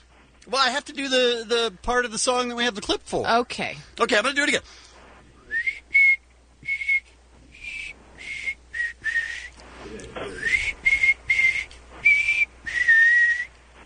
Come on. No. I mean, that, Kevin. Crystal? I mean, that was perfect. What do you think, Crystal? Friday I'm in Love. Yes! How did you do that? I was great is how she did it. I don't Was think it? that's Was how that it goes. just a guess, Crystal, or did you hear Kevin whistle something that sounded like just like Heaven to you? I mean, Friday I'm in Love to you. I actually heard him on the high pitch when he goes Monday and Friday, you know? See? Wow. See? Crystal. Very That's impressive. Okay. 'cause he was horrible. You are in the drawing. Well done. All right, I may have the strength for one more. All right. Tracy in Newport Beach. Hi, good morning. Hey, Bean, remember this when you vote for this game next time. Still good. Dick. All right, you ready? Sure.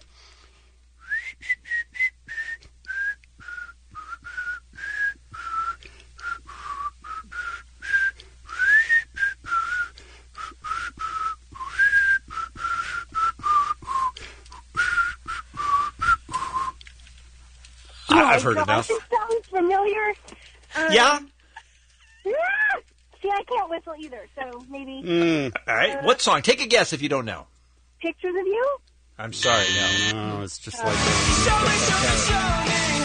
right, well, look. The good news is that Crystal is in the drawing. Bean is literally ending this bit he before. wants no more. We don't even need time-wise to get out. He's done. Who's our winner, Allie? The winner's going to be Crystal. It is Crystal. How about that? Incredible. Well done, Crystal. You are a miracle, and we want to fix you up with tickets to go to the sold-out Hollywood Bowl show. You were in the grand prize drawing Monday to see The Cure in Rome. Thank you so much for playing. Kevin Blow hums the hit. He's all about the blow and the hum. No whistle. Special needs. Special needs. Special needs. Special needs. 106.7 K-Rock is KROQ. This is the Kevin and Bean Show at 9:38. What do we play? Earth, Wind, and Fire? What is that? I didn't hear Empire the of the last 5 Sun. seconds. Empire of the Sun. I like that song.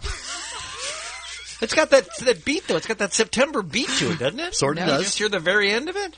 Sure, just say yes. No, Sure. but it doesn't. Yeah, right. No, Okay. it totally does. It All sounded right. like I almost in my head heard yada yada yada. That's what it sounded like to me when I heard the end of that song. Right. Just agree because it'll go away quicker. It Hey, sure it's does. 9:39. It doesn't. It stays. Ralph is here to John it up. No, you don't No? John it up. Am I wrong again? Oh, sweet heaven. Let's get Johnny with it. I think that's right. It sounds Okay. I like that one. What's happening, Ralph? You're the worst. You enjoy? Does that make you miss Philadelphia when you hear that news report? This and whole hear all the morning fun they're did. having? And then we talked about Wawa, and then somebody tweeted me that Wawa's having a sale on their hoagies, $4.99 for a hoagie. I'm like, oh, damn it. You've been gone a long time, man. But Wawa hoagie. you can take the boy out of the Philly, right? Yes, you can take the boy out of the Philly. Have you just lost all ability to speak like a person? No, I'm just, you know what I mean. I'm saying the old expression about even though you've been gone for a long time, you still feel like a Philadelphia kid. And I when do. you, I a day like understand the today makes you expression, but miss wouldn't you it. say you take a boy out of Philly, but you can't take Philly out of the boy? Yeah, that's the expression, right? What? Just saying, I could use a hoagie right about now. Right. Yeah! Or a hoagie, as we say. Man, is that an ugly... God. Hey, Boston, Yep, you that's don't, ugly. you heard don't me. get to say anything, bro. Well, they're called subs, first of all. They're not subs. Yeah. Maybe they're subs in your neighborhood. Oh, my God, that's Whatever. so bad. When I go to Star Market and I get a sub. You drive your car to Star Market? Depends on where I have to park. Sometimes I'll walk. Man, oh, man. It is bad. That's terrible. Battle of the bad accents. Wow. We can just get Baltimore in here. We'll just be a perfect. Balmer. It's Balmer. Balmer. Tomorrow night, 10 p.m., Kevin Smith and me, Hollywood Babylon. We're breaking format a little bit. You know, we've never really had a guest on the show, but tomorrow night we're going to have Rhett Reese, screenwriter for Deadpool, is going to be joining us talking about the movie a little bit. So if you're a fan of that show and you'd like to hear some behind-the-scenes horror stories, probably aren't any because it seems like it was a pretty good shoot, but makes for a more dramatic sell. So he's going to release all the dirty secrets. I like it. Tomorrow night, 10 p.m. at the Improv on Melrose. Come out and join us for Hollywood Babylon. You go to Improv. No, 1,000 times no. Improv.com for your tickets. This is very cool and exciting news on many levels, but I did want to mention congratulations to Channing Dungey. She is the first African-American to head a major network. Happened yesterday.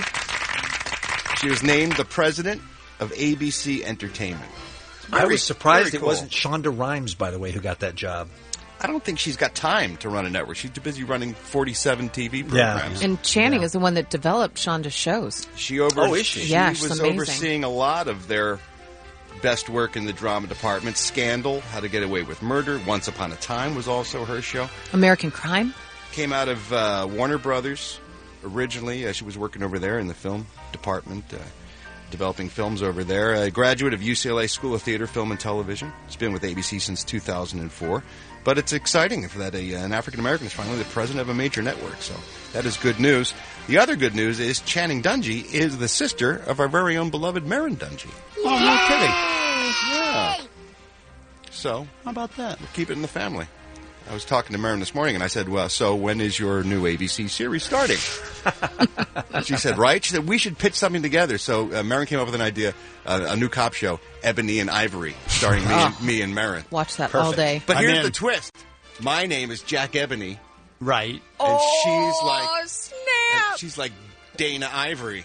So you see Ebony and Ivory, you think, but no, we turn it on its head. See how we give it that twist? Right. Strong. Boom. Rating smash. That's the whole thing, though? Well, it's just you have They're going to different... solve crime, too. Oh, Sure. okay. I didn't know about the solve crime part. Solve crimes. Okay. We're not going to just go walk around telling people our names. Sounded like it. We're a detective team, Ebony and Ivory. So, Marion, get your sister on that stat because Daddy needs a new pair of shoes. When it gets to air, it'll be Marion Dungy and Greg Grumberg, though, right? How dare you, sir? I'm just saying. I will not stand for that kind of Someone get his batteries. talk. Hit him in the back, Jeff. Speaking of that old bit, it's been a while, but Bob Elliott passed away, the legendary comedy team of Bob and Ray. Mm-hmm. And did you ever see their interview where... I did not. Where... yeah, who am I Want to talking let him to? finish? Nope. Or no? I don't have Okay. to. I didn't see it. Kevin's never heard or seen a Bob and Ray bit ever. But they used to do a bit where they would do a lot of interview type things. And one of the interviews was talking to the president of the Slow Talkers Association of America. Yes. One of the funniest things you've ever seen. I am the president of the Slow Talkers of America. Very entertaining. I thought of that exact bit, Ralph, when I saw the trailer for Zootopia. Yeah. Where they I mean, say it's a it line and the classic. sloth is behind the counter. It's the exact same bit. Classic bit. 60 years later. It's a classic bit, but no one did it as well as Bob and Ray. You guys on the new Survivor at all? You watch the new Survivor? No. Last night was the debut of the first episode of the new Survivor. This is Brains, Brawn, and Beauty, right? Brain versus John versus Beauty. John? Yeah. Oh. It's a bunch of teams just from Philadelphia. It's very I didn't strange. realize that. But anyway, I was watching last night with the wife. We decided to pick it up again. We missed, I think, last season, but we're watching again. And first episode, one of the girls on the Brawn tribe gets a worm that that goes into her ear. And starts to eat away at the inside of her ear. And her ear is bleeding, and she's got stabbing pains like someone is driving a spike through her brain in her head. It's the first day of Survivor. And I said to my wife, how quickly would I tap out if that happened to me on the first day of Survivor? I would be waving down the medic chopper immediately. F that show. Yeah. A bug crawls in your ear, and she says, I can hear it walking around and munching. My and I can't sleep. She's up all night just holding her head in agony because something had crawled inside her ear canal and was Who's hungry? eating her from the inside out. Oh. Come on. That ain't right. I'm into right and wrong, and that ain't right. Kevin's going to go home and on-demand that. Oh, my God. It was wild. It was wild stuff last night. And speaking of wild, we did the story earlier in the week. I talked about the fact that Kanye West had a bit of a meltdown on SNL. He was very upset with the fact that they had altered the set that he was supposed to perform on. By all accounts, he was screaming at the crew, calling them white MFers, and losing his mind. Lorne Michaels had to come down and try to talk him off the ledge, and they brought Kim Kardashian out of the audience to try to calm him down. By all accounts, it was just a big cluster F backstage at Saturday Night Live, almost to the point where he was going to walk off the show. He is straight crazy. But they talked him into sticking around, and he did perform, much to the sadness of the audience at Saturday Night Live. And I thought about this because Bean was saying, well, maybe he's got mental issues and so it's not funny anymore. And my thing was, whatever, he's evil and you have to root against the bad guys, right? That's been my take. Right, yes. Well, now the audio has seen the light of day. Somebody wisely recorded his rant backstage. Sweet. And you can listen to it, and there's no mental illness. It's just straight up ego and just assholery happening and douchebaggery, and it's just relentless. Here's some audio. It's kind of hard to make some of it out. Who is he comparing himself to? Because I think that's hard to tell. At the tail end, he starts talking about why he needs to be treated better than anyone else because he is 50% more influential than anyone that has ever lived before on the planet. Okay. He refers more than Pablo, either Pablo, right, Picasso, or Escobar. Right. More than the Apostle Paul. More influential on the world than the Apostle Paul. Okay. I don't know if you know, but Paul took up the church after Jesus checked out. But he doesn't hold a candle to Kanye. No. Stanley Kubrick, filmmaker Stanley Kubrick. Sure. 50% more influential. Okay. Across the board. ever. Is that science? Ever in the history of mankind, Kanye's 50% more influential than anyone else that has ever lived and will ever live. Wow, that's crazy. It would be hard for me not to just laugh. Well, then he's yelling in your face. Anyway, here's some of the audio from backstage of Saturday Night Live. By 50% more influential than any other human being. Don't with me. Don't with me. Don't with me. By 50%, dead or alive. By 50% for the next 1,000 years. Stanley Kubrick, yay. Saying there's Stanley Kubrick, and then there's yay. Right. And he also said Apostle Paul, all the Pablos. Sure. Pablo Escobar, Pablo Picasso, a.k.a. Pablo. Paul Rodriguez, the comedian. Apparently he's also. Why does Kanye... And for the next 1,000 years. Yeah, for the next 1,000. Why does Kanye think he will be remembered 50 years from now? Bean, how can you not be honestly, if you're 50% more influential than anyone else that's ever lived? I know, but realistically, look, he's popular and he has records. You used the word realistically. Said realistically. Okay. You're adorable. That's cute. So he just has no scope whatsoever. Yeah. It's science. The only thing about any of this that makes me feel a little bit good is that Kim Kardashian must be miserable, right? Oh. If you're living with that, that lunatic. Can you imagine how much worse he would be in private? Can you imagine what he says all the time, just ranting around it? Oh, it's so great. Oh, it's awesome. Yes, honey, you're better than Picasso. Fine, I'm watching a show. Yes. Hey, Real Housewives is on. Do you mind, Picasso? At least he was quiet. He painted. Will their marriage survive, you guys? I hope not. Actually, I hope so. I mean, I hope they're together forever. I and think they just make each other miserable till the ends of time. For the next 1,000 years, I hope they're 50% more miserable than any other married couple, dead or alive. It's my hope. Today's celebrity birthdays. Yoko Ono's 83 years old today. John Travolta's 62. Matt Dillon is 52 years old today. Dr. Dre turns 51. Molly Ringwald is... Linus! Shut up! Down! Linus! Down, boy! Get your ball! Or girl!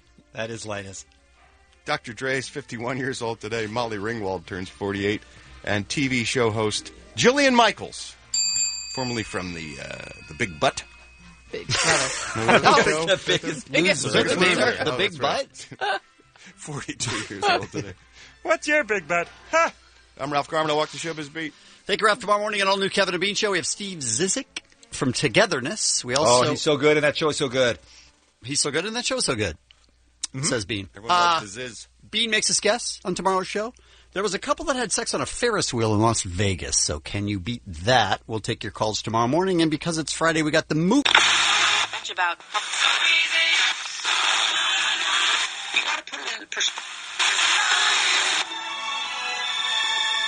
When you're ready to launch out into the unknown, possibly the best place to begin is in a nursing home or a care center for the elderly. One reason is simply this. The elderly really receive you quite well. I think it's because they already know how vulnerable they are. They're lonely, and they long for touch. So as clowns, we take seriously what Jesus said in Matthew 25. I'll put this in my own words. If you don't mind, I will begin at the beginning. It's a new day. Let's get going. 1, 2, 3. Bad boy. 4, 5, 6. B.I.G.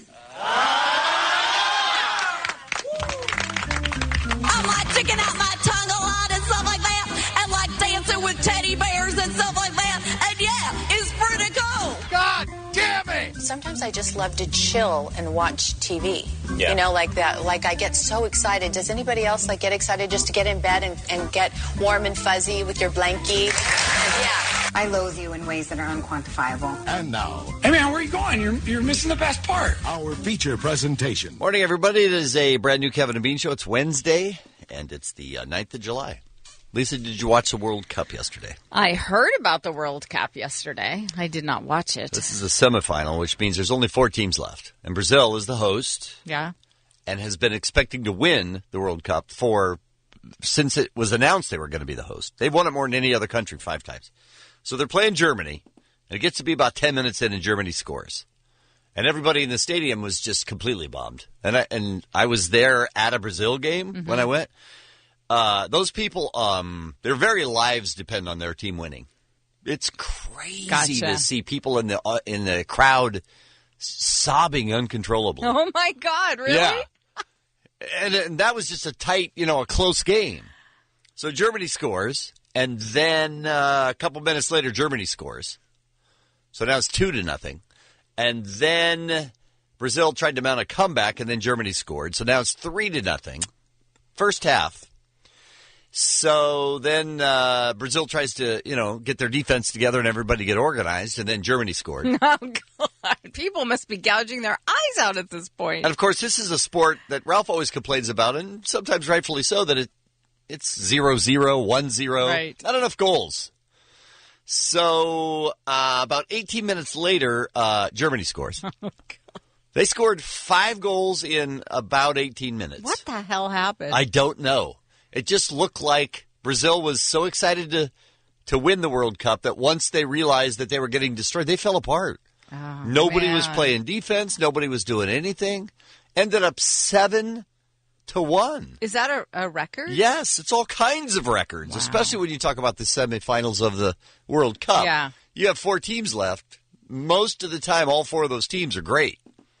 But 7-1. I hear there are very big political shifts happening because of this game, because people were so upset about the money being spent on the World Cup. Well, they were from the very beginning, yeah.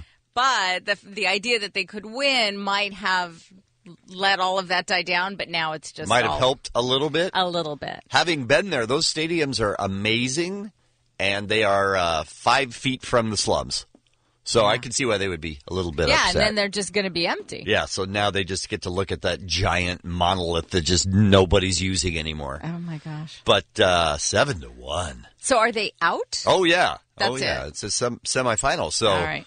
So now Germany moves on to the final, and Brazil has to play they do have a third-place game. So the loser of yesterday, which was Brazil, plays the loser of today, which is Argentina and the Netherlands. The Netherlands. That's got to be a demoralizing game. 7, yeah, the third-place games always sucks. God. But for Brazil, Yeah. Oh my God, everybody was saying, "Oh, Brazil's going to win because it's in Brazil. There's no possible way anybody else could do it." Now, this isn't the kind of thing where the players are going to be afraid to show their faces or anything, is it? I don't know. It's not Colombia, if that's what you're asking. Yeah, is that where that happens? In 1992, 94, I don't remember, when the World Cup was in the United States, Colombia, that team was run by drug cartels, literally.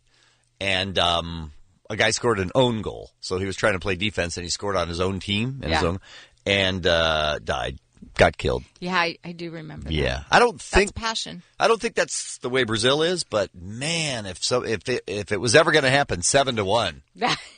Oh my God. I might take a long vacation. I've never been happier to be out of a country than I was No yesterday. kidding. It's like, thank God I'm gone. That would have sucked. 7-1. Yeah, that's brutal. It's like the most goals scored in whatever. It's Brazil's never lost by. All of those kinds of records were just going crazy. And it was, I think it was 6-0, 5-0 or 6-0 at half. So I don't know what you say as a coach when you go in at halftime. All right, guys, come on now. Let's buck up. We can play hard and do this. Come on, everybody. Let's go do it. Dude. Yeah, they just got demolished. So sad. Bad news for them. Yeah. Good news for me that I'm not there. Let's talk about today's Kevin and Bean Show. We played you yesterday the song "The 4th of July." Mm-hmm. It's not a good song on one hand, and on the other hand, it might be the best song ever. Love the lyrics. It's just stupid beyond words. Yeah. Can you pull it up, Chip? And we're going to talk to Rosa G. We're going to talk to the person The creator of this beautiful thing? The creator and the singer of the 4th of July. Incredible. It's the time of the year again. July 4th is here. Let's start. Let's start. Love the 4th of July. Love the 4th of July. I do it up big on the 4th of July. Love the 4th of July. Love the 4th of July. The neighborhood's grilling, chilling outside. Can you feel it? Is that summer glory when I get to celebrate USA's story? Turn up and day's just starting. I brought a picnic. This cheese is Havarti. Yes. So anyway, Rosa G on the program today. Awesome. Very excited about that. Adam Carolla with This Week in Rage. Saw the Transformers Age of Extinction over the weekend. You know, in spite of what everyone said, you went and Dave went, and then you're all like, and Ralph that went. was real. And Ralph, that shocked me. Here's the thing. If you're in the mood to see a movie and you have 3 hours, which is basically what it takes to, get in your car and drive down and all that kind of stuff, then you're sort of at the mercy of what's showing right now as well. There's got to be one other thing that's better. You would think, but I liked all three of the other Transformers movies. I didn't love them. Like the last one was just intolerably long. Yeah. It was about 10 hours long. But this one was such an amazing step down in quality. That's saying something. And it was line after line after line that was just absurdly Cheese after stupid. cheese. It was crazy bad. So we're going to take your calls because a lot of people saw this movie. And we're going to take your calls of what was wrong with Transformers Age of Extinction. You want to hear the bad lines? Is that it? Yes. Yeah. Okay. There's articles in the paper about Really? the bad lines. Yeah, like listing the worst lines. Wow. You don't have... That's really bad. It was, oh my God. Most of the time I'm bummed when I go to a movie and I'm disappointed. But this one disappointed on a whole other level that was fascinating. I just couldn't believe it. I can't wait to hear these lines. Oh, my God. It's a terrible movie. But we're going to talk to Eli Roth, who's going to be in the studio. He's an interesting dude. Yes, he is. Yeah. Talking about this time Hemlock Grove, Season 2, which is on Netflix, I want to say. Yes. So we're going to talk to him. We got a brand new Internet Roundup. We got a Citizen of the Day and a bunch more. So that's coming up this morning on the Kevin and Bean Show. We'll take a break. We will come back with the Ralph Showbiz Beat, and that's 106.7 K-Rock is KROQ. You are listening to the Kevin and Bean Show at 5:55. We have a brand new Internet Roundup coming up in the next hour, and also Citizen of the Day. All right, here we go. Citizen of the Day. That's just, what time is it? It's 5:56. But I said Internet Roundup. Fine, it's just Citizen. You got through Citizen it. I have trouble with. Yeah. Well, it's a big word. Citizen of the Day. Citizen. Right now it's 5:56. Time for our first look at the Showbiz Beat with Ralph Garman. Oh, Pam Anderson. When's she going to find love? When's it going to finally work out for her? A simple little country girl from Canada. She made another visit to her friendly neighborhood attorney's office and filed for divorce from Rick Solomon last Thursday. This is their second divorce. Same couple, second divorce? Yeah. Yeah. She announced that they had retied the knot last January after annulling their original marriage after 6 short months in March of 2008. So this was their second go-round at marriage, and shockingly, it didn't work out. Anybody who divorces the same person twice should just be put in a home. Yeah, I mean, just have a lobotomy. That is on you because you realized it didn't work once. Well, we tried. We were trying to get married before, and we just hated each other. We had to get divorced. But this time, all those problems, I think they're gone. That isn't good for you. People are saying it's interesting timing as well because Rick is a professional poker player now, apparently. Uh-huh. And he just won a big tournament for over $2 million. Oh. Just before she filed. So she still gets half of that. Interesting. Which is a pretty good deal, I guess. Do you have a lot of Game of Thrones fans in your life? I'm one of them. Are you? Yeah. Lisa, this is perfect for you. Okay. A company called Common Ventures is releasing a Game of Thrones line of wine. Game of Thrones. They do drink a lot of wine. They do. Line of It's a wine. perfect tie-in. It's true. From an Australian vineyard. And the names will all have the names of the families. The houses in the Game of Thrones, Tyrell, Lannister, Stark, Greyjoy, Arryn, Martell, and so on and so on. That could be cool. Yeah, so you can watch your Game of Thrones and get yourself a big metal goblet and just fill it up with wine and then just hack somebody to death with a broadsword. What a fun Saturday night. What a fun Saturday night. It'd be awesome. Do not drink wine in a goblet, by the way. I know that for a fact. Oh, they do. That's not cool. Oh, Yeah, okay. yeah, they got big and dragons and stuff. All right. It's awesome. Ed Sheeran is letting the cat out of the bag when it comes to his friend Taylor Swift. In an interview with Us Weekly Magazine, he said about his good friend Taylor, she's sort of a middle-aged woman trapped in a 24-year-old's body. She hangs out with her cat and sews things. He's her friend. Wow. And he's saying that. That's how I describe Bean to people, too. Wow. He's a middle-aged woman trapped in a man's body. Hangs out with his animals and... likes to sew.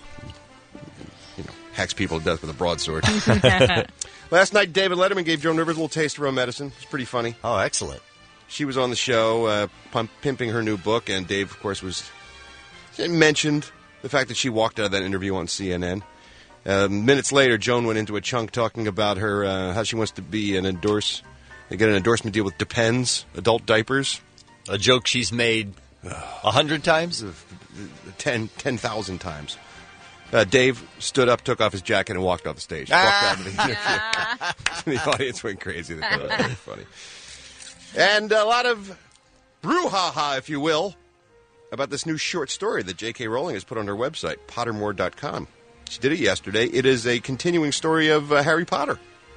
Just when you thought there wasn't any new Harry Potter. And she has sworn over and over, I think, that she's done writing those. Yeah, this was a little short story, just a cute little story that catches up with Harry and Ginny and Ron and Hermione when they're in their 30s. And the tie-in is they're all back at Hogwarts attending the Quidditch World Cup together. Oh. Okay. And there's an interviewer on the spot covering the Quidditch World Cup, and he interviews the gang and sees what they're up to these days. So apparently, according to the columnist on site who interviews the quartet, Harry's now working at the Ministry of Magic, has a few strands of gray in his hair, still wears his signature round glasses, but also has a cut on his cheek, which reportedly has to do with a new degree of magic he's earned, leading Harry Potter fans to go, she's going to write a book about the thing with the cut on the cheek, and their heads exploded. Is she going to write another one? No word on whether she will continue the story or not, but she did dangle a little detail about a further adventure with Harry there, and people went ape-ass. That's a person who's worth, hundreds of millions of dollars. Easily, she yes. does not need to write another book. No, she doesn't, but her fans would love it. Sure.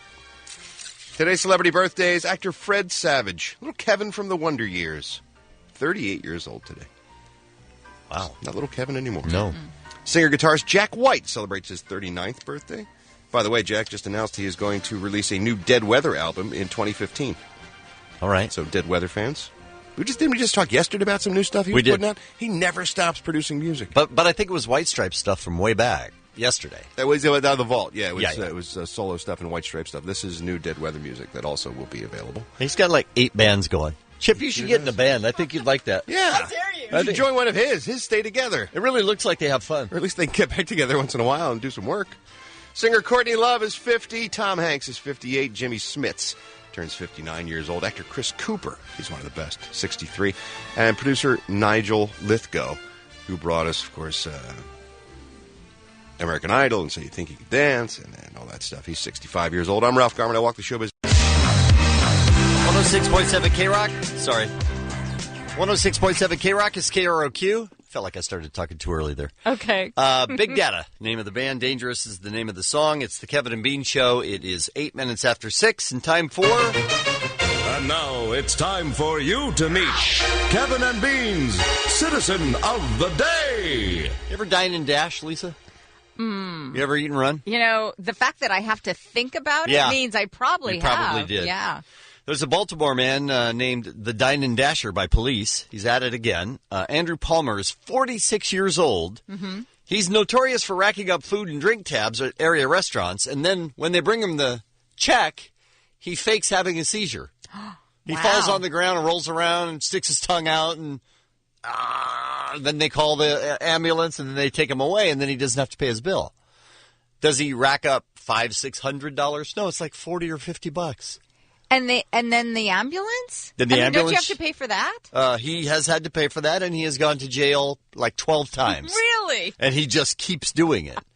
The night before this particular one, he went limp at an upscale barbecue restaurant, and that was a $90 tab. The paramedics showed up, and they said he would not wake up, and the paramedics said to him, "Come on, Andy, stop faking it."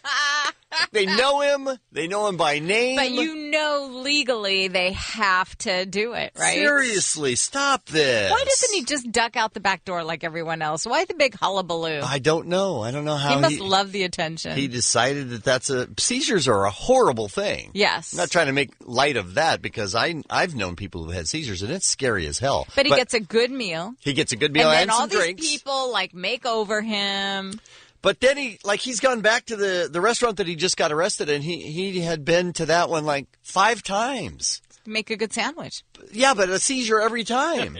Like, at least spread it around so people will believe you. That's unbelievable. Doesn't make any sense. An aspiring model in Louisiana just updated her portfolio. She has a mugshot now. Devin Serpa, 28. Not bad looking, by the way. Yeah. Arrested July 3rd in connection with a shooting that happened in late June. Police say multiple shots were fired into 2 cars and into a house. Nobody was in the cars or the house.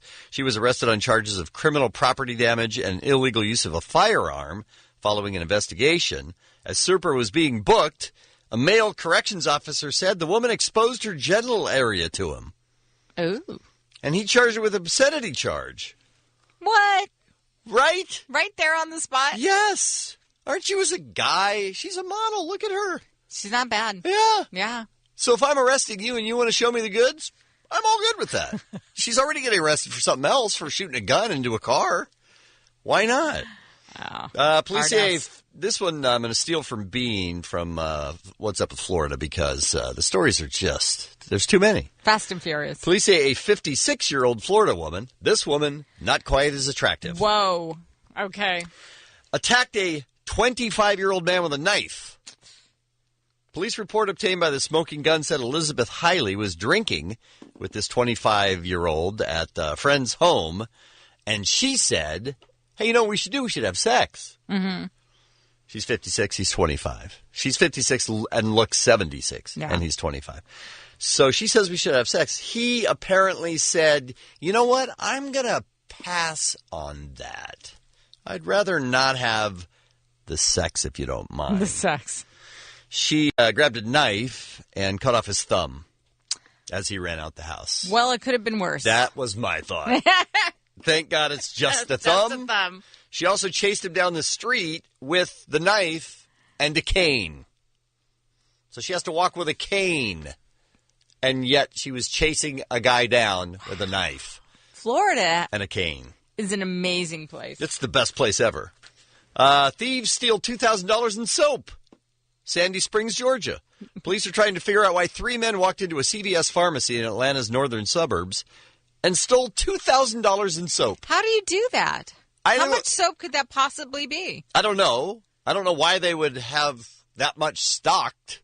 Doesn't it seem like $2,000 of soap would last you for a year if you're a CVS? Oh, my God. But that's all they took.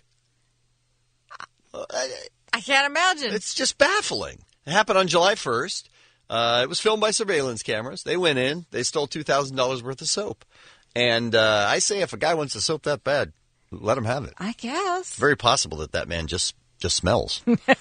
And the final story for the Kevin and Bean Citizen of the Day is cats blow. I'm sorry. Cats are terrible. Oh. Cats are bad pets. I thought. Yeah, I know what you thought okay. because that's how your mind goes. But yes. my mind is not in the gutter. I'm a big dog guy. Not a big cat fan. Yeah, you're not alone. I do like cats myself, but... There was a couple whose cat turned on them and attacked, and they ended up having to call 911. Now, I don't know how long this went on before they called 911, but I can imagine, I don't want to call 911 on my cat because my cat's attacking me. That seems dumb. But I have the 911 call. Okay. Here it is. An out-of-control pet traps a couple inside of their bedroom after drawing blood. Can you say declawed? The family is so scared there, they had to call for help. They called 911. Kelly Joyce with that frantic 911 call from DeLand. What, how hard is it to handle a cat if there's two of you? Look. There's 2 of you. Wrap something around your arm and get the cat. They ran from room to room and locked themselves in. They would go into the bathroom, they lock themselves in, then they would wait for quiet, then they would run out of the bathroom and go into a bedroom and lock the door. I have no respect for these people. The cat terrorized them. And, I mean, she tore me and my husband up, so we locked her in the bathroom all day. So I let her out and she was okay, and then she told my husband she's free. Well, I got her out of the bedroom, but now she's in my living room, and I can't get out. She's got us trapped in her bedroom. Come on. The cat has them trapped in the bedroom. Come on. My husband, we're ripped up. Ripped us, pouring blood. She's never been like this. She's never been out of her house. We just need her out of our house. We don't know what to do. I'll tell you what to do. Don't get a cat. No, that's not That's the answer. Now you know Kevin and Bean's Citizen of the Day. Director Eli Roth coming up in the 7 o'clock hour. Keep listening for that. Okay. You know how old people have trouble with the technology? Oh, yeah. My mom is pretty good at it, actually. But most people who get to be about 60 or older, they just like, I don't trust They just this. let it go. It's too much. It's too hard for them. Well, Clint Eastwood is in the news. Ralph did a story yesterday in the Showbiz beat. He's 84 years old. He was strolling down a Manhattan street, and a guy walked up and said, "Can I please take a photo of the two of us, Mr. Eastwood?" And he said, "Where's your shooter?" Meaning cameraman. Right. And the guy said, "Oh, I don't need that. I can just take a picture of both of us, like a selfie, you know." Clint Eastwood looked baffled by the term and told the guy point blank, "No effing way I'm doing that." What? He didn't even know what a selfie was. And then he turned the guy down before the guy could even tell him it's just me taking my own picture. He had no idea what it was. So we thought we would check in with Clint Eastwood this morning and just find out exactly what's going on in his world. Hello, Clint. Hello. How are you? What the hell do you want? Well, we're just calling about this story in the news. You were in New York. Somebody wanted to take a selfie. Yeah. Why would you say no effing way would I do that? What the hell's a selfie? Well, it's just a guy taking a picture of himself.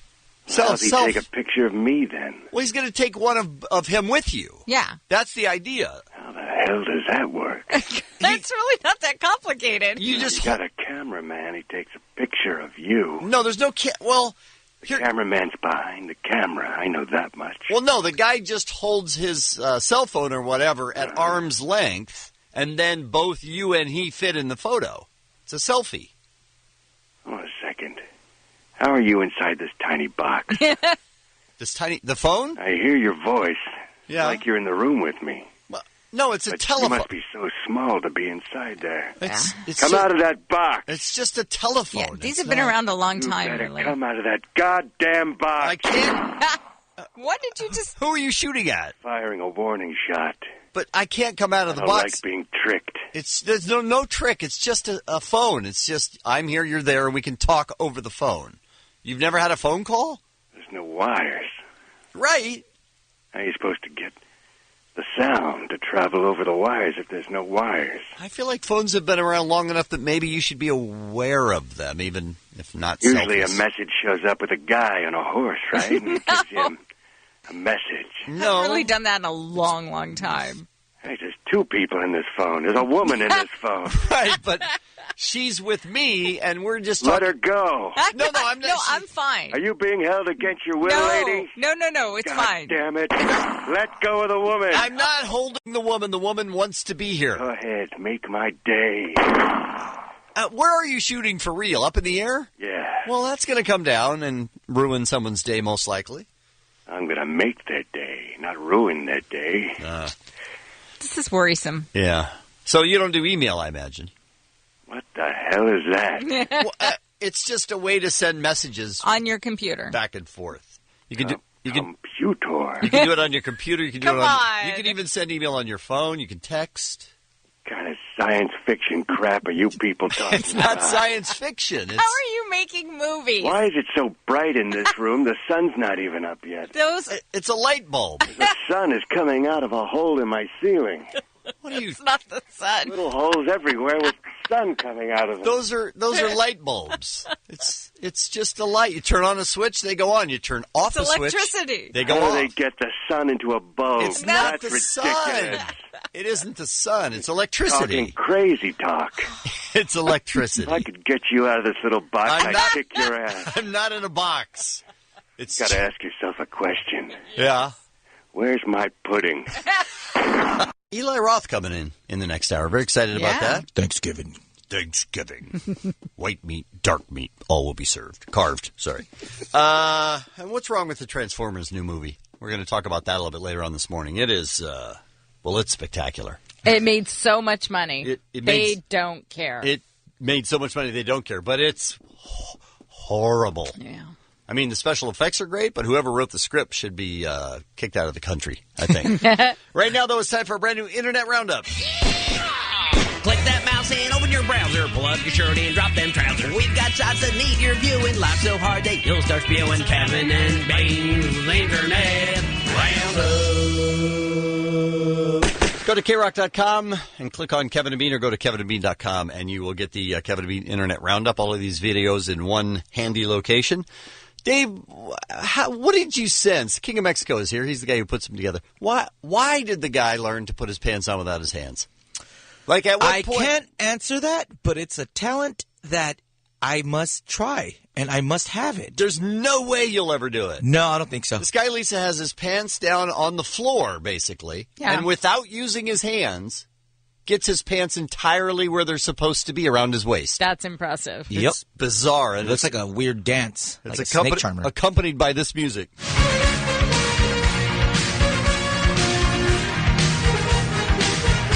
And I was watching it and I was like, that is so impressive. And then at the end of the day, you could use your hands and be a lot quicker.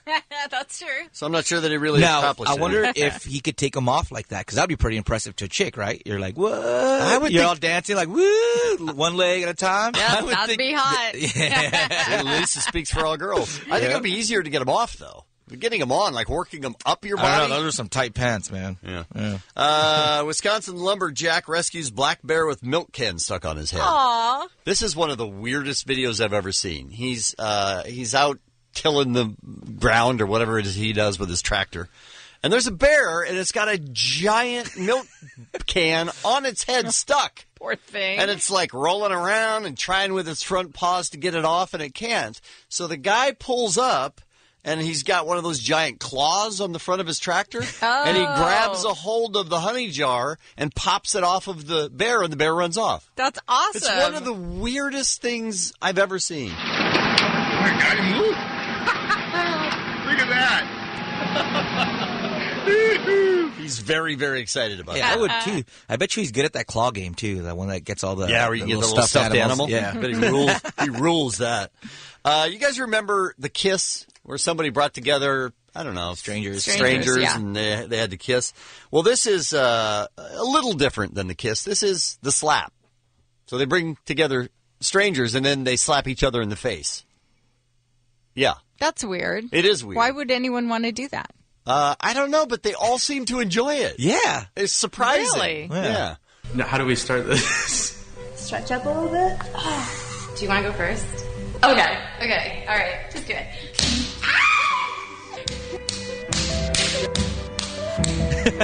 Yay! Can I do it again? Please. Please. I was good at it. Can I do it again? Can we make our own video of the slap and just me slapping you? No. No. No, that's a terrible idea. If black people said the stuff white people say, Oh, this would be fun. is the name of the next video. You are dating a white guy. Does he have like a really tiny penis? Oh, you must listen to that rural music, right? You know who you look just like. Who? Jennifer Lawrence? So we just saw Titanic. How are you dealing? I had no idea your people had it so hard. I don't even think of you as white. I don't. I really don't. Those are all black people talking like white people. They do My a very favorite part good is when he job. says, "What's up, honky?" And he goes, "It's cool. I have a white friend." Now, tell me about EA UFC. You know, It's a UFC video game. Yeah, there's a UFC video game from EA Sports, and you know when you're playing and nothing works right in the video game, so these guys commentated like if they were really calling those glitches in the game. And they were doing play-by-play like Joe Rogan and Mike Goldberg, who do the play-by-play for UFC. They sound a little bit like them. Somewhat, yeah. Not much, but they're doing play-by-play for this glitch. Now, Joe, what technique is Junior Dos Santos utilizing here? Mike, he's pretending to be a turtle that can't flip over. He's trying to confuse Frank Mir. Incredible strength, Mike, and a total disregard for the laws of physics. It's pretty funny. You know the theme to Jurassic Park? Very famous theme? Yes. What if it was edited together so that goats were singing it? Sounds promising. I don't know why I'm so fascinated with goats singing. But I love them. I just love the fact that they use goats to sing that theme.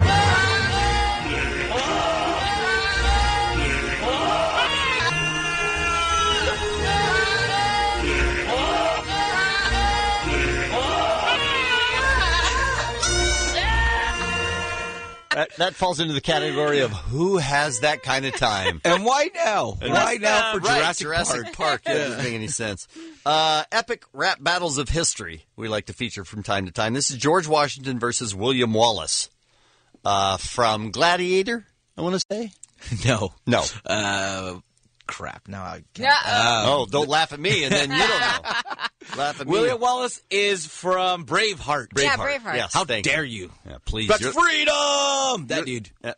Versus Mel George Gibson, yeah. Versus George Washington. Power, that's what the meaning of my flag is. Donations famous for golf and hagging. I'm fabulous from my head to my shoe buckle. Step to me or catch a knee to the boot stuckle. And the NATO when no drought. I'm dressed like a pimp, best moves at the bar. McCavin, McLivin, mix do ya. Black, more Scott than Hadrian's Wild. I don't give a but your fancy clothes. You ripped all those on a slave black folk. Blue weed and you made hemp broke. But if you think I'll beat me, you must be having a smoke. No joke. I got to tell you, they're pretty good. Yeah. They really do a good job with these. Yeah.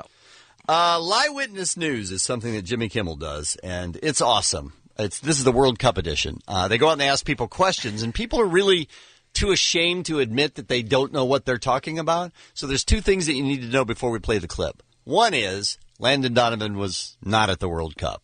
Jurgen Klinsmann, the coach, cut him from the squad, and very, very publicly. I mean, there was a lot of news about it. I only know it because you mentioned it. Okay, but if you watch any news or ESPN or watch the World Cup, or because watch the World Landon's Cup, commentating on it. Right. So he's not in it. That's point one. And point two is there's a guy named Luis Suarez who plays for Uruguay. He bit a guy. That happened. Oh, I remember that. Maybe the third time in his career, almost fourth time in his career, where he actually just bites a guy. So this is Live Witness News from Jimmy Kimmel, the World Cup edition. What is the best play you've seen from Landon Donovan in the World Cup this year? When he played against Portugal. And I was a surprise when I saw that 2-1. And the tricycle kick he did at the end, or it's a bicycle kick, by the way, not a tricycle kick. It was. I was like, even I cried too. Do you think Landon Donovan is outperforming Lando Calrissian this year in the World Cup? I don't believe so. Do you think Landon Donovan is living up to his famous nickname, Beckham Schmeckham, this year? Pretty much. What is the most shocking play that Landon Donovan took part in thus far in this year's World Cup? Probably biting another man. Landon Donovan bit the guy? Yeah. Landon Donovan is getting blamed for biting another guy. That was crazy. Everything that happened at the World Cup, people thought Landon Donovan did, and he did actually none of it. And finally, Jimmy Kimmel Live this week in unnecessary censorship. He takes these clips from, the president and press conferences and newscasts and puts beeps in where they're not supposed to be because they're not really cussing, but it sounds much worse than it is. The staff at Greenstone, my. That bill would strengthen our borders, grow our economy, shrink our. Beyonce has off Oprah. Get out there early. Yeah. Share a photo of how you strong using hashtag strong. Yeah. I'd like to see how many people use that hashtag. Omar. Anyway, go to KROC.com, click on Kevin and Bean, or go to kevinandbean.com for a brand new Internet Roundup. Kevin and Bean's Internet Roundup. 106.7 KROC is KROQ. You are listening to the Kevin and Bean Show at 6:53. Eli Roth coming into the studio. Very excited about that. Talking about Hemlock Grove, Season 2. And Thanksgiving, I hope. Thanksgiving, which we're going to demand that we get an answer for. What the hell? We've been waiting forever for this movie. I don't know. We'll have to ask him when he comes in. 6:53, time for the Showbiz Beat. Here's Ralph. People have been asking about our new comic book. Kevin Smith and I did a comic book called Batman 66 Meets the Green Hornet. The second issue is in stores right now, and the first issue, when it came out, we did a live performance of the comic book.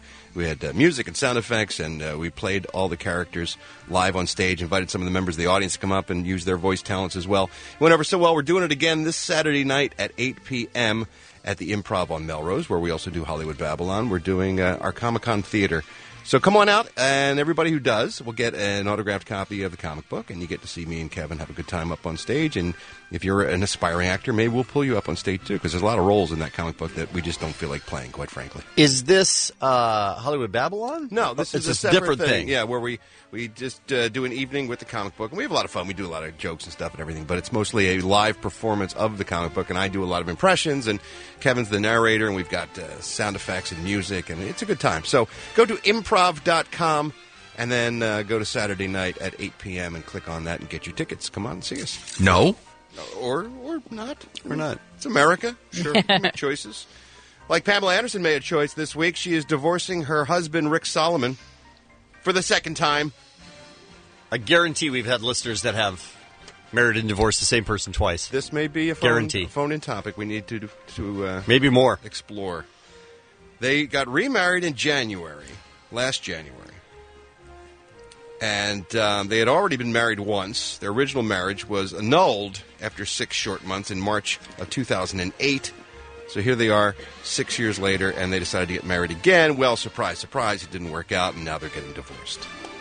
If you're keeping track at home, she was also married to Tommy Lee, of course, famously from 95 to 98.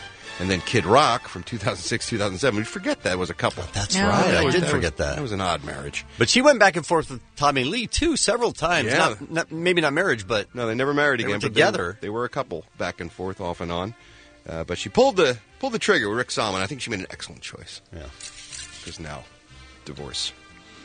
Speaking of relationships, Chris Brown and Karrueche Tran, his girlfriend, their relationship apparently is off. Apparently, she did not like the fact that he posted explicit pictures of her ass on Instagram. Well, that's sweet. Well, he's a class act, that Chris Brown. I would guess most women would be a little upset about that. She didn't appreciate the picture going public, so now RadarOnline.com is reporting the two are no longer even speaking, and the most telltale sign of all, she's unfollowed him on all social networking sites. It's on. That's when you know it's over. Well, that was a miscalculation. Yeah. Olivia Wilde doesn't want you to call her too pretty.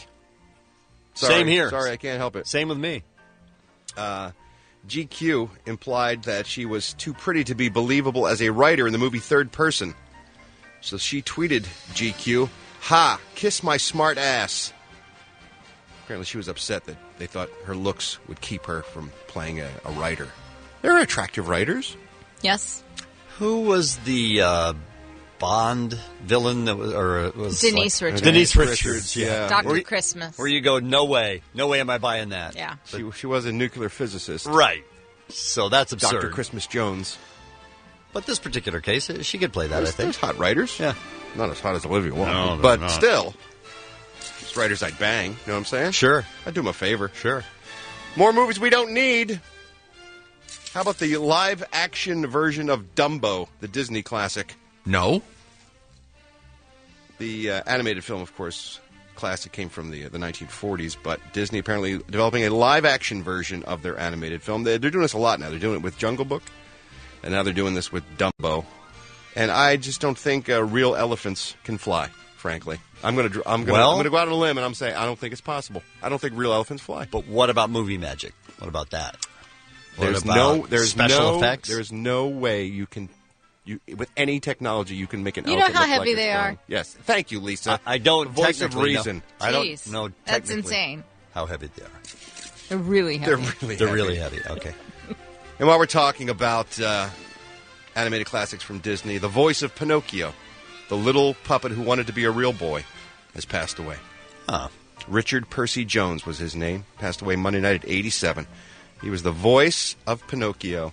He was known professionally as Dick Jones, as Kevin, oddly enough. How dare you. His other work for stud films. Does he? Did he still have that voice all the way through? No, or he was a little kid. Just a kid. He was a little kid he was when a he did little it. kid. Okay. Yeah, and he also wore a puppet costume and acted out the scenes for Disney animators when they were drawing the cartoon. Oh. Why does his workload have to double because Disney can't draw? Well, Come good on. point. You just think about it and draw it, animators. He was in nearly 100 other films during his career. No kidding. So he has passed away. He is now not a real boy. He's a dead boy. Yeah. Today's celebrity birthdays. Fred Savage is 38 years old. Singer, guitarist, legend, genius, Jack White, 39 years old. Courtney Love turns 50. Tom Hanks is 58. Jimmy Smits celebrates his 59th birthday. Chris Cooper is 63. And producer from reality shows like So You Think You Can Dance, where he's also a judge, and American Idol, Nigel Lithgow. Is he Simon Cowell's partner? Or? He was. No, was. Okay. I know they worked together on because I thought they came up with the whole American Idol idea before it came over here. Did, yeah. And then Simon came on and became an executive producer or something. And they may have collaborated on The X Factor as well. I'm not sure. He's 65 years old. I'm Ralph Garman. I walk the showbiz. Your Ford dealer checks a lot of things to keep your car healthy. Synthetic blend oil change. Check. Tires rotated? Check. Brakes inspected? Check. Check routine maintenance off your list. Click the banner to get the works for $39.95 or less minus a $10 mail-in rebate. That's $29.95 or less. Up to 5 quarts oil. Taxes, diesel, and disposal fees extra. Rebate by prepaid debit card. See participating Ford dealer for exclusions and rebate details through 3/31/14.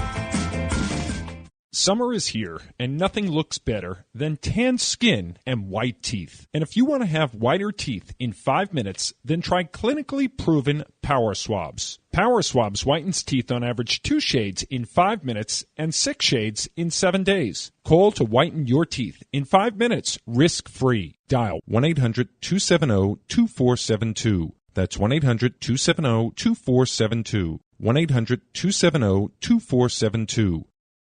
Is a bad credit score keeping you from getting the things you want? If you're being denied credit or paying high interest rates, call the experts at creditrepair.com. With over 15 years of success helping thousands resolve their credit issues, we work to improve your credit by helping remove negative items from your credit report. Items such as late payments or even bankruptcy. Call 800-915-1453 for your free credit consultation. We'll help repair your credit so you can rebuild your future. 800-915-1453 for creditrepair.com. Dodgers fans, commemorate Clayton Kershaw's first career no-hitter with an authentic Clayton Kershaw autographed baseball. This collectible is signed on the sweet spot in blue and includes a certificate of authenticity. Go to shopcbslocal.com now to buy and get free shipping.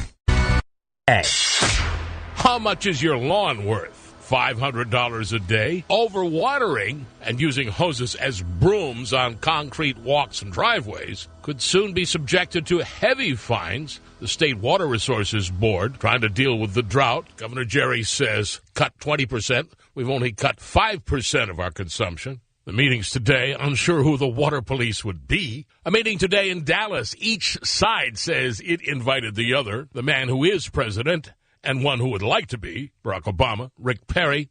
While they talk, people still die in the desert. Brooks County Chief Deputy Benny Martinez tracks immigrant deaths in this binder. This is 2014. These photographs document 37 bodies found in Brooks County so far this year, including this 19-year-old from Honduras. For every body that you do find, how many more are out there? I say at least 5. In the 80s and 90s again, 70 at K-Rock. I'm Doc on the Rock. It's the Kevin and Bean Show. 106.7 KROQ-FM and HD. Pasadena, Los Angeles, Orange County. The world-famous K-Rock.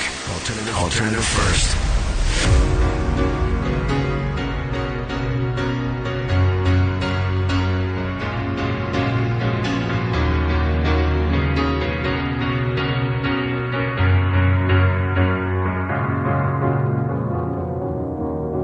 You're a sky full of stars.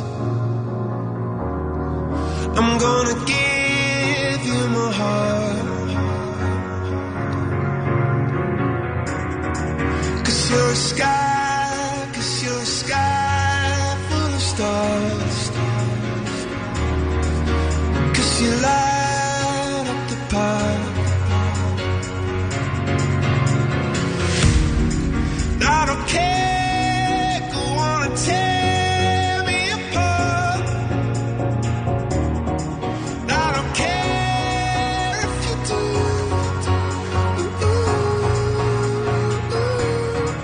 Cause in the sky full of stars, I think I saw you.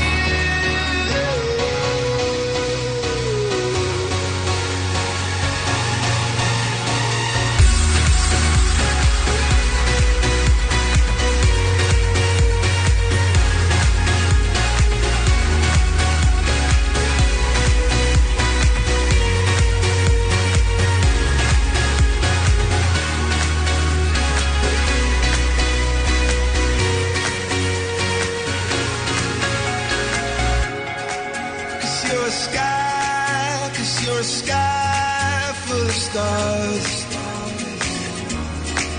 I wanna die in your arms. Cause you get lighter the more it gets dark.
106.7 K-Rock is KROQ. You're listening to the Kevin and Bean Show at 6 minutes after 7 o'clock. In a couple of minutes, Eli Roth will join us talking about Hemlock Grove Season 2. And we also have, I don't know if you heard the song yesterday, the 4th of July song. Yes, of course. The person who did that, Rosa G., whose real name is not Rosa G., on the program today. Cool. And Adam Carolla with This Week in Rage. But first, you know, we're used to living in Southern California, and we have theme parks here, and they're all safe. You go to Disneyland. They're very safe. No issues. You go to Knott's Berry Farm, no issues. Yeah. You go to Magic Mountain, no issues. Well, there's a place in New Jersey that has been called, nicknamed Traction Park. It's a 1970s New Jersey theme park. 6 people died there, and hundreds were injured. Oh, my God. At one point, they said it was nicknamed Traction Park due to serious injuries, which at one stage numbered between 5 and 10 serious injuries per day. How did they not close it down? They did. In 1996, they closed it down because of lawsuits. Well, how did they not close it down way before that? They called it Class Action Park at the end because so many people were suing. They said it was like going on some crazy guy's backyard rides. This is unbelievable. No, that's not what's unbelievable. What is unbelievable is they're reopening this park. Oh, no. Yes, they are. And we have the owner on the phone. We're going to talk to him now. Andy Mulvihill, I want to say. Yeah, Mulvihill. Mulvihill. Hi. Yeah. Thanks for joining us today. We appreciate. Thanks for having me. Come down to Action Park. Have a good time. Yeah. I don't know. First of all, did you? You don't know? What's the no? Come on. It's an amusement park. It's fun. Come on. Well, was there a point where 5 to 10 serious injuries happened per day? Serious. You tell me. What's serious? Well, I mean, how many people? You use your pinkies? Well, yeah, you do use your pinkies. Not really. You got 4 other good fingers. So you had people cutting off their pinkies? Sometimes on the Alpine slide, there the car would roll over and take a hand or a pinky or something. What do you want to do? Live forever? Well, I'd rather live past going to your park. But what about the joy you get from going there and the excitement of the rides and things? It's a good time here at Action Park. Come on down. Now, you closed in 96. Is that accurate? Yeah, my dad did. Gene. Your dad did, okay. He was the founder of the park, and then we had to sell it because a lot of people were suing babies. Right. Babies were suing us. Right. But a lot of people said, I miss it. I miss the action. I miss the adventure. I miss the excitement. So we're opening it up again. Now we're up and running. Come on down to Action Park. Now, did you go back and retool a bunch of the rides and fix some of the issues so that now that you're reopened and, you know, people... Retool, yeah. Well, I'm saying fixed. Yeah, fix, whatever. Come on down. It's a lot of fun. Wait. You know, did pass inspection? Were there inspections? Who for safety? Who is some inspector to judge me? Well, I mean, a lot of people, they do that for a living. They can tell if something is unsafe. That way, you can fix it before somebody gets hurt, and it saves you. What's that guy, my mom? What's he going to tell me? Oh, don't do that. Oh, it's dangerous, honey. Be careful. This is why we live in a world full of kids who are pussies. Because they don't have any real danger in their lives, and that's what we have here at Action Park. It's a good time. Look, we got roller coasters. Look at that. Isn't that beautiful? Oh, my God. What was that? Happened? Some lady was having such a good time. It did sound like a scream followed by a body hitting the ground. Hitting the ground. Yeah, hitting the ground. Hitting the ground, yeah. She gently came down after the ride was not quite over. Well, let us talk to her then. She's already busy. She's running her way to another ride. Oh, is that right? Yeah. She's going down to the chainsaw. I see. The chainsaw, that does not sound Describe good. the chainsaw for me. You get on this ride, right? And there's these 2 cars that are going at each other in the track, and each guy's got a chainsaw. Come on back soon. Wait, what happened? It sounded like somebody got cut to shreds. No, the ice cream line just opened. They're excited. The ice cream line? Is there blood on the floor? We don't have a floor. It's concrete. All right. Is there blood on the concrete? Hose it down. What? What's with you people? Well, we're just saying you were forced to close your doors because of lawsuits. Where were you raised? Downton Abbey? This is an exciting place to go to. Are you whipping someone? That's the whip. That's why we call it a whip. The whip. Okay. It's an actual whip. It is. It's a guy. You go up against the wall, and a guy whips you. Well, that's not a ride. Why would anyone do that? But it's action. I didn't say it was a ride, but it's action. They pay to do that? Yeah, of course they pay. What? I'm not running a charity here, lady. What's going on there? That's the wolf pack. The wolf pack. Yeah, it's a special ride. You get inside a cage with some wolves. Well, that's not a ride. I didn't say it was a ride. You did too. It's an attraction. It's an action attraction. Come on down to Action Park. Have a good time. Hey, how about the shocker? Get on the shocker. Again, that didn't sound fun. Are you electrocuting people? Look, electrocute. That means they die, right? No, Right. you just get shocked. Well, let us talk to that guy. It's shocking what happened to him. Yeah. He's too busy. He's getting a churro. Oh, is that right? Oh, it's all just the That's a Action shame. Park is fun for the whole family. What?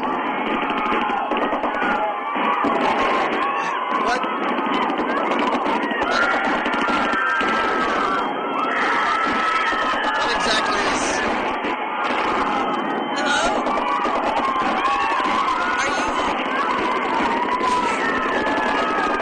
What, Andy?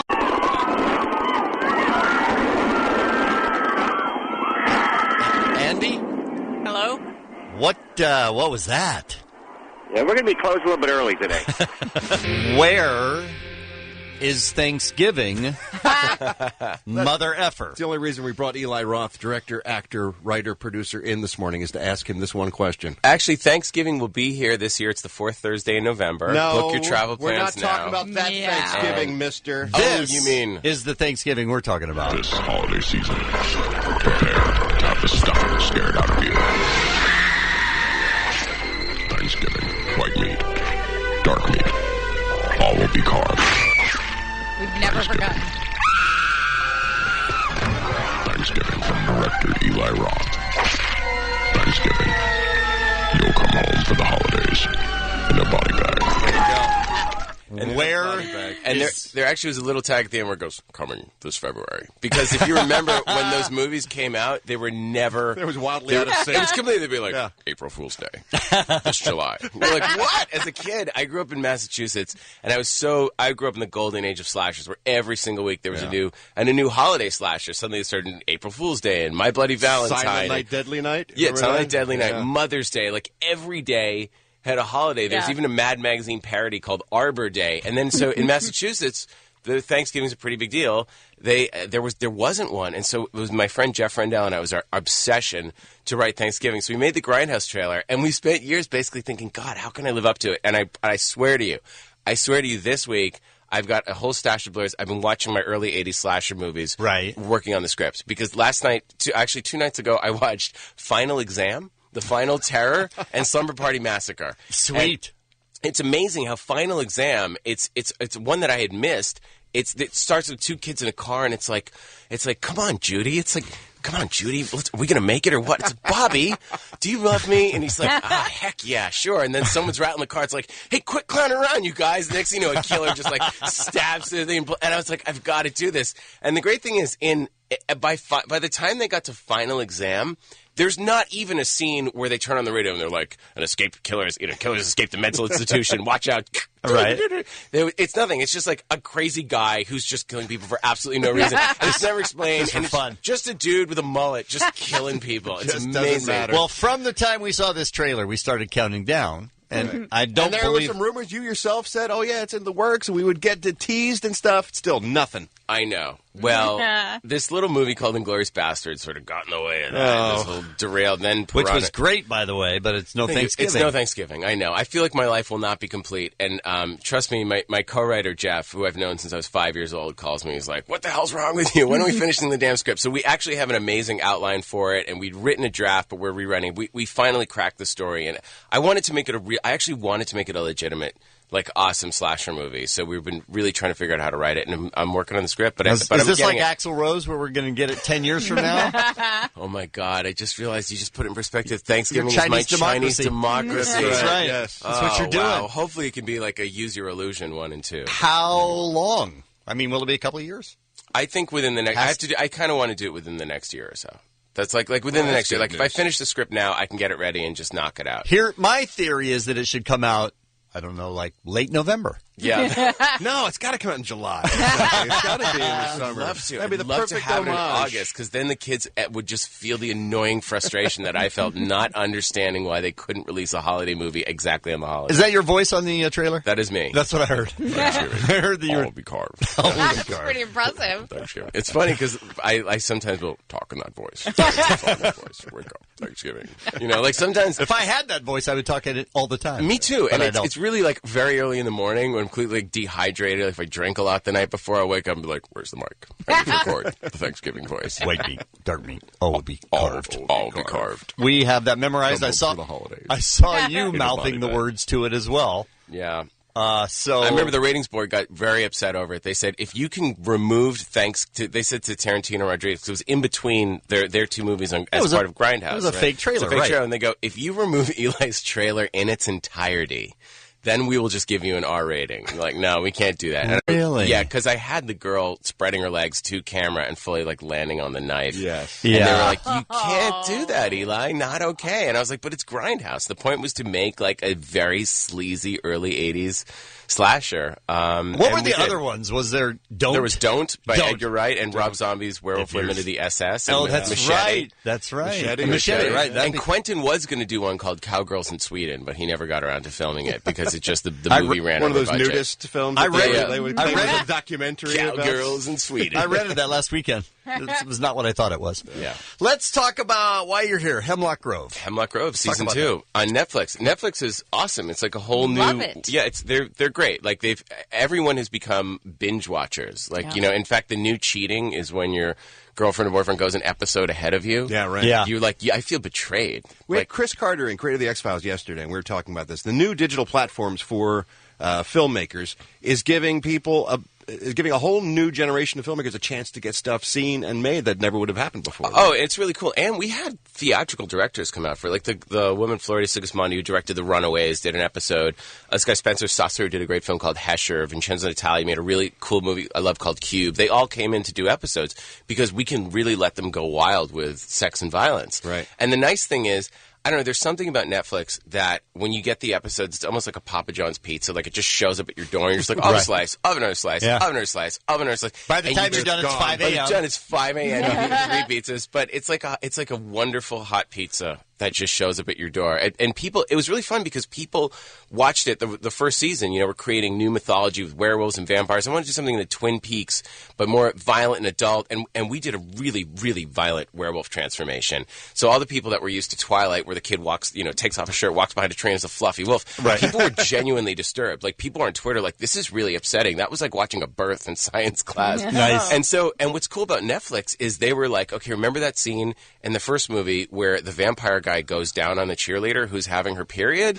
We want more of that. And I was like, okay. We want more of that, More of they that. said. They're like, can you go sicker than that? I was like, Can I? Yeah. Let me show Don't you. they know who they're dealing with? Let me count the ways. Sounds like a challenge. And so we had a scene where, like, someone is, they're biting someone's neck in a fountain, and we're like, okay, the vampire, he craves blood, but what if there's, like, a bunch of leeches that he's, like, paying a fat guy to have on? He just picks them off and eat. Like, we just started thinking of weird lateral ways to write in this mythology, and they were totally cool with it. So now, what's great is people, as soon as it's on, people watch them all to either declare it as the greatest new show or like the worst piece of crap that's ever been. It's one or the other. One or the other. But people want to watch them all so they can claim, they're like, it's terrible, or oh, it was amazing, you got to see it. Now, the one where they were picking the bugs off, is that this? That is this season. This season, the first episode. Oh, right? I just gave away. I may have just given away. Spoiler. Well, they'll all be spoiled by Friday. That's so, true. Yeah. Everybody's going to watch them all at once. Yeah, we need to take a break. But No! Come on. We need to take a break. I don't really have the choice here. Eli Roth is in studio. He has promised us that he's working on Thanksgiving. That's first and foremost. And second is Hemlock Grove Season 2 returns this Friday on Netflix. And if you're a fan of the show, we're going to tell you how you can get to see a special little fan event, too, that they're also throwing together. That's coming up next. Eli Roth is in the studio with us. Very excited about Thanksgiving. Which comes out Hemlock Grove is also why we're here. This August. Oh, Hemlock Grove. Let's talk about that. Let's talk about Netflix. Like Ralph said, we had Chris Carter in yesterday, the creator of X-Files, and we were asking him about Netflix and the way that you can binge watch now Are you missing out on some of the I can't wait for Sunday when the next episode, that anticipation? Not at all. In fact, it's the opposite. I'll let a few Sundays go by so that I can binge watch. Like with Game of Thrones and Silicon Valley. Build up. If I miss, because as soon as it's over, I want to watch, now I want to watch 2 or 3 of them. Right. So, I've just gotten used to binge watching. And it's weird because when I first told people I was doing a show for Netflix, people were like, oh, is that like YouTube? Are you doing an internet series? Like, no, it's going to be like a huge thing with like a movie. And now everybody wants to get shows on Netflix. There's something very satisfying about the episode being over and you can watch another one right away. Is this your first venture into television? Yeah, it is. In essence? Yeah. Was that a big part of you doing it? Is because you knew you'd have a certain amount of creative freedom and you could do it like a feature and then just cut it up really into pieces. A huge deal. Well, after literally cut it up into pieces. My specialty. After Hostel and Hostel 2, I had all these different television offers. And the sort of... How do you get a TV offer after Hostel? Well, that's the thing, is people would turn to me and they're like... Can you do Hostel, the television show? I go, okay, well, can I cut out people's eyeballs? Like, no. I'm like, what about body parts? No, you can't really show it. They're like, okay, just do it, but without the sex, without the language, without the violence. Really mean to them. They say bad things. I'm like, so you want Seinfeld, really, if you cut it down. So can you tickle them instead of cutting off their head? That kind of stuff? Exactly. And I always thought, and the thing is, what makes television work is the characters that you come back for week after week, and what makes horror work is that you can kill everybody. And, of course, Ryan Murphy solved it brilliantly with American Horror Story. He did, yeah. And now we're seeing with AMC, FX, Netflix, they're calling it the golden age of television horror. What we had in the movies in the early 80s, you're seeing all these shows like Hannibal, like even the networks after 10 are letting you get away with really hardcore stuff. Hannibal gets away with crazy stuff for a major network. Yep, it's impressive. But that's why what's great about Netflix is you can view it. We looked at it like a 13-hour movie. We don't have to go without having to do next week. You don't have to like wrap up the end of each episode with a cliffhanger and start each one with, well, yeah, I remember last week when we were, and then explain on Hemlock Grove. Previously on Hemlock Grove. So if you're going to binge watch it, you go 5 minutes ago on Hemlock Grove. Exactly. There you go. 2 bathroom breaks ago on Hemlock Grove. Half a pizza ago. So that's what's nice is you can actually, we're doing it, we tightened it to 10 episodes this season so we could just fit more twists and turns in there. But as soon as it's over, you just watch another one. You don't have to, you can really view it. We look at it like it's a 10-hour movie. And it's nice, too, because the season 2 premieres this Friday, July the 11th on Netflix, but you still have time. You can go back and catch the whole first season and get caught up in the mythology, as you mentioned, of this little town in Pennsylvania where you can't explain it. I think to your credit, it's a very dense world that you have with the vampires and the werewolves and angel babies and strange creatures. Experiments. I did a 3-minute recap on YouTube. If you don't want to spend 13 hours rewatching it, you can just take the 3-minute. I wish I would have seen that. I'm not the guy to try and summarize this type of show. Why don't you tell people who may not have seen the first season? What it's about. Well, the first season, Hemlock Grove, there was a girl that was brutally murdered by, they don't know what it was. It was a beast, a werewolf of some type. And then a new kid moves into town who actually happens to be a type of werewolf, but he didn't do it. And so he teams up with someone who's being groomed to be a vampire. It goes to sort of the root mythology of Frankenstein, vampire, werewolves, and monsters, and they discover lots of strange, grisly goings-on in the town. And in season 2, there's an even worse killer that's out there, and the kids sort of get dragged into and get involved, and it's very strange. I wanted to do a show that was something very violent and creepy like Twin Peaks, but it's a bizarre, weird universe you can just tune into. The mythology of some of those things, of all of those things, used to be very strict. If you're going to make a vampire movie, you had to use these rules, or everybody would get upset. That's completely changed now. It has, because I remember there was like a little fat kid with a huge placard that said Nosferatu did not sparkle. Like he's so at Comic-Con, he was like protesting. Like a real vampire does not sparkle. But as you can see, zombies were created by George Romero in Night of the Living Dead. You shoot them in the head, and now it's like that. Those rules. Now a zombie has become a type of monster. Yeah. It's not just specific to Night of the Living Dead. With Walking Dead, they can run and climb and jump. They can run and climb. And it could be in the Olympics. Yeah, exactly. And you see World War Z, and that's what's cool is that people are taking the mythologies in lateral directions. The creator of the book, Brian McGreevy, went back and sort of looked at the actual root mythology of here's what inspired vampires. Where did the Vlad the Impaler, where did Elizabeth Bathory, like what were these people called? It sort of went to local folklore, Romanian folklore, and took kind of the root mythology of vampires and Vargulfs, which evolved into werewolves, all these different things, and that's what he based the book on. Well, what struck me about your show, too, is that it feels like it is a small town, like you said, a Romanian sort of medieval story, updated and dropped in Pennsylvania, where we kind of get to meet those people. Yeah, well, I like that in Twin Peaks. It was slightly right of reality. It's not like a recreation. Tell me about Famke Janssen. Is that how you say her name? Famke Janssen, yeah. Famke Janssen. Sorry, Janssen. Yeah, she's amazing. Jean Grey, I know, from the X-Men. We were so lucky to get her. She anchors the show, and we told her, look, we wanted a show that feels theatrical. We don't want to, she'd never done, or I guess she'd done Nip Tuck before with Ryan Murphy. That was her only, she'd done an arc on that. And did you write it for her? Well, we wanted a type like her. She was kind of the ideal type, but as soon as she came on, obviously all of the scripts got tailored for Famke. And Dougray Scott and the young guys, Landon LeBron and Bill Skarsgård, are amazing as well. But Famke, she's just a great actor. She's beautiful. She's smart. She's strong, and she is masterminding everything. I mean, she is sort of she's hundreds of years old, but she's starting to look the same age as her son. So It's very creepy. But she's so beautiful and cool and smart, and she's great. Have you ever made a comedy? I thought Hostel 2 was hilarious. Like, you were talking about that when they, decapitate the girl and play ahead with the soccer. Well, and then that's the when I kids fell kick in it. love with soccer. I just went to Brazil for the World Cup. Yeah. But you were so because of disappointed, Hostel you were 2. saying, because there were no heads on the pitch. They were playing soccer with somebody's head. That happened in an Eli Roth movie. Yeah, so. And it's a little children, and then one of them kicks it through the post and then goes, goal! And puts his, shirt over his head and runs around, arms up, victorious. Good time. I remember seeing that and going, whoever made this is effed up. Thank you. And I love them. Yeah, no, I mean, Cabin Fever, all my movies have humor. I think that in certain movies you can't avoid it. Even though if it's a horror film, you need that release valve. And I think there's just something. I mean, I fell in love with Monty Python violence, like in the Holy Grail when arms are being chopped off and heads. I just thought it was the funniest thing ever. I'm not quite dead yet. I just thought it was brilliant. So all my movies I think are comedies. My new one, The Green Inferno. There's a lot of we filmed it in the Amazon. It's coming out in September, where we went to a place they'd never seen ice cubes before, let alone electricity. And we had to show them a television monitor to explain what movies were. And we showed them this Can't film. you go to Seattle or someplace where they have trees and just fake it? You'd think, but these people, it looks real. Like we showed them this movie, Cannibal Holocaust, to explain what a movie was, where people genitals are being sliced off. And it's literally 3-year-old kids they don't know what a television is, and we're sitting down there watching Cannibal Holocaust, and they thought it was a comedy. The whole village was laughing. So if you ask the 4-year-old kids in this village in Peru, what is a movie? They'd say, this is where you get painted red and pretend to eat people. Yeah. And everyone in the village signed up to be in the film. It was amazing. What a bizarre way to try and win them over is to show them that. Of all movies. I know that. By the way, that and Diet Coke and Gatorade won the whole village. That was it? They're because they'd never had refrigerated drinks before. So they all gathered around the ice cubes. They couldn't believe it. And the cold drink was a new concept to them. They should have made you their king. They just put you up on a throne and given you a crown, and you could have taken over that. Well, actually, our production designer built all the sets. They loved her so much. The village offered her a baby. And she built the sets. Yeah, no, they're like, we have a gift for you. And she's like, what is it? And they brought out a 2-year-old. And they're like, here, this is your gift. This is what we can give you. And she's like, I'm 30 and I live with my boyfriend in Chile.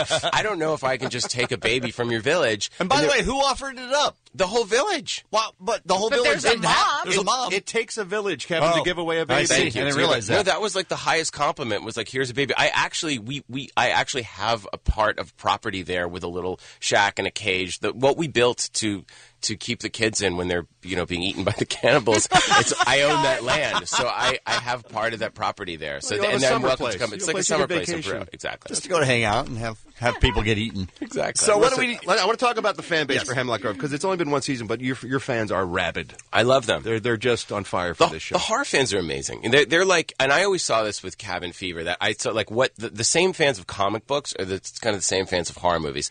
And when they're committed to you, they're with you for life, and they're always hungry for new mythology. And when you really put a lot of thought and creativity, and we had this terrific showrunner, Chick Egley, came in for the second season and worked on Walking Dead and Dark Angel, and we really wanted to give them something great. And they love details. They love obsessive little details, as do I. They want to know every little rule, and you really stick to those little rules. But creating new monsters and new weird things, they love discovering it, and kind of every generation sort of needs a movie that's theirs. There's so you Friday could the write 13th, that mythology for your particular creations. Exactly. And we can come up with all sorts of... We have this tower called the White Tower in the show, where strange new monsters are continually popping out of it. So if you think of something completely insane and bizarre, it's Dr. Price was creating that. We have a mad scientist, which gives us license to have all kinds of strange things happen. But the fan base is amazing. If you go on @HemlockGrove on the Twitter, they retweet everything. They're really, really devout fans, and we love them. And I think they're going to be really rewarded. If you are a fan of Hemlock Grove, and you do go on @HemlockGrove on Twitter, and you tell them why you're the show's biggest fan, you can get an invite to this this event that you're doing tomorrow, right? Yeah, This we're is- doing Thursday night. We're doing it at the Cinerama Dome in Hollywood, ArcLight. It's gonna be really fun. I'm gonna be there introducing the cast members. Going to be there. We're gonna screen the first episode at the Cinerama Dome, which is a really cool way to see it. So yeah, it's gonna, and we're filling it with fans. It's not like for reviewers and critics and industry. We want fans there watching it. So normally people watch Hemlock Grove by themselves or with a bunch of friends, but you can see it in a huge theater. How great to see it on the big screen too, when you're used to watching it on your laptop or your. It'll be disgusting. The people I don't think the people at ArcLight really know what they're getting into. Like they have limits there, and we don't. Are you going to stay in the back of the theater with a bucket of blood and just start throwing it on people? And I actually like to sit in the front and watch people's faces and see people like completely freaking out. And see if someone walks out in the middle, it's bad. If someone runs out, if you get a running vomit, It's awesome. that's like a standing ovation. Oh, running vomit! Yeah. I saw them last night at the Trube. Yeah, they're a good band. Good band. Amazing, running Really good band. So, have you ever been completely surprised by sitting in the front row and watching the audience watch your stuff and go, "Hey, that was funny," or "Hey, that was scary," or I sit there. where they miss it? I sat there. I remember the first screening of Cabin Fever. Like Jordan Ladd is very dramatic. She goes, "That guy asked for her help. We lit him on fire," and the whole place burst out laughing. And I was like, "That was a very dramatic moment. You were mocking my words." But that's what's fun about watching with a live audience is you can't direct them. There's no predicting what they're going to do. And I went to see Hostel. I remember the first weekend at the Magic Johnson Cinema because that's like if you go see it with that audience, they are gonna react. And this woman, like when the girls got run over, was like, "He's like, yeah, run!" You know, it was like screaming like, "Run those bitches over!" Like this woman with like her 2-year-old, and she looked at me, and I was like the only like white dude in the theater, and I was like, I directed this movie, and she goes, "May I give you a hug?" It was the same. I was like, "Yes," and so I'm hugging this woman in the theater, and she just goes, "Thank you. You understand me. This is the second time I've seen it." I was like, "It's Saturday. It opened yesterday." She goes, "Yeah, I know. I seen it last night. I'm going to see it again tomorrow." Oh, my God. I was like, wow, this is amazing. And then I remember I went to another theater, and I realized, like, people were bringing their kids. And you'd watch the mother was there with her eyes closed, and a little 3-year-old kid with their eyes just wide open watching eyeballs get cut out. And I thought, wow, this is awkward. Those kids are going to be in therapy for a long time. Those kids can watch Hemlock Grove on Netflix this weekend. Right. They're now 9. I got to tell you, this genre is so easy to screw up, the horror genre. I mean, it just seems like I get excited about every horror movie that comes along, and probably 75% of them, by the time they have to reveal what's really happening or whatever, it just falls apart. It just seems like it's really difficult to do well, and you do yours. Yes, because a lot of people think it's easy to do. Yes. I think that's the mistake. But you do this genre perfect. Well, thank you very much. Well, I really, the hard thing, it's very easy to come up with half a movie. Right. You know, like I have an idea. And not the second half. And the not first the second half. Like you can come up with a premise for a horror movie and go 2/3 of the way through. And what I find a lot of people do is they're like, well, you know what, if the audience thinks it's good enough, like you've given them enough scares, then you can just wrap it up and nobody really cares. And I was like, I care. I was the guy that, and that's when you talk to James Wan, who directed The Conjuring, and Rob Zombie, and Alex Aja, who did Piranha 3D, and so like we all really care, like about every single shot. And for me, when I judge a horror movie based on how well they execute the idea throughout the film. You know, some people are saying, "Oh, this movie's great," and I go, "Okay, but what about the last third?" And they're like, "Yeah, it kind of fell apart, but it was good." I go, "Well, then it's not good." Then it's not great, because the writer is lazy. And I talked about that with Quentin a lot. Like, what was great was Quentin was the one who's like, "I believe in you," and I read the script for Hostel, and he's like, "I think you can do better." He's like, "I think you're being lazy," and he sat down with me. Wow. And we went through every scene, and he goes, I'm going to be like movie BS police. He goes, if your characters, he's like, okay, this guy just can't get a gun and start shooting, because if there was a gun, I wouldn't know how to use it. You wouldn't know how to use it. Like, I'm going to make sure that you're not just using movie convenience. That was his phrase. And we went through the whole thing. He's like, okay, what would really happen here? I'm like, well, the guy wouldn't get out. He'd get killed. He's like, well, then he gets killed. You can't just have people. That's how it works. Yeah. People get, that's it. You have to stay true to what would really happen. You have to live in it. And, you know, when I'm sitting there thinking, like, obviously I don't want to let myself down, but I was like, wow, if I can get this past Quentin, and he wasn't giving me ideas, like we talk ideas through, but he really pushed me to kind of be the logic police and not cop out at any point, all the way up through the last shot of the movie. Well, I got to tell you, it's fantastic. Hemlock Grove, season 2 is this Friday on Netflix. Season 1 is still all there. Still there. So you can catch up between now and Friday. Binge watch or that. you can just double binge. You can start on Friday and do 23 episodes Oh my in a row. God. Like you can go from 0 and stay up 24 hours, and then just check yourself into some sort of facility. Yeah. I'd love to hear from someone on Twitter if they actually have never seen the show and they decide to 24-hour binge watch you know it. they will. Someone This will. audience will for sure. Eli, thank you for coming in. Yeah. It was such Come a back pleasure. when Green Inferno. Yes, is in September. come out. I would love to. We're such That'd be big great. fans, and we appreciate that you coming and spending time with us today. No, it's my pleasure. Thank you. Great. I'm Lisa May with K-Rock Traffic. He's not even here. Yeah, it was not his fault, Kevin. Would not. That's why he's here. Heaven. All right, people, stop it. Heaven. That's why he's here, so we have So you somebody can to blame blame everything him? on. Right. I see. It's 7:55. Time for the Showbiz Beat. Here's Ralph. Thanks again to Eli Roth for stopping by. What a How nice cool guy. is he? Yeah.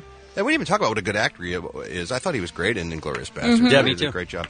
I do want to hit again real quickly because I know there's a ton of Hemlock Grove fans out there who are listening this morning.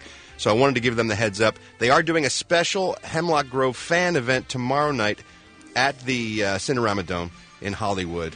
So I want to give you the details on how you can go if you want to. You got to go to Hemlock Grove, at Hemlock Grove on Twitter.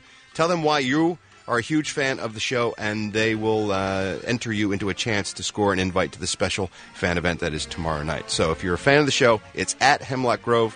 Hit them up with a tweet. Tell them why you love the show, and you may get invited to this special fan event they're doing tomorrow night. Be pretty cool. Thanksgiving. White meat, dark meat, or will be carved. We got to get. I wonder if he's still here. We got to get him to do one of those for us. Kevin and Bean. I didn't think about that. Two chuckleheads who are lucky to have a job on the radio. The world famous K-Rock. Just when you thought of listening, don't. Alternative first. George Clooney doesn't like the tabloids. What? Really? He's especially mad right now. And I thought this was kind of crappy. And I read this story when I was over in the UK. And I said, this seems bad. And it turns out it was completely manufactured. They ran a story that his future mother-in-law is opposed to his upcoming marriage to her daughter because of religious grounds. They said the mother is a strict Druze, which is a strict Middle Eastern religious sect, and you're only allowed to date inside your religion in that sect, and she is furious, and she's against the marriage, and she doesn't condone it. And then went on and on. And he came out in USA Today and said none of that is true. Really? It was completely made up? Amal's mother is not Druze. She's not a member of this sect. She's not been to Beirut, as they claimed. She's not against the marriage. None of that is true. He said he's used to the Daily Mail making up stories. He said they do it several times a week. It's worse there than here, right? They seem less concerned with facts, the tabloids in the UK. So far, stories that have run say Amal's pregnant, which she's not, George Clooney says, that the marriage is going to take place on the set of Downton Abbey, which it's not, that I'm running for office. And he said, but what's concerned about this is for a paper trying to exploit religious differences and intolerance for the use of an entertainment story is at the very least negligent, he said, and more appropriately dangerous. And I think he's got a point. There's enough religious fervor in the world right now that you don't need to stir up any foment and have people angry at each other about religious differences. So looks like he's got a point. How many people in this world do you think would go, my daughter's going to marry George Clooney? No way. That's unacceptable. She can do better. Right. J.K. Rowling's in the news. Put out a new short story about Harry Potter and his friends on her website, Pottermore. That'd be amazing, wouldn't it? .com yesterday. Well, it is amazing, Rodney. She actually did it. It's about Potter and Ginny and Ron and Hermione all going back to Hogwarts after they're grown. They're in their 30s now, and they're attending the Quidditch World Cup together. And we learn that Harry's now working for the Ministry of Magic, and he's got a new degree of magic that he's earned. How did he earn? Well, people are speculating maybe we'll find out more about that. Wow. Look, it would be genius to let what's the kid's name that played? Daniel Radcliffe. Yeah. Let him get a little bit older. Have a drug habit? No. No. Then come back, revisit that storyline, and launch a whole new series of movies. Like an older, grown-up, sort of badass Jason Bourne Harry Potter. He's like kicking ass. He's in jail. Casting spells. Right? No. He's in jail. Why would he be in jail? I don't know. I'm just trying to go with you. Why are this bad story. things supposed Just to happen trying to help Harry? it along because he's growing up and bad things happen to young actors. Kevin knows when you grow up, you go to jail. Apparently. Drama queen. Hey, Saturday night, 8 p.m., Kevin Smith and I are doing a live performance of our comic book, Batman 66 Meets the Green Hornet. The second issue is now in stores. It was released last week, and we did it for the first one, and people have asked us if we're going to do it for the second one. We are. We're going to do a live performance with music and sound effects. It's like a staged reading of the comic, and we don't take it very seriously. You'll have a good time, and maybe you'll even be in it. Why? It's Saturday at 8 at the Improv on Melrose. You go to improv.com for more details. Why? Because it's a good time, Rodney. People demand it, Rodney. Today's celebrity birthday is Nigel Lithgow. He's the judge on So You Think You Can Dance, also producer of that show. And was also part of the American Idol team back in the day. 65 years old. Chris Cooper, 63. Jimmy Smits is 59. Tom Hanks is 58. Courtney Love is 50. Jack White, singer, guitarist, genius, 39 years old. And Fred Savage, who was, of course, from the Wonder Years now. Lead singer of the B-52s. Nope. Fred Schneider, very different guy. Fred's now a very successful TV director. He is 38. I'm Ralph Garman. I walk the Showbiz. Yesterday, we played a song for you called 4th of July, which Yes. is, I don't know, just awesome. Only awesome. We played it for you twice. I know 4th of July was last week, but we sort of just discovered the song, and it was by somebody named Rosa G. Well, it turns out Rosa G is not actually Rosa G. It's somebody by the name of Carla, who we have on the phone right now. Hi, Carla. Hey, how are you guys? Very good. Thank you. How are you? Good, great. Thank you so much for showing that track. How did you come up with that song? Yeah, it's amazing. And let me just ask before we go any further, did you do it bad on purpose? Kind of both. I mean, both. It was kind of like both. Yeah, it was kind of both. Because my partner, we were producing it, and I was like, there's nothing really on the 4th right now. Like, we need to have like something, some catchy thing. There's Halloween music. There's Christmas music for years. Exactly. So I was like, let's think about something. And then we're like, he loved rap, so I was like, okay, cool. And I love characters in comedy, of course. Right, but you pretty much you sort of rap talk through it. Were you a little worried about that? I mean, no, not too much. It's just like You just figured you just go for it. Yeah, just go for it. I mean, it was, and the character was so like, it was kind of cool because she loves holidays. She's just all about holidays, and she loves rap. Rosa G is all about that stuff. Sure. You don't have to tell me about Rosa G. She and I go way back. Yeah, exactly. I see her like a sister, like Napoleon Dynamite's sister. That's how, with a little bit of like Latina thing in there. She just happens to have that. But she's just very, very much in love with the holiday. So hopefully she's going to come up with something too. Carla, another holiday. how many different projects have you done with this Rosa G character? Right now, I mean, I've done some on stage with her, but never like on video. You do stand up? I do more sketch comedy, actually. Sketch comedy, okay. And some improv, yeah. So yeah, but right now with video, it was just her. Like, so this is like, we were at all not expecting anything, to be honest with you. I was just doing them as fun. I mean, I have a YouTube channel where I put my stuff and all that stuff. So it was just like a super surprise. So you're just doing it to be funny, and people found it. And I don't know, there were 300,000 views before we found it. It's the internet, I guess. This is crazy. Thing. All right, I want to play the song, and I do want to warn you ahead of time that we added a Lisa May verse. Because I'm the resident rapper. Because here. Lisa raps. Right. She brings it hardcore. West Coast for life. So here's 4th of July, starring Carla as Rosa G and Lisa May. Incredible. It's the time of the year again. July 4th is here. Let's start. Love the 4th of July, love the 4th of July. I do it up big on the 4th of July. Love the 4th of July, love the 4th of July. The neighborhood's grilling, chilling outside. Can you feel it? Is that summer glory when I get to celebrate USA's story. Turn up and day's just starting. I brought a picnic, this cheese is Havarti. It's a holiday, our nation's birthday. Red, white and blue all over the place. It's so hot, I can't believe it. An ice cold drink, you're gonna need it. But I'm fresh, I'm looking real mean. Blocking UV SPF 15. Paper plates with patriotic doodles. Wave a tiny flag for my pool noodle. Love the 4th of July, love the 4th of July. I do it up big on the 4th of July. Love the 4th of July, love the 4th of July. Sip my soda on the mud, 4th of July. 4th of July. 4th of July. 4th of July. 4th of July. Friends crowd the grill. I know why. Burgers smell delicious. I can't pass by. You take my bun, I'll take yours. Anyone know who brought this fruit skewers? Check my t-shirt. There's an eagle on it. I love the 4th, and you can bet on it. Ask my cousin. Ask my aunt. I'm my third cousin. He never fronts. Pledge allegiance to fun in the sun. I'm proud to be American. Go, Lisa. Don't need no water, don't need no sand. Expressing my dog's anal glands. Musical theater, bad TV. My hot dog bun is gluten-free. Don't think I'm square, prude, or meek.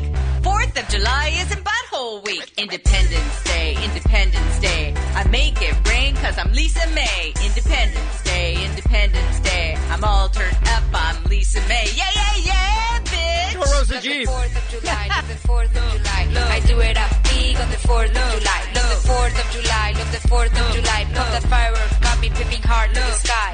4th of July. 4th of July. 4th of July. 4th of July. Can I just say it's been a good day? Real quick, shout to mama. July 4th is second to nada. Walking home with an empanada. 4th of July. 4th of July. 4.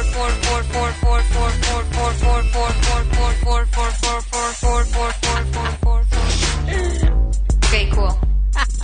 I'm not sure that you nailed all of those 4th. I love that you insisted on making it 4th. I thought that was brilliant. I know. Oh my gosh, that was amazing. That was hilarious. Well, hilarious. we're huge fans of it. We'll tweet out the YouTube video again of 4th of July. Carla, you do good work as Rosa G. Okay, thank you guys so much. You bet. Thanks for coming on with us today. Okay.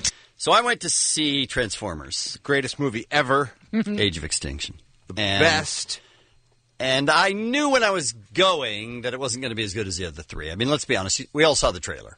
And you go, it's probably not going to be that good. I think we have a Transformer. Yeah. So, but I went anyway because we had, I had some time. I felt like going to a movie. I like going to movies. Right. It's an action movie. It's plenty loud. So I was happy with that. It's good loud. But I got to tell you, I'm so glad Ralph went, and the King of Mexico as well, because it's hard to describe how bad this movie is. The critics have not been kind. Let me give you just a couple quick blurbs from some reviews. And, you can take critics take them or leave them for whatever they're worth. But they really were spot on with this one. You'll leave the Cineplex feeling bludgeoned, wrote David Hiltbrand from the Philadelphia Inquirer. It is punishingly long at 2 hours and 45 minutes. Yeah, it's almost 3 hours long, but in its defense, it does only seem like 6. From the Boston Globe, all shot and edited as if by a Cuisinart. In short, the cinematic equivalent of being tied in a bag and beaten with pipes. Wow. Yeah. It's got great special effects, but everything else about it blows. Even the special effects are random and hard to comprehend and just endless and numbing. Bay at his worst, writes Time magazine, is like an attention deficit kid banging his toy bots together in the basement rec room. It did seem like they gave the whole franchise to a high school film class. I mean, it was really, really horrible, to the point where I think it may be one of the worst sequels ever. And I might need to see it again. Because it's so entertainingly so awful. laughingly bad. It is so bad. I don't think it's one of the best, worst sequels ever don't? because it's starting. The original first three films that it's starting off from were not good. Oh, I see. So the difference it's a less of a fall from grace, I think, than a lot of sequels where the first one was great and then you're really disappointed with this one. This was just the furthering decline of this franchise, but I was surprised at how little they seemed to care about dialogue or plot or anything resemblance, any sort of logic that would tie everything together. At least do a pass. Just try. Just give it an effort, yeah. 1-800-520-1067. We want to know what you thought about the movie and the points that you thought were bad. My favorite line, I think, may have been... Well, there's two. One is Mark Wahlberg. Cade Yeager. He's Cade Yeager. He's on his... the minute I see Cade Yeager in a script, I'm like, I'm out. Yeah. He's on his farm out in the middle of nowhere, and he's an inventor. Mark Wahlberg, don't you know? Sure. He's an inventor. He makes robots. So he finds a truck and he drives it home, and for some reason, some secret part of the government is attacking all of these Transformers. You don't know why. You just go, okay, well, it seems like it's... They're taking the technology from the bad guys, and they worked up their own now, and they don't want other Transformers to be out So they find out public. that Mark Wahlberg has Optimus Prime in his barn, and they show up to search the place, and they say, search everything. And Mark Wahlberg says, you can't search my property without a warrant. And I swear to God, the guy, who's the actor, Ralph, that plays... It plays Savoy? I don't know. I can't remember his name. My face is my warrant. Yeah. Oh, he did not. That was said in a movie. My face is my warrant. My face is my warrant. Later in the movie, they said, I may have started the apocalypse, but you brought your family to it, so bad parenting. Now, I know for a fact that they probably thought that they were injecting humor, because that can really work. Like, for example, in Iron Man. I thought Iron Man was great. It was also really funny. It was. They hit it out of the park with that right. one. So, Yeah. like, when he was trying to learn how to fly it and he shot into the wall, that was funny as hell. And obviously that's what they were going for with these lines, but they were terrible.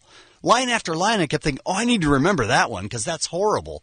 And then another one would come along and erase the last one from my memory because I have a limited amount of data space. Even the robots, I mean, they weren't immune. The humans had horrible dialogue, but the robots, too. John Goodman is Hound. That's a bad idea, but I'm all about bad ideas. Yeah. Yeah, it was shocking. That hurts. It was shocking. Another Goodman line, take that, bitch, you're dead. Isn't that crazy? You just go, this can't be that. Nobody signed off and said this script is perfect the way it is. Let's shoot. Wahlberg's got another one. These alien guns kick ass. Yeah. I would love that one. Yeah, that happened. That's great. Yep. Let's go to Brandon in Santa Monica, then we'll take your calls, 1-800-520-1067. First, you're going to have to admit to going to see it, which we all did. Right. So you're amongst friends. It's like a self-help group. Right. We're all regretting it, but what did you think?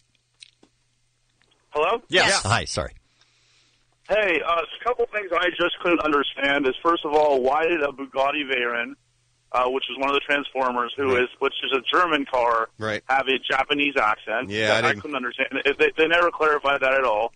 The second thing was, first of all, why did those random dinosaur Transformers just like instinctively trust Optimus Prime? Yeah, that made no sense whatsoever.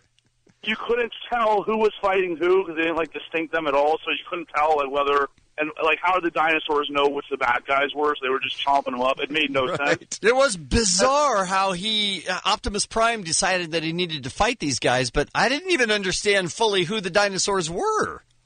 No, and again, how did they know who the good guys and bad guys were? They're just running through the streets, just destroying Transformers. Yeah. Optimus Prime rides him like a horse. He's got a bit and reins. It's absurd. Yeah, it's pretty terrible. I mean, it was.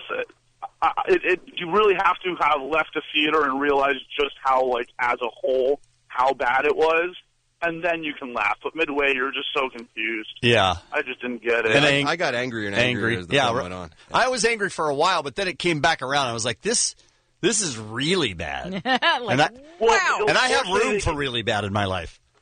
Fortunately, they gave you 3 hours to kind of give you the whole cycle. Yeah, it was all the emotion. There was another review that said they could have cut out 45 minutes just randomly in any part of the movie, and it would have made just as much sense. That's true. But would have been shorter.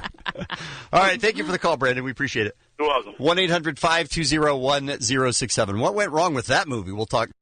We were talking about, by the way, we have Adam Carolla on the way with This Week in Race. We're talking about Transformers Age of Extinction and how unbelievably bad it was. $165 million. That means a lot of people went to see it.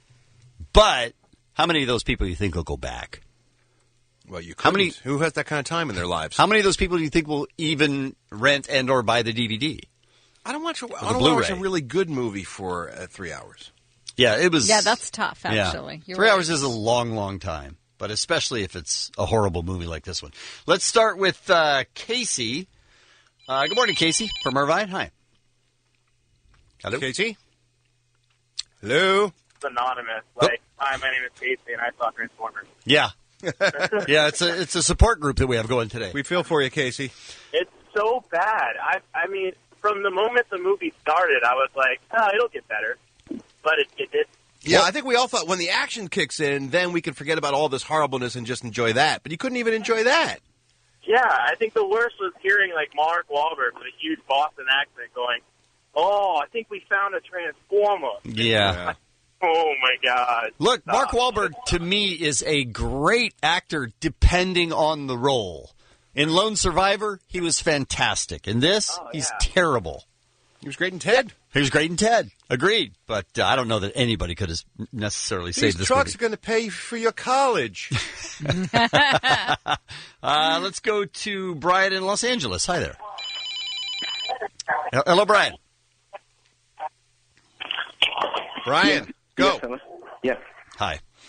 Hi. We would like all phone calls to start with, my name is Brian, and I went and saw the Transformers. Okay, my name is Brian, and I went to go see Transformers. Hi, Brian. Hi, Brian.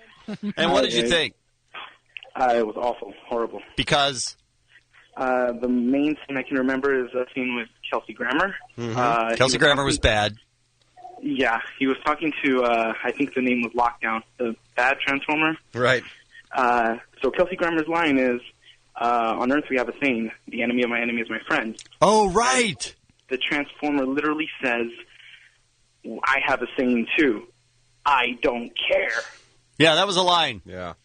What is that? That's terrible, is what that is. That's, you should have punched yourself in the face right then for sitting in that audience. I checked out, and my friends were like, just laughing their ass I off. was gonna. I came very close to leaving, and I don't leave very many movies. But then it started getting so bad that I couldn't. I was somehow drawn to it. Lockdown also had the line, Prime's taken my trophy case. He will feel my wrath. Yeah, that happened too. Yeah. It's crazy. Let's go to Daniel in San Diego. Hi.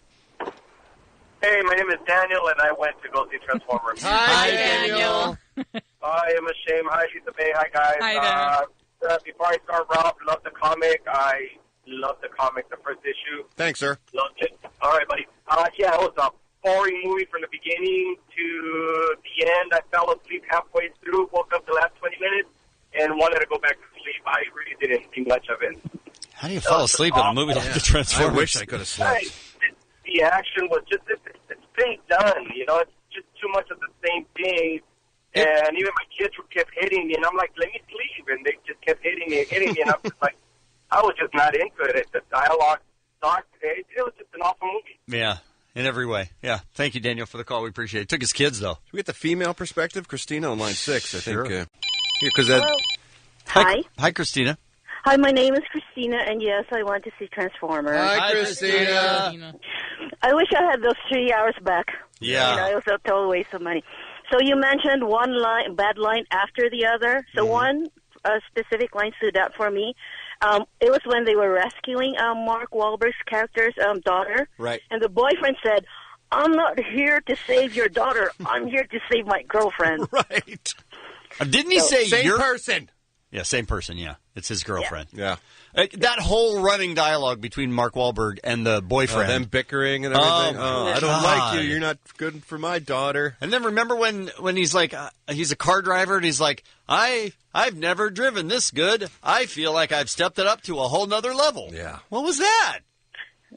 It was just bad, guys. It was bad. But that Nicola Peltz, who plays the daughter.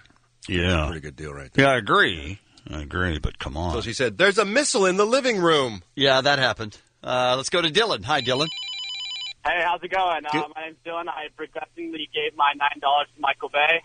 Hi, Dylan. Hi, Dylan. What'd you hate about it? Okay, so pretty much 3 friends and I decided to get super baked before, so there's no way it wouldn't be at least bearable. We get there, and about 2 hours in, we all look at each other at the same time, realize we need to leave. One of my friends gets up and screams in the middle of the whole theater, F you, Michael Bay. We walk out. I think the worst line was probably when they're just like, it's Megatron reincarnated.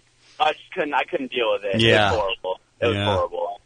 You know, I think it might make us all feel better if we say that in unison, what you and your friend said in the theater together, shall we? Mm-hmm. Yeah, let's do it. F you, Michael Bay! 106.7 K-Rock is KROQ. You're listening to the Kevin and Bean Show at 8:53. Was it Bean? No, I don't think it was. All right. We're going to do a new feature tomorrow. I'm very excited New about game. Was it Bean? Was it Bean? Yeah.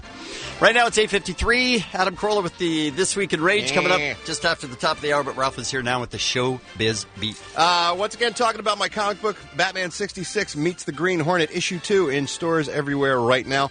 A lot of folks were asking how they could get myself and to Kevin Smith to autograph it. Here's your chance if you want to come out Saturday night at 8 p.m. over at the Improv on Melrose. Saturday at 8, you can get an autographed copy of the comic book as a special gift for coming out to watch us perform the comic live. No. With our Comic-Con Theater, where we get up on stage and Kevin and I act out the entire comic book for you. Oh, God, no. We did it with the first issue, and it was a lot of fun, so we're going to do it for each and every issue for the next 5 issues that come out. So Saturday night, 8 p.m., come out and join us and get your autographed comic book, and you might even get up on stage, because we do pull people from the audience to play, lesser roles like Commissioner Gordon and stuff like that. No! Or not. It's always an option. Courtney Love, actress! I'm sorry? Courtney Love, actress! She was good in the Larry Flint movie, Great right? in The People versus Larry Flint. Man on the Moon, too. The Jim Carrey story about Andy Kaufman. Yeah. I'm not sure I saw that one. That was great. Yeah. She was also good in that. She is returning to acting, joining the cast of Sons of Anarchy, Season 7, for what's being cast as a pivotal storyline. That scares me because I love that show so much. I was thinking how great Courtney Love playing like a trashy biker chick who like spits and drinks and she's like whacked out of her head and she drives a motorcycle and everything. It's like, yeah, that's good casting. It does fit. That's not the role she's playing. What? She'll be playing a straight-shooting preschool teacher. That's not how I envisioned her. Not at all. Hey, Kurt Sutter, you listening? What are you doing? She will play the preschool teacher of Jack's eldest son, Abel. And she takes a special interest in Abel, which creates a conflict with Cain, Drea DiMatteo's character, Wendy. So that's her storyline, apparently. But casting against type there with Courtney Love. Look, Kurt knows what he's doing. He does. We're just going to have to trust him. I will. I can't wait for that to come back. Brody Jenner of The Hills has a shocking revelation. Whew.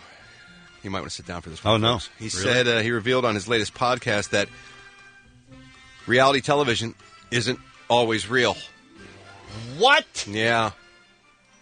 He said he never dated Lauren Conrad during their time on the show, but pretended to be hot and heavy with her for the sake of the show.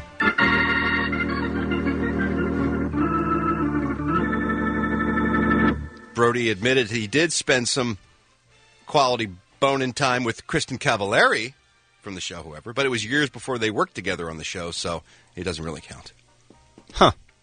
So you're telling me that's not all real? Reality television, not always real. Oh, that's a Sorry.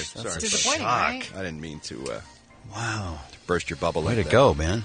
And my my Hot Fudge Holy Moly video of the week. What's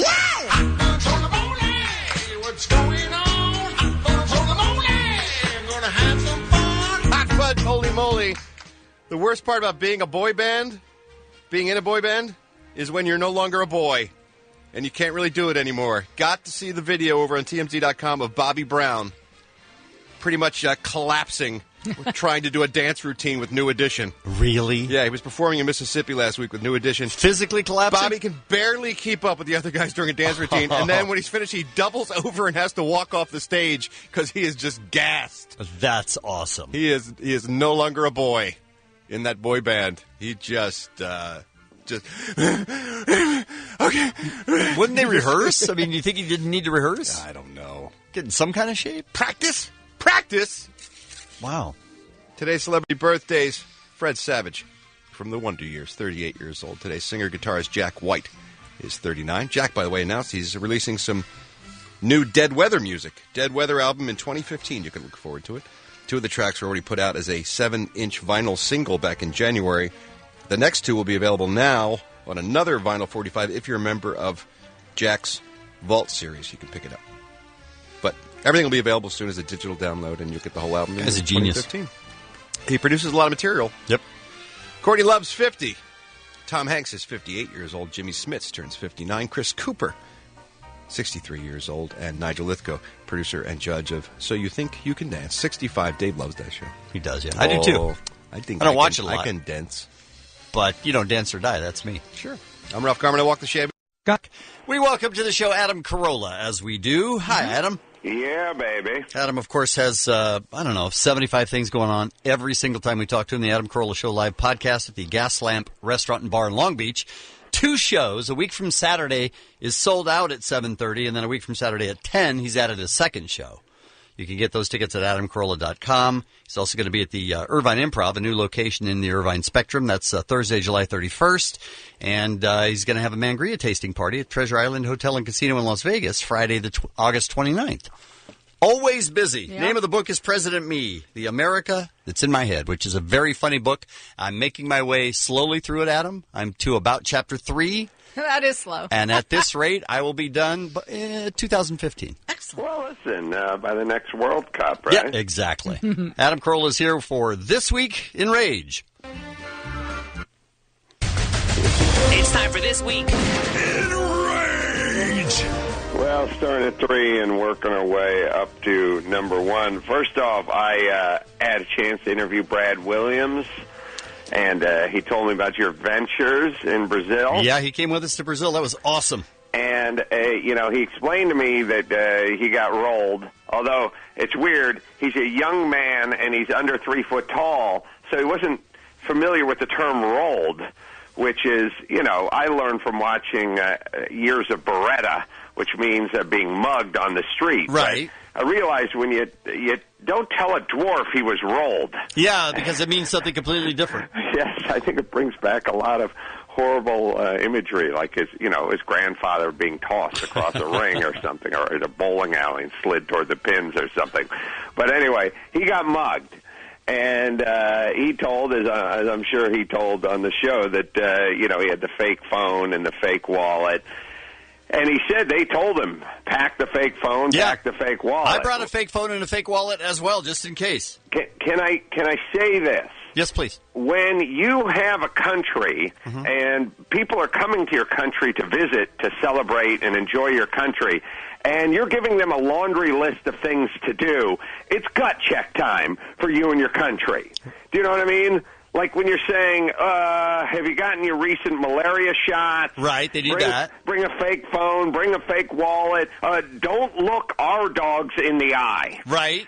When you have a laundry list of things not to do, I'm guessing when you go to the Netherlands, they go, enjoy yourself.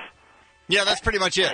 Right. Yeah. So I'm just saying, maybe what should happen is whoever's running whatever country should attempt to come to their country as a tourist. Put a fanny pack on. I like it. And some Bermuda shorts and some sunglasses where the shade flips up, and you sit there, and when you hear the laundry list of horrible things that could happen to you in your country, you know it's time for a change. Adam, they actually said, the government came out and said, if you get mugged, don't scream, because it could make it a lot worse. They might kill you.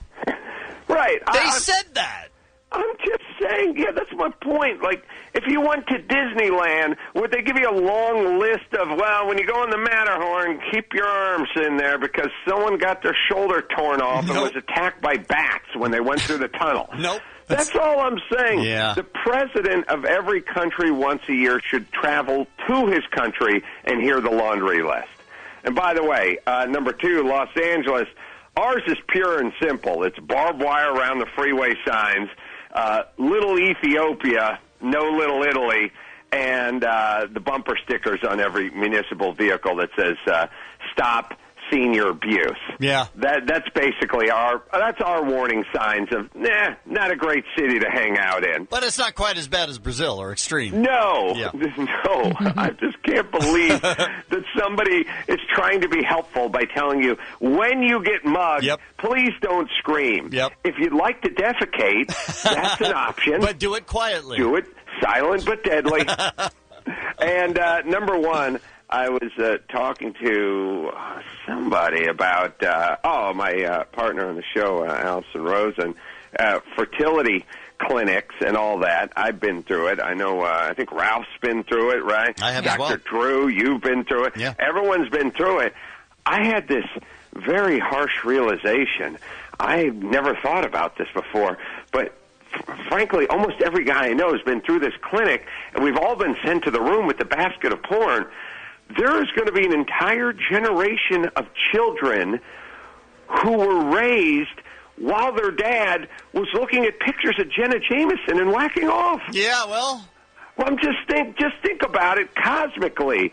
From the last 200 million years, Daddy was on top of Mommy, presumably thinking of Mommy. I mean, of course, you close your eyes and wander every once in a while, but at least you were there. There's going to be whole generations of kids where dads were somewhere else, and up, second floor, strip mall, and not even looking at a picture of Mommy. No. You know what? This is why moms need to take very provocative pictures of themselves to supply the guy. So just cosmically, they're not conceiving to a picture that has Ron Jeremy in it. Yeah, that's true. Hey, I went to a hospital, and they had Backdoor Women 7 or something like that. And I was like, this is owned by the hospital. That must have been a pretty good run. In terms of look, somebody's got to go out and dispose of these spent syringes. Someone else has to go and pick up some porn. Okay, boss. I got that one. I'll take the porn one. Yeah, don't worry. I got petty cash. Ooh, I might have something in my car, as a matter of fact. Let me look. Yeah, good times. Adam, thank you very much for coming on the show. We appreciate it. Always a good time. And again, you can always get all information and tickets at adamcarolla.com. 106.7 K-Rock is KROQ. You're listening to the Kevin and Bean Show at 9:33. Ralph is here with a final look at the Showbiz Beat. Before I give you the beat, how about I give you some tickets? Yeah, I know you. That's why you listen to me, just to use me. Because I give you stuff. I'm just a whore for your amusement. You are a whore, that's true. That is true. I've got passes to give away to the special K-Rock screening of The Purge Anarchy. Dum, dum, dum. That looks scary. July the 15th at the AMC Burbank 16, we are having a special K-Rock screening of the film, of course, the sequel to the wildly popular film The Purge. This one, a young couple in their car on the way home on the night of the Purge. The car breaks down. Then they're in the streets. Then what? Then what do you do? Then bad. Ugh, that Purge. Then I don't know You're why. all going to die tonight. I don't know why we ever let that law pass. Well, I believe it's fiction. No, it's real. Oh, I didn't The U.S. know. government says there's one night of the year where no laws. You can do whatever you want. It's a documentary? Yes. Huh. Then we all get purged. Movies in theaters everywhere July the 18th, but we're having a special screening on the 15th. Call me now, won't you? 1-800-520-1067. You will get a pair of passes if you're one of the first 5 callers to get through at that phone number. You are all going to die tonight. Comic-Con! That's later this month, isn't it? Oh, it's right around the corner. I can taste it. I can taste the Comic-Con. What does it taste like, Ralph?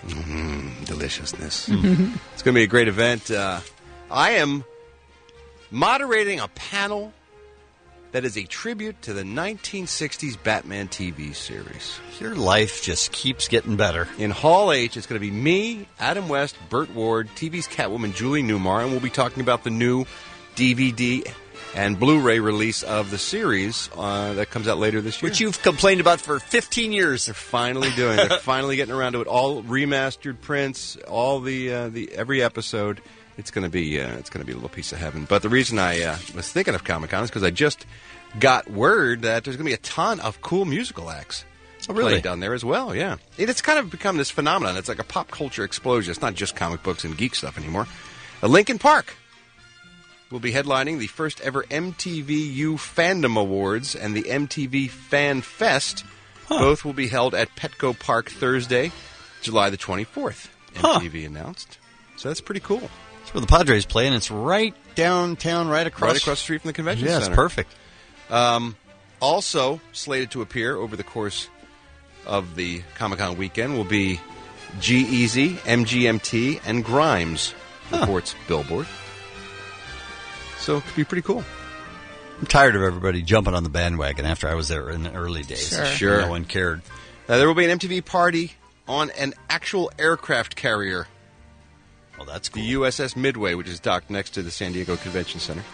So lots of cool stuff going on down that weekend. We'll be down there broadcasting live Thursday and Friday. So if you're going to be in San Diego at the Comic-Con, come by and see us. Speaking of comics, this is pretty cool. They've announced a new superhero adding the cast of The Arrow. The new season of The Arrow will feature the Atom. One of my favorites, Ray Palmer, as the Atom. Ray Palmer, the Atom. This is the CW series? Yes, Arrow. What's Atom? What's the Atom? The Atom can shrink down to microscopic size with his special uniform. Arrow is relatively sort of believable in the real world. And so is this when Ray Palmer adjusts his belt, which of course has the power of a white dwarf star inside of it. He can shrink his mass as well as his size. He can go down to 6 inches, but still have the weight of a 180-pound man. He can. Why would you want that? Because what if I am just jumping off this table and I'm 6 inches tall, but I have the weight of 180 pounds and I hit you in the jaw? Oh, I see. I hit you in the jaw. You What hit me. happens? Okay. 180 pounds hitting you in the jaw. Yeah. The entire weight of my body punches your face. But your hand would be a little tiny hand. So I just put a giant hole in your face then. Yeah, I can't wait. Brandon Routh has been cast to play the kidding. Atom, who, of course, was Superman in Superman Returns. So he gets to play 2 superheroes. How about that? He's the coolest. He's no Aquaman, but other than that. The Atom. I love the Atom. And, of course, Flash is coming, too. Flash is coming. Sure, to you the don't same tell me. network. And Flash's secret identity, of course, Kevin is. I don't know. Barry Allen, of course. Sure, Barry Allen. Yeah, you knew that. Right. Justin Bieber, later today, according to TMZ, will be charged with vandalism for egging his neighbor's house. Finally. Guilty!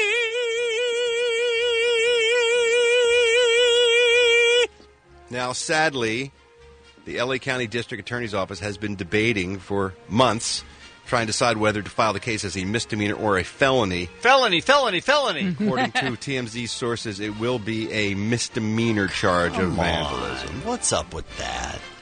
So he has to pay a little fine? I guess. He'll probably get probation and a fine. Bieber will be arraigned today at 1:30 p.m.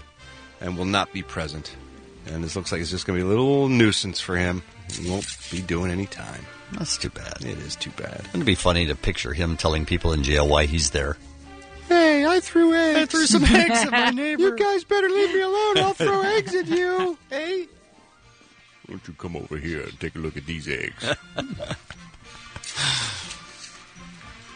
Shia LaBeouf, newly sober, they say, learning how to enjoy life without booze. This weekend, he was seen playing pitcher in a game of softball. Doing an all-American activity like that. Can't do that on booze. By all accounts, yeah, really, it's the only way I can do that. He apparently was sober and sane and didn't punch anybody or didn't do any craziness, so maybe he's all right. Maybe he'll come back. Hope so. And I mentioned the casting news for Arrow, casting news for Sons of Anarchy as well. For their final season, Courtney Love joins the cast. She will be playing Ms. Harrison, a straight-shooting preschool teacher of Jax's eldest son, Abel. She takes a special interest in Abel, and that leads to a conflict with Wendy, played by Drea De Matteo.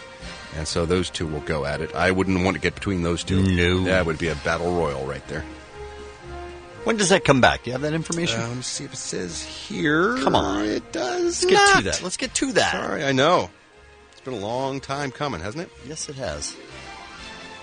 And the band Fun, of course, K-Rock band. We play them a bunch here. Andrew Dost, keyboard player for that band. He's got a new gig. He is writing music for dogs. Nope. Yep. Nope. It's a thing. Nope. You have dog TV in your house, Lisa? Do you subscribe to dog have TV? dog TV. I'm stunned. I'm shocked. I'm shocked that your dog doesn't have its own couch in front of a little tiny dog-sized TV. My dog does listen to the radio. Of course it does, Lisa. Right, Yes. What does Dog TV do? Dog TV is a unique network that you can get from DirecTV for just $5 a month. Oh. Don't say as if it's worthwhile. I'm paying another $5 a month It's for a TV for dogs. Paying for sports I don't watch. It's not for At least people this is who... something that I would use. It's not for people who own pets. This is literally just for the dogs to watch? Yes, it's Come just for on dogs. It's a satellite channel that runs peaceful videos and relaxing music so your dog gets mellow while you're out of the house. Well, think of dogs that have separation anxiety. Oh. This could be great for them. So Andrew Dost of Fun is writing music for dogs for that network. I approach this composition project differently than I would for human ears. Oh, really? Writes Andrew. Really? Because humans listen to music and care. So humans aren't going to be able to hear this music? Well, he said, I made sure the range of frequencies and instrumentation were tailored to a dog's unique sense of hearing and kept things musically more level and linear. Yeah. In case you missed the point of the story, it's music for dogs. Wow. Someone's paying him to write music for dogs. These are animals that eat their own poop That's and true. drink out of toilets. It's hard and to argue. go through garbage. But they have We do really, not need to compose music for them. They have really good musical taste. They though. really do have Most musical dogs. taste, yeah. Actually, they have the same similarities as many of the DJs who work here on K-Rock. Eat their own poop, root through garbage, drink out of the toilet. Most employees here. Yep. Today's celebrity birthdays. Fred Savage is 38 years old today. Little Kevin from Wonder Years is all grown up. Now a very popular TV director. Jack White is 39. Courtney Love turns 50. Tom Hanks is 58. Jimmy Smits, 59 years old. Chris Cooper turns 63. And a listener chastised me via email for neglecting to mention it was O.J. Simpson's birthday today. I don't think we need to celebrate do his that. birthday, and it concerns me that someone's out there upset because we didn't talk about it. Yeah, that's weird. But he is the juice. I'm the juice. Whatever that is. I just try to be a good guy. Yeah, you're a good guy. If nothing else, you're a good guy. That is one thing we know about him. I'm Ralph Garman. I walk the Showbiz beat. Thank you, Ralph. Tomorrow morning, an all-new Kevin and Bean Show. We have Michael Snyder from the TV Guide. What you making? Fruitcake. Talking about the Emmy nominations. We have Dr. Drew on the show. Not a real doctor. He is a real doctor. He is a real doctor. That's a fact. Real doctor before following his advice. Carlton Cuse will be on the show tomorrow. Executive producer of The Strain on FX. Which I've seen the first episode of, and is great. Listen, I can't take the worms in the eyeballs thing. So I can't do that. No. So good. No. So good. Oh, so good. So good. David Allen Greer will be here. And we're going to talk to Omar Gonzalez from the LA Galaxy. Talk to him about being in the World Cup. And about the LA Galaxy Brazilian Heritage Night, where I believe they're entertaining the entire Brazilian team who has been forced to leave the country. Did you tell him that you're a member of the U.S. national team? He saw it happen. He saw it happen? Oh, He okay. saw people shaking my hand and laughed. He was there when you were being congratulated. When I was being congratulated for being on the U.S. team, yes. Yeah, that's great. And he thought that was He should quite have funny. punched you right in the head. He should have, yes. That's all tomorrow morning. That's about so easy. You gotta put it in perspective. Hi, how are you doing? Well, my name is Amal. It's nice to meet you too. So, how can I help you? If you don't mind, I will begin at the beginning. It's a new day. Let's get going. 1, 2, 3. Bad boy. 4, 5, 6. VIG.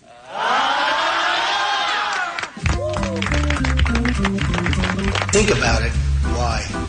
People don't ask that question. But why was there the Civil War? Why could that one not have been worked out? What's the why? Who? How? What? Dear white people. Wow. But I gotta warn you, this is a warning. Warning alert. There's a techno at the beginning. Never mind the techno. Wait till the song gets started. Get into it 'cause it's a good song. I don't know why people have to stick techno in their songs. Don't like techno. Don't bogart that joint, my friend. Pass it over to me. K-Rock. Don't bogart that joint, my friend. Pass it over to me. I'm in. Roll another one. Are you in a fog of a schedule right now? Just like the other one. I feel like this is a trick question. This one seems to be about to quit. What is the point of you? And I need another hit. It's our time to shine. It's our time to shine. It's our time to shine. It's our time to shine. Let's shine. It's our time to shine. Let's shine. You know what? That's an acceptable answer.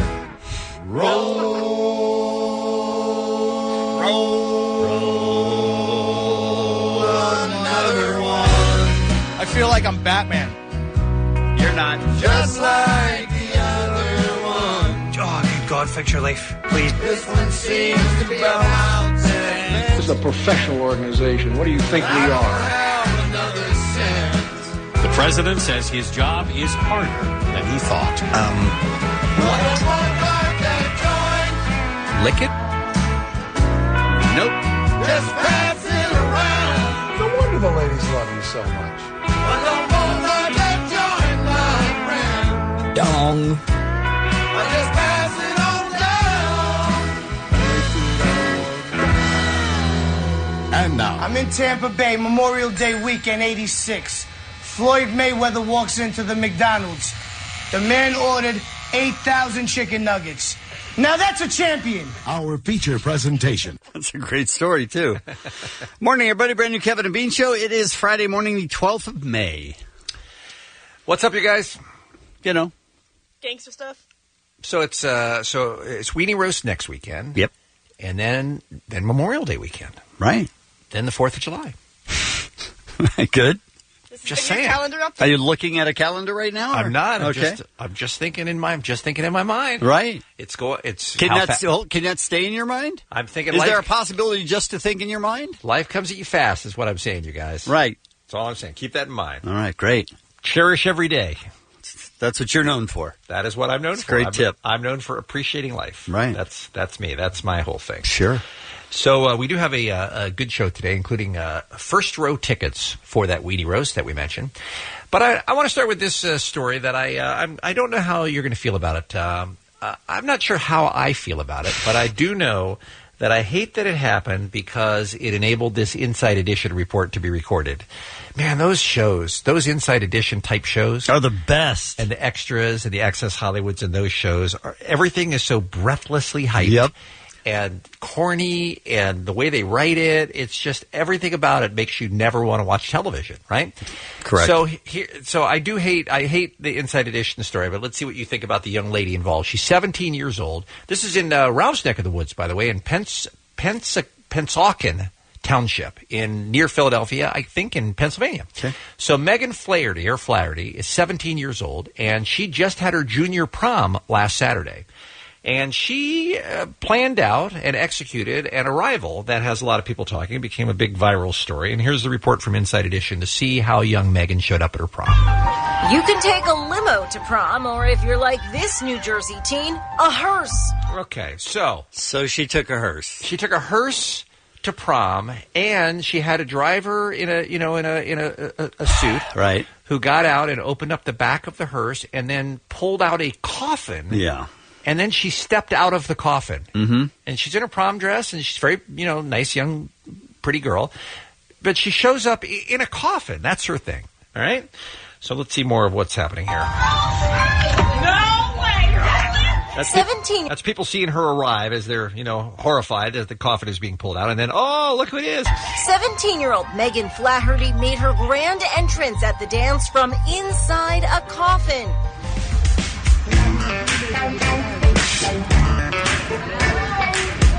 I don't know what's happening in that part of the story, but I don't know why. Almost every story we see has to be set in some sort of a nightclub, doesn't it? Her date, who's not related to Count Dracula. Okay. Oh, you go straight to hell, person. Was there a question about whether her date was related to Count Dracula, this high school student in Pennsylvania? Reporters are so terrible. So bad, They're right? So bad. Like, why would that even ever occur to you? And if it did, wouldn't you think, oh, my God, thank God I caught that before I accidentally said it out loud? Well, that would have been terrible. I'm glad I'm not going to say that. Who's not related to Count Dracula, was a good sport and went along with the idea. Okay, sit down. Megan was dead set about arriving this Kevin, she was dead set. I heard she was dead set. way because when she grows up, she wants to be a funeral director. Okay, I mean that's her brand, right? She wants to be a funeral director. I don't have any problem with that. I mean, you don't have to start showing that in high school, though, Bean. You don't have to make a grand statement about what you want to be when you're older.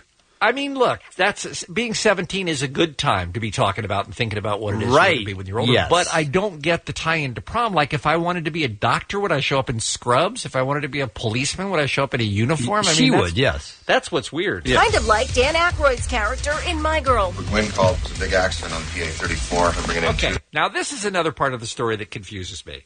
We all know what a funeral director is, right? Mm-hmm. Right. What's the deal with kind of like that role Dan Aykroyd played in a movie 35 years ago, and then they show a little clip of the movie? I would guess she has to fill a certain amount of time. You know what I mean? Just for the report? So that they can time it out with the news? So she's just grabbing anything she can find.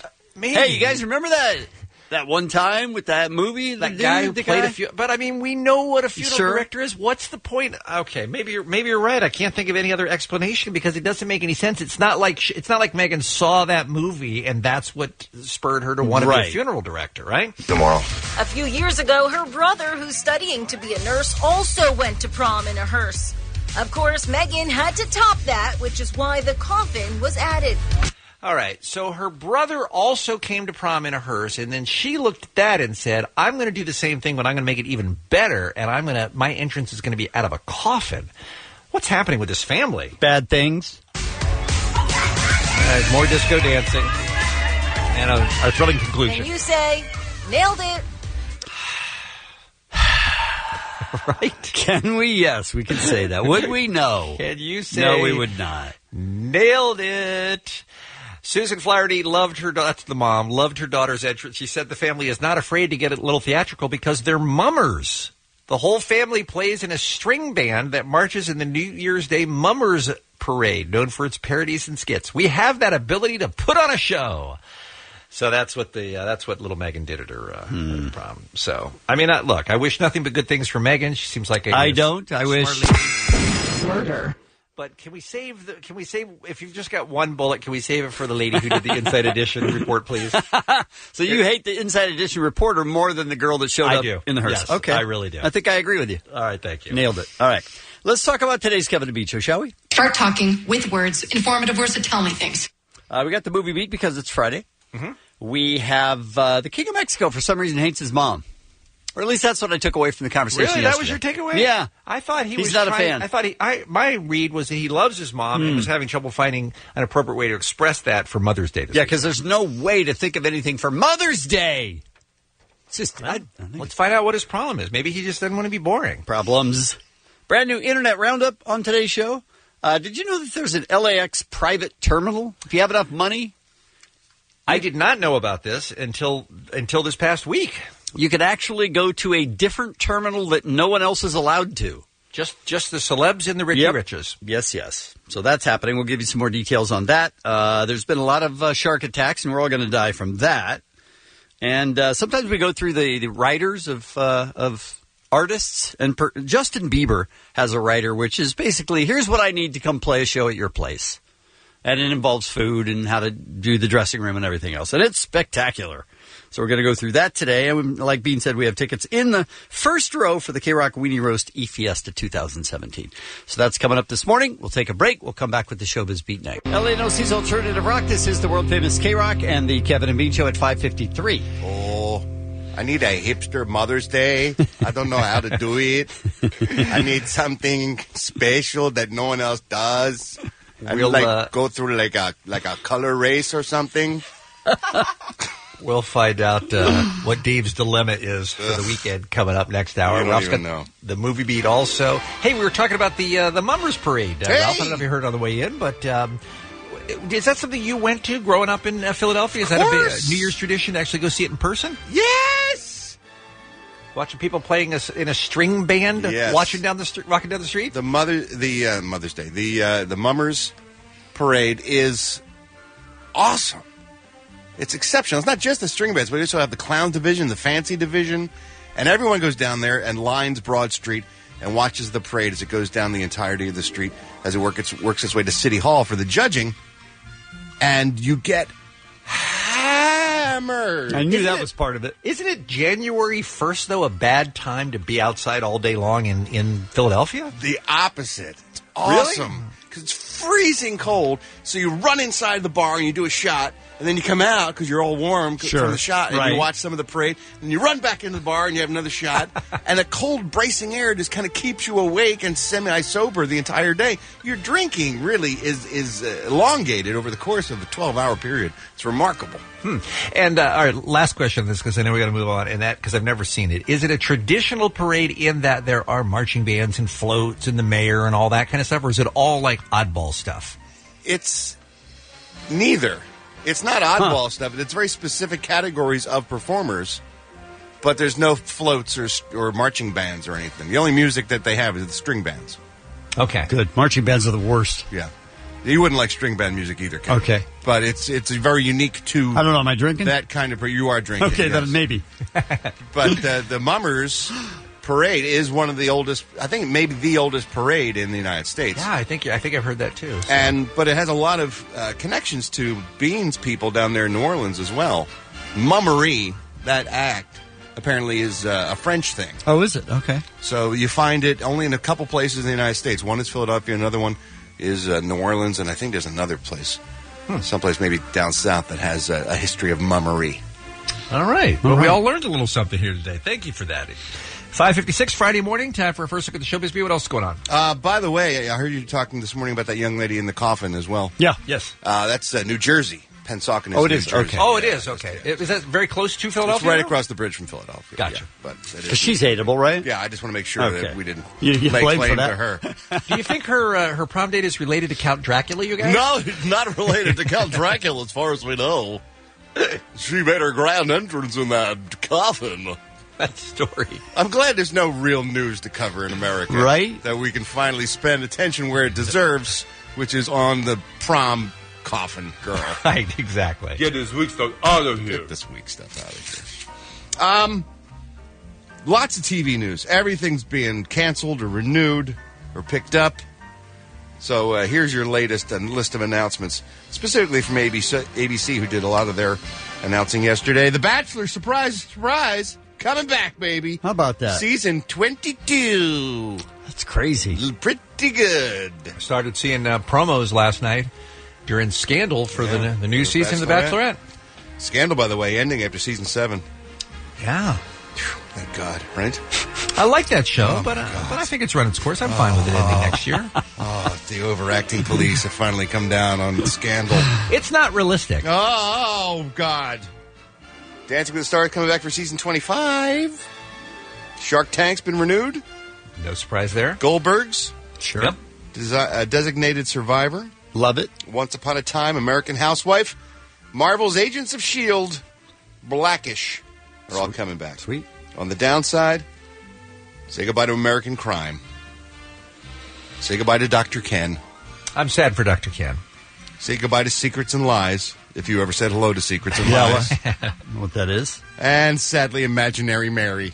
That's what? Imaginary Mary. Oh, my. I knew you guys would be upset. That's the Jenna Elfman show where she has a have imaginary... you seen any of that? No. I've seen the commercials for it. I had to tune in just to watch the carnage, the wreckage. Was it as bad as you thought? It's stunning that it even got to that stage where they put it on film.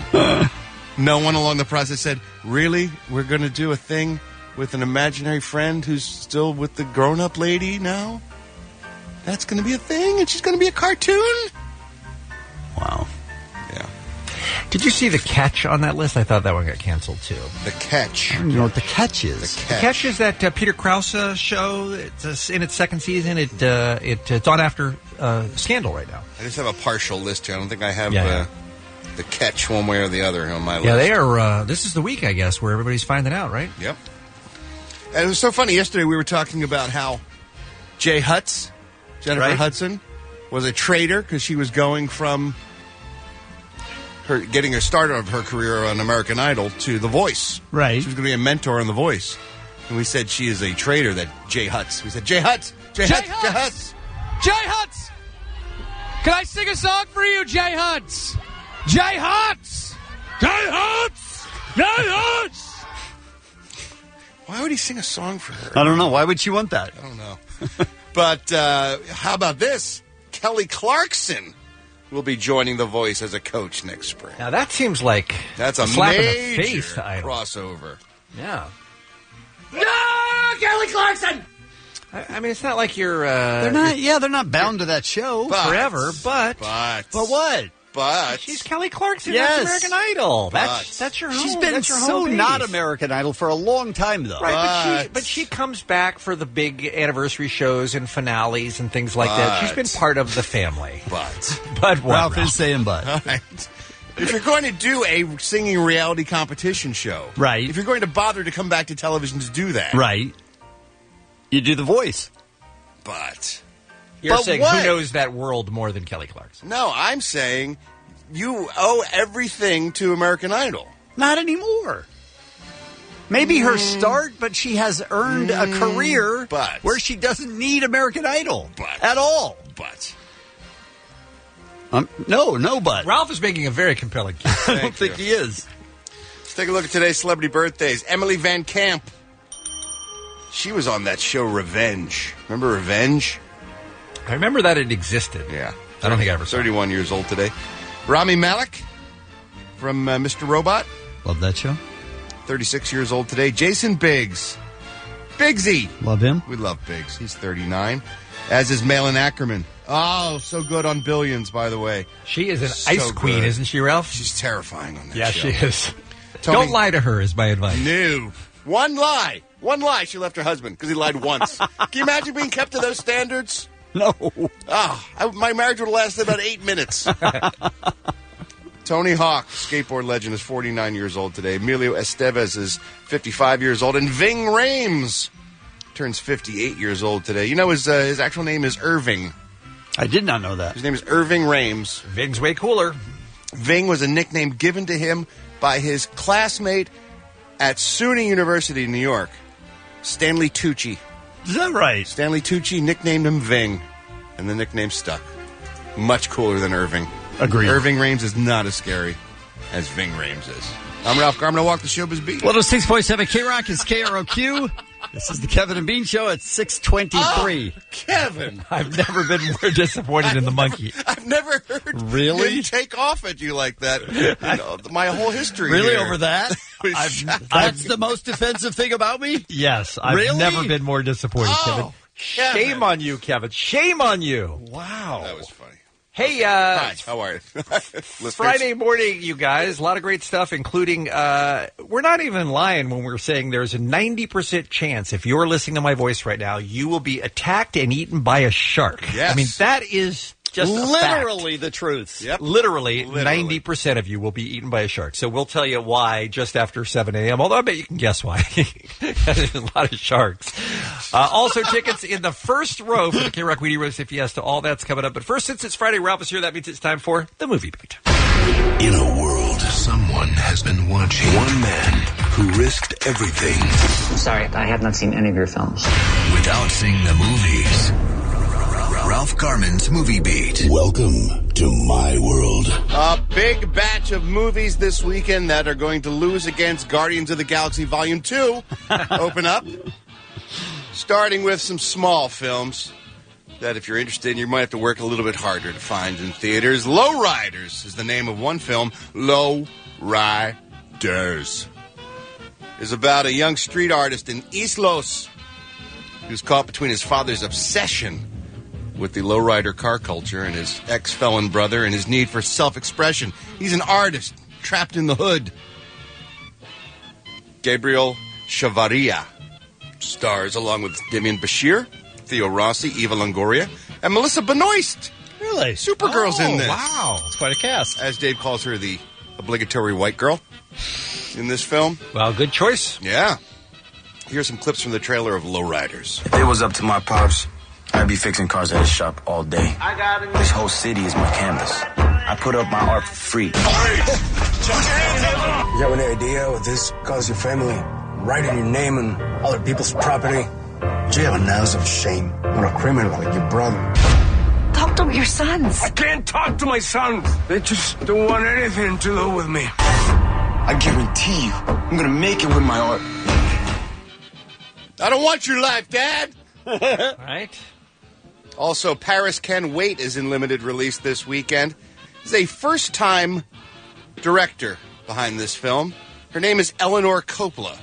Does that name sound familiar? Eleanor, no. Coppola? Eleanor. Coppola, Kevin. Coppola. Eleanor. Coppola. Eleanor. Coppola. Nope, Not the Eleanor. I'm not getting anything. The Coppola. Nothing. Eleanor Coppola is the 81-year-old wife of Francis Ford Coppola. Really? And she's directing her first film. At 81. How about that? Wow. Cash me outside. cash her outside. Wow. What an interesting point in your life to take on a new project like this. Yeah. I mean, she's been around it for 50 years, right? If there's anything to osmosis, she certainly has absorbed something about filmmaking. Diane Lane stars, Alec Baldwin also. Story about a woman, Diane Lane, who is married to a successful but driven and inattentive movie producer. Who finds herself taking a car trip from Cannes to Paris with a business associate of her husband, and becomes a life-changing adventure between the two. I would be interested to see this. It's called Paris Can Wait. Again, directed by Eleanor Coppola. Here's some clips from the trailer. I'm driving to Paris with one of your dad's business partners. So how's Paris? I'm actually not there yet. Jack wanted to stop for the night. He what? Something? Don't forget, he's a Frenchman. Are you happy? We have a good marriage. That's what I asked you. Are you happy? But I thought we'd be in Paris by now. Paris can wait. There's going to be boning, I bet. Wow. That could not be a more of don't go to this movie, Kevin. There's no way it could be more of that. That sounds good. What's wrong with that? What is wrong with the Is it story people talking? of people? Is That'd it be because in it's the a story heart. of people's feelings and thoughts? I would have thought we would have been to Paris by now. That's a conversation that people would have. That I wouldn't watch in a movie. Oh, Kevin. Oh, Kevin. I'm almost as disappointed about that as I am about the other thing. Snatched opens up this weekend. Amy Schumer and Goldie Hawn. There you go. Now this movie is screaming, "Hey Ralph, don't watch me." This is when her boyfriend dumps her before an exotic vacation, and so Amy Schumer's got to find someone else to go with on vacation, and she takes her mom so they can have a little mom-daughter time, and they go to a what they think is going to be a paradise, but it turns out to be full of bad people, and things go awry, and there's a lot of, oh, Mom, get off, oh, you're putting too much sunscreen on me. This film. Right? Right. Here's some clips from the trailer. You on vacation here with your boyfriend? No, I'm just here with, my mom. Let's go out tonight. Hair, makeup, boobs, we're going out. Emily, I am not going out at night. Everything shouldn't be so scary. Listen, I need your help. Mom and I got kidnapped. State Department. My mom and sister. They've been taken. I imagine you have a commando squad. 4 underground criminals who were tried for a crime they didn't commit. Sounds like the A-team. It is the A-team. Do you have an A-team? You are all going to die tonight. I'm not sure it's a horror movie, but... Oh, yeah, I am. Maybe. I'm sure it is. There's probably a lot of goodwill left over for Amy Schumer's train wreck, I would imagine. I would think so. People want to go see this, don't you think, Ralph? I would think so. And lastly, King Arthur, Legend of the Sword. Yes, Arthur, yes, Camelot. Yes. Is that how they talk? Yes, yeah. Oh, Camelot, Guinevere, Lancelot. It's the story, you know the story, Arthur. Robbed of his birthright, comes up the hard way in the back alleys of the city. Once he pulls that sword out of the stone, it's on. It's on. He acknowledges his true legacy to be king of the Britons. And he's got to take on Jude Law, who's a bad, bad king. A lot of people saying the worst king ever, okay? Jamin Hunsu also stars. Charlie Hunnam is Arthur himself. Here's some clips from the trailer. Why is the water drought? There are rumors. The legend of the sword of a king other than yourself. What kind of a man would you become had you inherited your father's kingdom instead of being raised in a brothel? It was Vortigern who murdered your father. But what you didn't account for is what you can do with this sword. I'm gonna kill him. Show the people the power of Excalibur! I don't know. Being raised in a brothel doesn't sound so bad to me. I mean, being king is cool and all, but I don't know. What if you could do both? Imagine what you could see growing up in a brothel. Right? Who's with me? Anybody? Hello? Anyone going to a brothel? So those are your films for the weekend. Guardians of the Galaxy 2, though, is probably going to be number 1. I wouldn't doubt it, yeah. Yeah. But go see something else, too. Sure. It's a big wide world out there. Oh, Kevin. I'm Ralph Garman. I walk the movie beat. I'll let you know is at an end. That was Ralph Garman's Movie Beat. We would love it if you would join us a week from Saturday at the sold-out K-Rock Weenie Roasty Fiesta 2017 StubHub Center. Get a chance for you to win those tickets coming up between 7 and 7:30, if I'm remembering correctly. Is that right? Is that what we're doing next hour? Okay, it's coming up. Speaking of music, check this out, you guys. Between 7:30 and 8. All right, I was Between close. 7:30 and 8. So sometime afternoon, Yes. we'll give away those tickets. Coming up next hour here on K-Rock.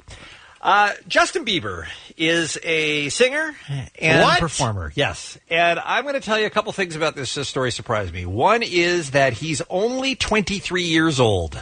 He has been famous for like 20 years. It does seem like I don't remember a time before Justin Bieber existed, but he is only 23 years old. And look, whether you like his music or not, I know probably most of the people listening to this show don't. He's enormously popular, and there's a great demand to see him on the road in almost every country in the world. Right. So there's no surprise that he can get whatever he wants when he travels. When he can ask for whatever he wants. And a writer has surfaced of his recent visit to India. A music journalist there put up the writer for Justin Bieber of what he requires when he comes to your city to perform his little songs, okay? Were you surprised, Kevin, to see how many people are in the Justin Bieber entourage? Well, I mean, up to 120? That's how many people might be in his entourage.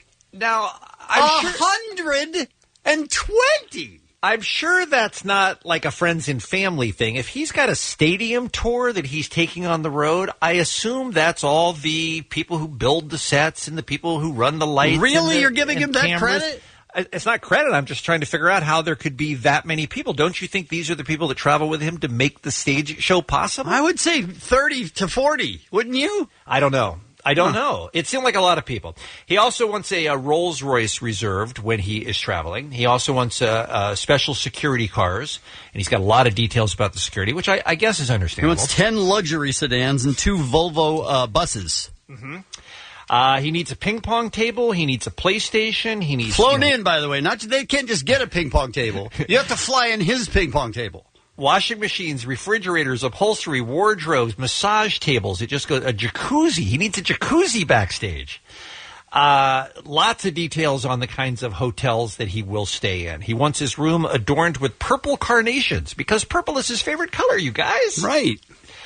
He also needs a list of everything in your city. He wants to know where he can get a spray tan, where's the best sushi, the best steakhouse, the best Italian restaurant, the best bowling alley. Where's the nearest movie theater? Hey, where can I find a skate park? Hey, direct me to the casino, the nightclub, the basketball court. And, is there a recording studio I could use? Holy crap. It just goes on and on and on. And by the way, this particular show in India, he also asked for a helicopter. He doesn't want to drive on the roads or be driven on the roads in India toward the stadium. He wants to arrive at the show via helicopter because that is most convenient for Justin Bieber. Sure. So we wanted to find out more about this writer and about some of these demands. We asked Dave if there's any way. He's very busy all over the world, but can you get us Justin Bieber back on the phone on K-Rock? And here he is, sure enough. Hey, Justin. So with all the questions, bro. Just said hey. Just said good morning. How are you? Great to talk to you. I'm mad crazy, yo. How come? Hey? What are you mad about? No, mad crazy. He's not mad. Not mad about anything, yo. He's not mad. Holy God, Grandpa. You're not mad at work crazy. Wow. Okay, let's try and restart. Hey, Justin Bieber. I'm going to put in my writer when I talk to you on the phone, you not be an idiot. All right, that's a new contract. That's not doable. That one's on me, Justin. I'll take that one.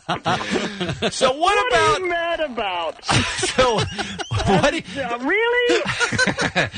Come on, eh? All right, let's move on. I wish I could, eh? So, Justin, what about this list that was printed in India of all of your requirements when you travel?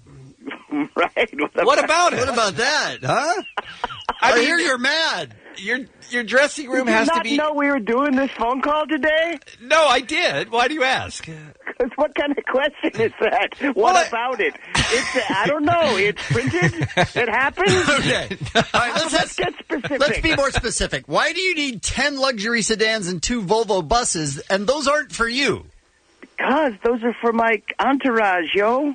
It's not easy being me and going up on stage and lip syncing for 2 hours. I need a lot of people to put that together, eh? So that's what we were curious about. We were trying to figure out how 120 people can possibly be involved. Are these all people who work for you, or are these friends and family? Yeah, they're all people who work for me. I need like the people surrounding me, so I can keep up everything I need to do my work, like the essential oils. I need those. Right. And I need a guy to hold my yoga book. Right. And I need somebody to put on my hydrating lip balm. You have a dedicated person just to apply lip balm? Yeah. Oh. I call him Lippy. All right. I bet you don't know his real name. Nope. So, yo, Lippy. Lip me. And he just put some balm on, yo. Right. I guess that's nice. I could call him the bomb, I guess. Sure. Because he puts on lip balm. Right. Sure. Now, ping pong tables are pretty much the same the world round. Can't you just have them get one? You have to have one flown in? The chance, yo. The chance of what? What if I get to India and their ping pong tables are like left-handed? There's Okay, no I'm such a righty. There's no such thing. Oh. Ping pong tables are the same for either hand. Well, I had to bring washing machine because A washing machine is in there too. I don't even know if they wash in India. Well, of course they do. I saw a movie about this Indian guy once, and he wore a diaper. Right, that was Gandhi, and it's now 2017. Well, they probably don't have washing machines. They're all wearing diapers. I'm pretty sure they do, and that sounds vaguely racist. And I needed, like, you didn't even talk about what I need to eat on the road, yo. Well, you got a long list. You're talking about the vegetable season with ranch sauce and the dried fruit and the organic bananas and the seedless grapes, and it just goes. Talking about how my meals need to be named after my hit songs. Well, what about that? The best part. What about part of what the you whole just story, said? And you guys buried the lead. What about that part Hey? that you just said? The dishes that they make for you have to be named after your hit songs. I know, that's crazy, right? That's I our still would have point. mentioned that if I had a radio show. You should get one. I should. You're right, eh? Oh, I'm going back on the road. I don't blame you. LANOC's Alternative Rock. This is the world-famous K-Rock and the Kevin and Bean Show at 6:56. It's going to be one of those days, isn't it? It's going to be one of those days. A great day? That's great what I'm day? saying. A great It's day. going to be one of those days. I think that's what you're saying. It's going to be a great day. Chip's saying there's no clips in the audio machine. Oh, we got clips. We got clips in the audio machine. Right? And you too. What about you too? We love them as well. What's Kevin talking about? He's trying to deflect. He's yelling at us, so I was trying to deflect onto anyone else. Let's turn this ship around, you All guys. right. With the People are Showbiz just beat. waking up now, and they may not realize that the last hour happened. Okay. Let's see what Ralph's got going on here on the Showbiz Beat here on K-Rock. Happy Mother's Day this weekend, by the way, to everybody who's celebrating. You know where the first Mother's Day was celebrated? Philadelphia. I'm sure it's Philadelphia. It's the only time you ever ask. It was celebrated in 1908 at a small church in Philadelphia, Pennsylvania. What a surprise. It was the How first about that? time they had a Mother's Day celebration. You don't mention that every Ann year. Jarvis, Philadelphian Ann Jarvis, had the service done for her mother to commemorate all mothers everywhere. Right. So then Ann started writing Just don't care. started writing the government. She has a strongly worded letter writing campaign saying that the U.S. government should create a holiday honoring mothers. And in 1914, Congress passed legislation designating the second Sunday in May as Mother's Day. What's the point of this story? Just saying. How much more you got on this, Ralph? We have a Philadelphian to thank for Mother's Day. Exciting story. So on behalf of Philadelphians everywhere, you're welcome. I would just like to say. Bullshit. All I can say is that you're welcome. You're welcome. Anybody else see Moana other than me? No. I've seen it about 104 times. I can act it out for you if you like. It's all right. Thank you. All righty then. Is Scott Disick on the way to an early grave, reads the headline of this article. Wow. Is it wrong of me that I got excited and started screaming yes and jumping up and down? Fingers crossed? Yeah. Apparently, he is quite upset that he cannot reconcile with Kourtney Kardashian, so they say he's been hitting the bottle extra hard. Well, that always helps. Yeah. Well, there was apparently a promise that a reconciliation if he quit drinking, and so he agreed. Yeah, that was the original problem So he quit drinking, Yes. and then she reneged on the deal, apparently. And that's when he lost it, and now he's been partying nonstop for months, say friends. So, but what's he going to do with all of his career? What does he do, by the way? Anybody know? He's not the sock mogul, right? No, that's Rob. Rob has the sock empire. Okay. So what does Scott Disick do is the question. I don't think he does anything. That's something. Hey, I want to remind folks, tonight at 10 p.m., it's tonight at 10 p.m. at the Improv on Melrose. No. Kevin Smith, writer-director Kevin Smith and I are taking the stage once again with Hollywood Babylon. No. A show we like to do to entertain you folks. Come on out, 10 p.m. tonight. You can get your tickets at improv.com. That's, nobody asked for that. We're taking a look at the celebrity birthdays. Ving Rhames is 58 years old today. Emilio Estevez celebrates his 55th birthday. Skateboarding legend Tony Hawk is 49. Malin Ackerman. So good this season on Billions. Love that show, by the way. Maybe one of the best shows on television. You watching, Kevin? I'm recording it. How many are you behind? all of the season. You haven't seen anything this season? Nope.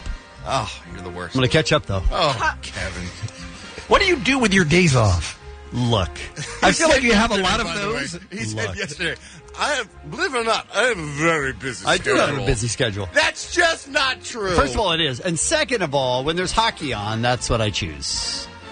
So then that Is there takes hockey away... on 24 hours a day? Pretty much these days, yeah. No, there isn't. But like you have from 11 a.m. to like 7 p.m., you have non-hockey times. I have a very busy schedule. I do. I have a busy schedule. I'm a busy guy. You guys don't know. You guys don't know. Kevin, we can assume. You don't know. Kevin did mention earlier this week, Ralph, that he runs every day. So maybe he's a marathon man. Maybe he's running 26 miles every single day, and that's what takes up his time. Between all the ice cream and all the running, there's very little time I have in to the eat day the ice cream and then run it off. for other stuff. So that takes all my day up. I'm going to catch up, though. I can't wait. Jason Biggs is 39 years old. Don't ruin it today. for me. Rami Malek from Mr. Robot is 36, and Emily Van Camp celebrates her 31st birthday. I'm Ralph Garman. I walk the Showbiz Beat. Your chance to win your way into the sold-out K-Rock Weenie Roasty Fiesta 2017 coming up in about 15 minutes or so here on K-Rock, so stick around for that. That's going to be fun. We've been doing the show for a long time, Kevin, and I think our reputation has preceded us, and I think if there's one thing the listeners can count on, it's that we are going to be accurate, we are going to be honest, we are going to be fair and even-handed. Or whipping people into a needless frenzy. Whipping people into a needless frenzy. Whipping people into a needless frenzy. Hide your kids, hide your wife, because you're all gonna die. Whipping people into a needless frenzy. You're all gonna die now. I think that actually may be more accurate. Look, here's my takeaway. We're going to talk to Leylon Connolly from the Orange County Register here in a moment, who wrote an excellent piece in the OC Register this week. But here's my takeaway, and I'm just going to sum it up, and then we'll go to her on the phone and see if I'm accurate. All right. If you live within 50 miles of the ocean, there is a 90% chance you will be eaten by a shark.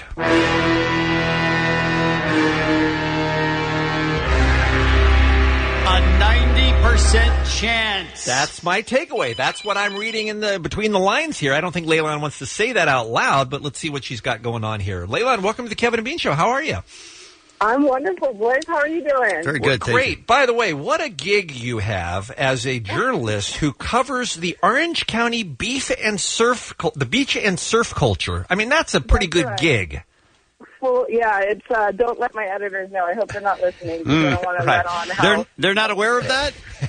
They're not aware of how awesome it is. Well, it was an awesome gig until now. Every time you're near the beach, you're likely to be killed because... Right. All right, let's find out what's going on here. And now I have to work. It's right.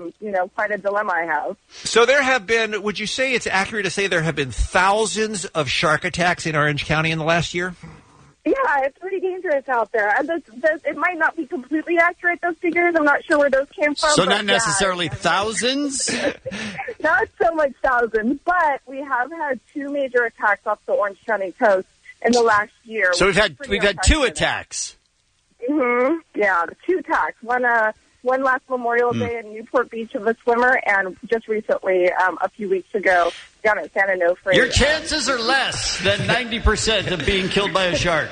So I think the odds are 1 in 3 million or 3.7 million or something along Yeah, those lines. that's So, what know, I'd expect you to say. Yeah, right. Right? So two, I mean, it'd be easy. Look, here's the thing about numbers. They can be interpreted any way somebody wants to. So 2, you could argue, hey, that doesn't seem like a lot because there are millions of people in the beach every year, but it is unusual for this part of the world, right?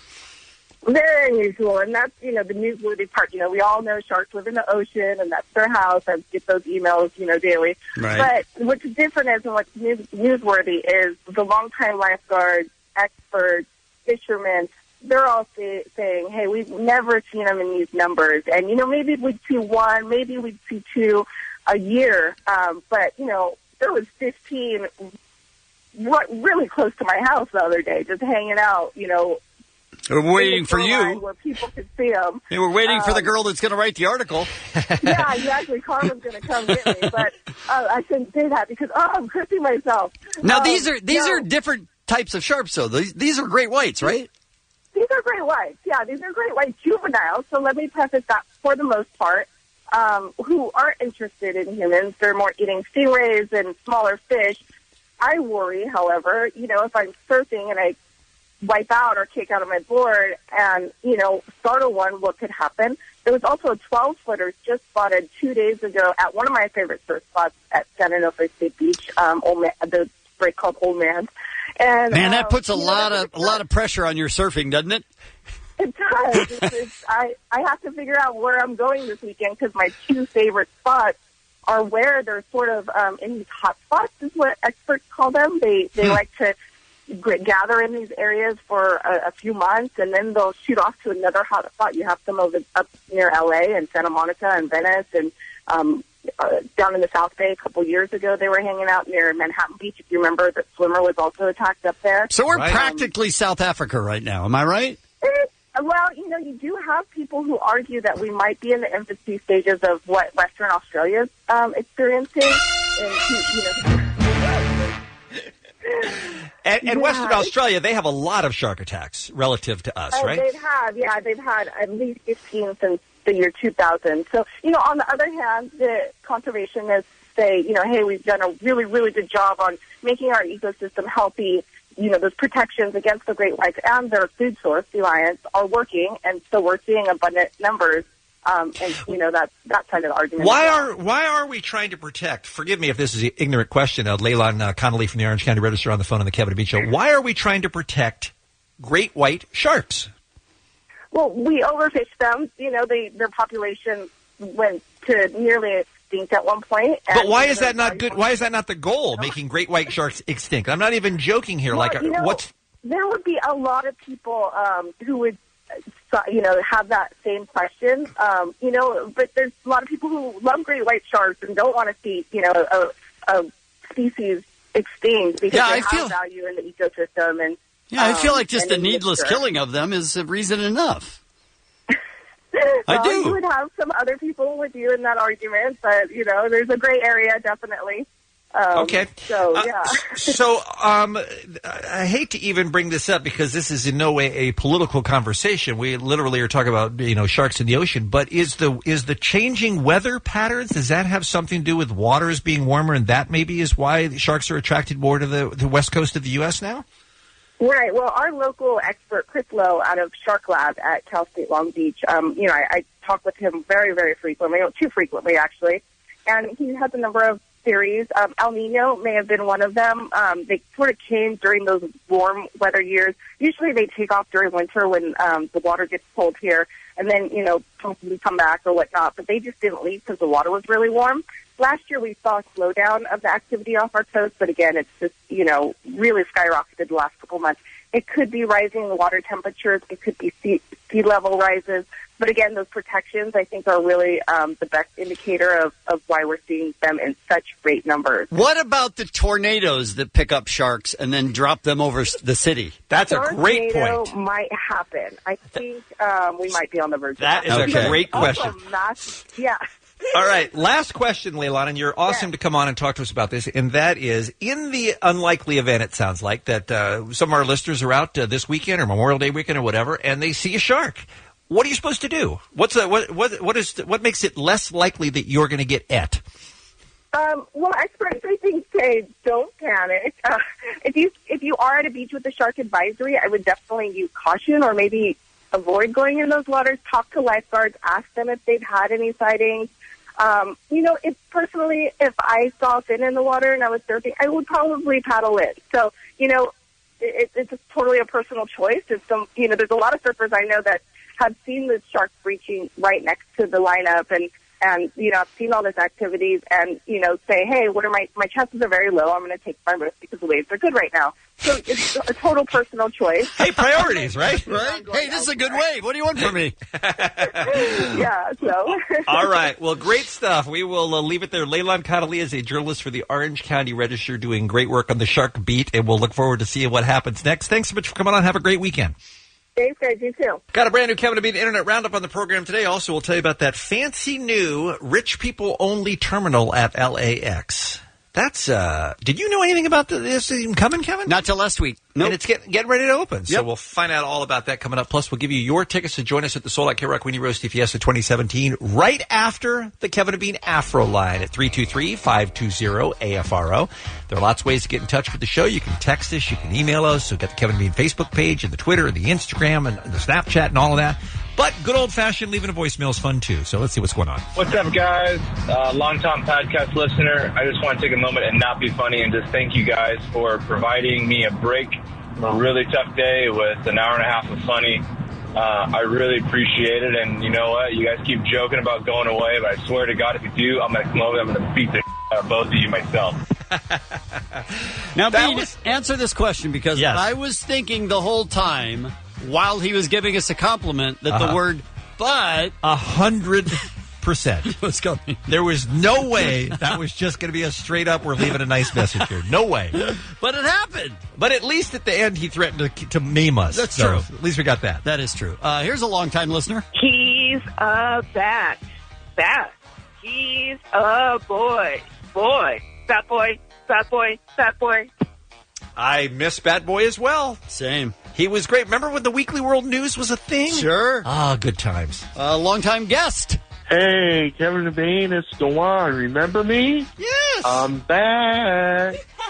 I want to say it's funny. Colonel Quality Guarantee. Colonel Quality Guarantee by KFC. I like that. I like it as well, Dewan. Great to hear from you, sir. If Yoko Ono married Sonny Bono, she'd be Yoko Ono Bono. I mean, that's a good point. I mean, I guess, yeah. I think this call was about our 420 show. Obviously, you guys are mostly a train wreck on most days. I mean, you're barely make any sense. You're insufferable most of the time. I can't stand you, and yet I keep listening. But then on top of that, you add weed to it. I mean, come on. What were you thinking? You guys are awful. You don't need help being awful. You're already bad. I demand a refund. I want my time back. Give me every single minute of every single hour of every single second, every single time I listened to that show on Thursday. That was horrible. Wait, I want to make sure that I understand. If there was weed beer and you were near it, you wouldn't take it? You wouldn't try it? I bet she would. Right? I bet you would. But there are consequences to every action, I guess. Sure, I guess. Bean, you have that clip that you keep playing of the FBI? You mean the great Ed Wynn saying... So James Comey was just fired by Donald Trump, and it's all over the news. And every time I hear or see something, all I can think is, the FBI! God damn you, Bean. He loves it. We do a game called Kevin and Bean Aroki. You know, I think it's been a little too long since we've heard Bean's awesome, beautiful rendition of Bastille's Pompeii. I think it's one of the best covers of all time. I think it should have been nominated for a Grammy that year.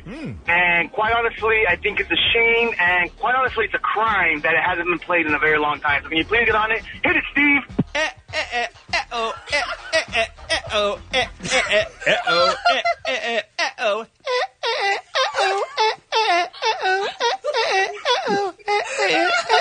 is pretty strong. What was I thinking? I gotta be honest, that was pretty good. This guy's got a new phone number for us. 1-877-Dean's a dick. Oh, come on. 1-877-Dean's a dick. 1-877-Dean's a dick. Dean is a freaking dick. Kevin, I think you were out when I was talking about my hatred from my core for the 1-877 Cars for Kids commercials. That's the jingle. That's the radio jingle that I hate more than any other. I mean, Wow, that guy was right. It physically makes me sick Why? to hear that commercial because it's so awful. Well, I'm with that last caller then. And he figured out a way to make it even worse by insulting me while he's singing the worst jingle of all time. So good job, sir. A rare compliment for me. Hey, I just wanted to tell everybody to lay off Kevin, all right? He's had enough. I think you guys are forgetting the service that Kevin provides to our community. Thank you. That we as listeners, because of Kevin, are reminded every day that we're not as dumb as we thought. What? Every time we listen, Kevin reminds us that, you know what? For all of our flaws and all of our mistakes, we could be a lot stupider. So thank you, Kevin. All of us thank you. America thanks you. God bless you, sir. You are doing the Lord's work. You still going to take that as a compliment? I mean, from what I get, yes. Yes. I can separate the first half from the second half. All right. In my Good mind, job. I'm good with that. Although this next guy asked for something that I'm not thrilled with. So I recently got back from a business trip over in Turkey, and we were in a meeting, and they asked me and the guy that I traveled with how we thought of Turkey. And the guy I was traveling with said he loved it other than the whole, terrorist situation. And I busted up laughing, and everyone looked at me like I was an idiot, and no one else knew why it was funny, because I live in Kansas, and no one here listens to the Kevin and Bean show other than me. So, thanks, Kevin. And now, it's time for a moment with Kevin. It's weird to see people jump from I'm not positive what the answer is to it must be, infallible word of God or, in the terrorist, situations or UFOs. You go, it's unidentified, so it must be alien. You go, no. It's just maybe a question that we'll never know the answer to. That was a moment with Kevin. That guy makes a good point. That's all I know. That is maybe my favorite moment with of all time. I mean, it's so good. Because you can hear me drowning at the beginning. Yep. But I don't quit. 323-520. You know why? Quitters never give up. I have heard that. A great man once said that. 323-520-AFRO. That's the number if you ever want to leave us a voicemail message. 24 hours a day, Kevin Bean's Afro line. Now, let's give out another phone number for another good reason, shall we, Kevin? This is 1-800-520-1067. If you would like tickets in the first row for the K-Rock Weenie Roast E-Fiesta 2017, which, by the way, is a week from tomorrow. Mm-hmm. You want tickets in the first row, call right now, 1-800-520-1067. All week long here on the Kevin and Bean Show, every morning we've been giving you two chances to win tickets to the sold-out K-Rock Weenie Roast Fiesta 2017. Monday was fifth row, Tuesday was fourth row, then third, then second. Now we're up to the biggest and the best, ladies and gentlemen. Hang on. Time to win your tickets in the first row. This game is called First is the Word. Well, everybody's heard about the first. The first is the word. First is the word. First is the word. First is the word. First is the word. First is the word.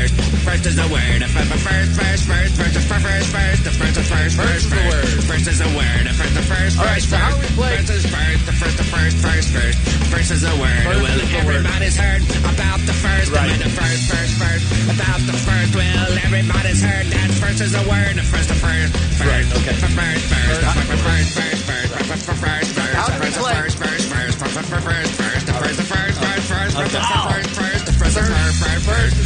is the word. First.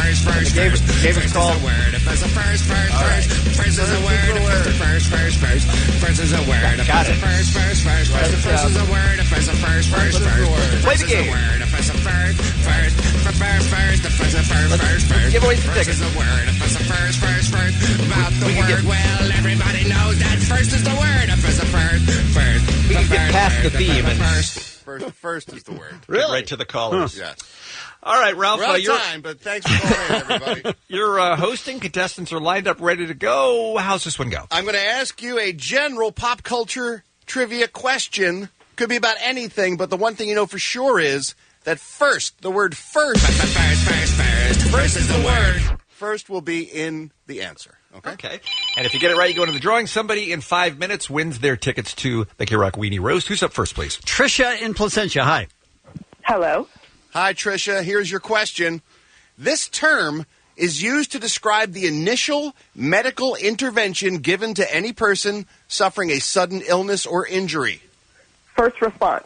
Oh, sorry. I mean, she's not. I'm wrong. I mean, and what do the first responders do? What's the medical intervention called? Trying to help. Trying to help. First. First is the correct first word. Okay. And they provide. They provide first. First aid. Yeah, there we go. Wow. We all feel better about that now, don't we? Yeah, that was weird. That was a weird moment. But Yeah. We'll Sorry, take it. sorry. That's all right. You're in. You're in the drawing. That's all All that right, matters. let's go to Alexandra in Long Beach. Hi there. Hello. Alexandra, this is a audio clue question, so make sure you listen for the audio at the end of the question. Here it is. This is one of the most famous comedy routines of all time, largely thanks to the team of Abbott and Costello. Here's a little piece of it. Look, Abbott, if you're the coach, you must know all the players. I certainly do. Well, you know, I never met the guys, so you'll have to tell me their names, and then I'll know who's playing on the team. Oh, I'll tell you their names. Okay, what comedy routine is that? I have no idea. Involves the word first. Yeah. Who's on first is the name of it. Who's on first is the name of that comedy routine. Thank you for the call. Who's on first? All right, let's go to Eric in Oak Park. Hello. Good morning. Good morning, Eric. Doom, Halo, and Call of Duty are all famous examples of this genre of video game. What's it called? First-person shooter. Yeah, Yes. well done. I don't know where you got that from, but that was kind of a miracle. He pulled that from deep within the recesses of his brain, that's for sure. That was not easily accessible. All right, let's go to Freddie in Montebello. Hi, Freddie. Hey, guys. Hey, Freddie, your question has an audio clue as well, so listen carefully. This hit animated Disney TV show features the voice of Modern Family's Ariel Winter as a young girl who becomes a princess when her mother marries the king. Here's a piece of the theme song. I was a girl in the village doing all right. Then I became a princess overnight. Now I gotta figure out how to do it right. So much to learn and see. I believe that's one of the shows Ralph watches even when his daughter's at school. Yeah, if you have a kid, you know this show. I have a kid, but she's not that young. Oh. Gosh, it's the voice of a Disney show. Sophia the First? Yeah! Wow! First is the word. Sophia the First. Well Miracle done. contestants on the show today, you guys. God is giving them answers. Yvonne in Pomona. Hi. Hi. Hi, Yvonne. This 1982 action-adventure film stars Sylvester Stallone and is the first installment of the Rambo. That's not it. It's close. First different is the different word. F word, yeah. Not that F word. No. I mean, there's two words, and one of them is first. Gosh. Oh my God, I'm blanking out. I have no idea. First Blood. First Blood. First Blood. The movie's called First Blood. Right. All right. Thank you, Yvonne, and your potty mouth. We appreciate you listening. All right, so far, Freddie, Eric, and Tricia are in the drawing. Let's see if we can get another person in. Movie, First Blood. Francisco in East LA. Hi. Hey, what's up? Hey, Francisco, here's your question. I'm sorry, what's up? First is the word. First is the word. Here is an audio clue question for you. This famous classic rock hit from the band Foreigner has also been featured in the movie Magic Mike, in the movie Pitch Perfect, and the 2013 comedy Anchorman 2. Here's a little piece of this song. I would climb any mountain, sail across the stormy sea. If that's what it takes me, baby, to show how much you mean to me. You know the title of that famous song? First Love? No, sorry. No. Feels like the first time. Come on, Francisco, don't be bad. Thank you for the call. How's he supposed to know if he doesn't know? Because he should know. James in Westminster. Hi. Good morning, Kevin, Bean, and Ralph. Hey, James, here's your question. This 2004 romantic comedy stars Drew Barrymore as a girl with amnesia and Adam Sandler as a veterinarian who needs to make her fall in love with him over and over and over again. What's the name of the film? I've never seen it, but I'm going to go with 50 First Dates. Yes! That's correct. Well done. That's a good choice on both. You are in the drawing. How about one more, you guys? All right, let's go to another James in Paramount. Hi. Hey, good morning, guys. Hey, James. Here is your question. Audio clue, so keep a sharp ear. This classic traditional Christmas carol was first published in 1823. Here's a little piece of Carrie Underwood singing the song. The angel did say was to certain poor shepherds in fields as they lay. You know what Christmas carol that is? Oh, man, that is a tough one. I'm not a fan of Christmas carols. How dare you? Get off my phone. Christmas blows, right? Get off my phone. Bean, it's Bean's favorite type of music. I am offended personally right now. Can you guess a Christmas carol that has the word first in it? I'm just going to go on a random guess. The first 7 days of Christmas. The first 7 days of Christmas. That is my favorite song, but no. I'm sorry. It's the first Noel. Sorry about that. Noel is the name of that song. I want to hear the first 7 days of Christmas now. That's all I care about. Bean actually celebrates that as a holiday. That's the true. I first do, in 7 fact. days of Christmas. James and Freddie, Eric and Tricia, all in the drawing. Only one will win tickets to join us at the sold-out Kid Rock Weedy Roast TPS the 2017 a week from tomorrow at StubHub Center for all the action in the first row. Chip, you're doing the grand prize drawing for us. Who's our winner, please? I sure am. The winner is Eric. Eric! Congratulations, Eric. Nice. Enjoy the show. Thanks for playing the game. Well, everybody's heard about the first. The first is the word. The first is the word. The first is the word. The first is the word. All right. First is the word. All right, we're done. First is first. I don't think we can. First is the word. Well, everybody's heard about the first. The first about the first. Well, everybody's heard that first is the word. The first. We gave away the tickets. We gave away the first. First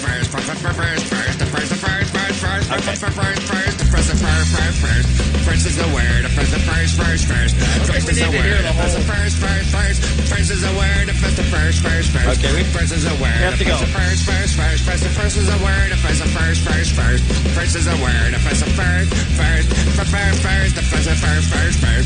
is the word. About the word. Well, everybody knows that first is the word. It is 7:52. Friday morning, Ralph is here with yet another look at the Showbiz beat here on the Kevin and Bean Show. What's new? What's going on? What's happening? It's just a nerdapalooza this week. So much of the show business news is about geek stuff. First of all, we got We're living in Ralph's world now. We are. Donald Glover has announced he's doing an animated Deadpool series. Excited about that. Which is awesome. Yep. Agents of S.H.I.E.L.D. just got picked up. Love it. And now there's been like 3 announcements of new sci-fi comic book properties that are being put in development. So I can't handle it all. I thought we would go to my resident nerd geek expert pal, Mr. Kevin Smith, who we have on the phone, so we can talk about this stuff. Mr. Smith? What a great time to be alive. Right? How good for us. I'm just so done. My poor father didn't make 70, man, and now he died like 67. I hope to make 70 because just alone, never mind my wife and child, they make such good programs now based on comic books that I used to love and have always enjoyed. Fox is talking about this New Mutants movie that will be a spin-off of the X-Men. They're going hard and fast with the casting this week. They got That's with the guy who did the Fault in Our Stars, the same director. Exactly, right? Josh Boone. Yeah, nice kid. He co-wrote the script and he's directing. And Maisie Williams from Game of Thrones is going to be starring in the film as Wolfsbane. That was great casting. Right there. I don't know much about these characters, Kevin. Remember, she was the Wolf Girl in the New Mutants, like on the cover. Oh, right. Okay. So that's a cool idea right there. Other characters we're going to see in this film. Let me see what else we got. We got Moonstar, Sunspot, Cannonball, Warlock, Magic. I don't know any of these names, but I'm excited. That's serious old school New Mutant stuff from when that book was published, like back in the 80s. So they're going back to the OG. Lineup. Yeah. And then we heard on Sci-Fi, they've announced they're making a series out of that prequel pilot they ordered from David S. Goyer, Krypton. They are going to make a series based on the home planet of Superman 2 generations before he was sent to Earth. Yeah, it's like, hey, kids, remember everything you love about Superman? That ain't here. Sit down, let me tell you the exciting story of Superman's grandpa. Never told in all these years. This is his grandpa who built a house once. And he was incontinent, kids, so he wore a super diaper. What is the point of the prequel? Do you know, Kevin, why they're going back to when Krypton was not an endangered planet and everybody was kind of cool? Because I guess you can make a lot of references to, like, well, it's not like our planet will blow up one day. End your episode on freeze frames like that. I don't know. I guess the idea is, people love the familiar elements in terms of, hey, the world of Krypton, and hey, the House of El, Superman's parents and stuff like that. Right. So they figure it's fodder for creating news stories. And why not take a shot at it? Like, would I risk my dime on it? No, but like if Sci-Fi feels like, hey, we think we can make a go of this. Like, remember when they redid Battlestar Galactica and we were all like, what's the point? And it turned out to be one of the most brilliant programs ever made. So good, give them a shot. I guess, Gotham has led the way with this prequel mentality of having success of telling a superhero story before the superhero shows up. And that's working well. Yeah. Well, I mean, Gotham, never mind that. Smallville did it for like a decade. Yeah, but at least you were dealing with the guy, really, at that time. Well, I guess they have Bruce on Gotham as we well. got Bruce. I don't know if you watch that show, but I Bruce do. Don't be a smart ass. I went to see, you know what I did last night? No, tell me. Me and the kid went to see Guardians of the Galaxy 2 for a second time, but the first time we didn't go together. We went separately. Right. But it's such a dad movie, that even though it turns out, spoilers, dad maybe isn't so good in that movie. But we went to see the flick, and it's a beautiful movie. If you haven't seen it yet, I've now seen it twice. Paid to see it twice. Didn't even go to free Hollywood screenings and stuff. Put my hard-earned money up because I believe in the product so much. And we were bawling together at the end of the movie, man. If any parent out there, you're looking for a cheap bonding experience with your kid, take them to see Guardians. They leave going, I love you, Dad. Exactly. Were they stone tears, though, or were they real tears? Mine were real, man. All right. Oh, that movie's so damn emotional with the Yondu stuff. Come on. I have not seen it yet. It's great. It's great. I agree. I agree with Kevin. I know. It's almost unforgivable. Are you out of your mind? I don't have. The movie needs help, Ralph. I know. They're struggling. I'll try to give them some money this weekend, Kev. I promise. Oh, it's so good. Speaking of this weekend, what are you doing tonight? You got any plans? I'm going to do some Hollywood Babylon. Tonight we got the show at 10 o'clock, and we're going to give a Viking funeral to our good friend and co-star Michael Parks from Red State and Tusk. We haven't had a chance to catch up since Michael passed. And I know he was in ill health the last few years, and so it's not completely unexpected, but just devastating news this week. It is really tough, but naturally when somebody dies, you try to think of the good stuff. And one of my favorite memories of Michael Parks is if you've ever seen the movie Red State, at the end of it, he's a crazy preacher, and spoilers, he winds up alone in a jail cell. And he's talking this religious mumbo-jumbo, and then you hear somebody from off-camera go, shut the F up, and the movie ends. Mm-hmm. That was Parks' pitch. Parks came to me and he goes, I think we should, after you see me in the cell, you should roll to the next cell and see you in the prison, and you're wearing the orange suit as well, and then you say, shut the F up, and the movie ends. I said, why? And he goes, because you wrote all this, so you should end it. And I said, yeah, but Parks, that'll pull people out of the movie, because if they see me, they might be distracted, going, oh, it's him. And Parks, in all seriousness, with no irony, goes, why would anyone recognize you? That was him in a nutshell. Oh, my God, he was amazing. So we're going to tell that, and so many more great stories about him tonight. Hollywood Babylon, 10 o'clock, me and Ralph, over at the Improv, the legendary Improv right on Melrose. Yeah, man. I'll see you tonight. Thanks for calling in, brother. Thanks, guys. Bye, everybody. Goodbye, Kevin. Yeah, Parks was pretty amazing. Today's celebrity birthdays. Ving Rhames is 58 years old today. Emilio Estevez, 55 What's years he up to, by the way, these days? Emilio Estevez? Yeah. Who cares? I think he is I mean, he was a big name for a lot of years, but He now got into directing. I want to say I think he's still directing. Okay. I think he's behind the camera now. All right.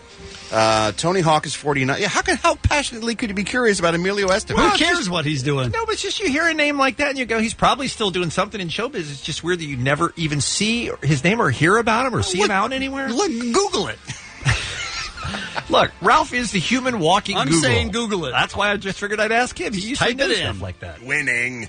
Oh, no, it's the other brother. That's the other one, right. Tony Hawk's 49 years old today. Malin Ackerman. Malin Ackerman? I think that's close. Malin yeah. Ackerman, I think is the way you say it. Anyway, regardless, she's brilliantly talented. Not only from the Watchmen movie, if you remember that, but now one of the stars of Billions on Showtime, which is one of my favorite shows. 39 years old today.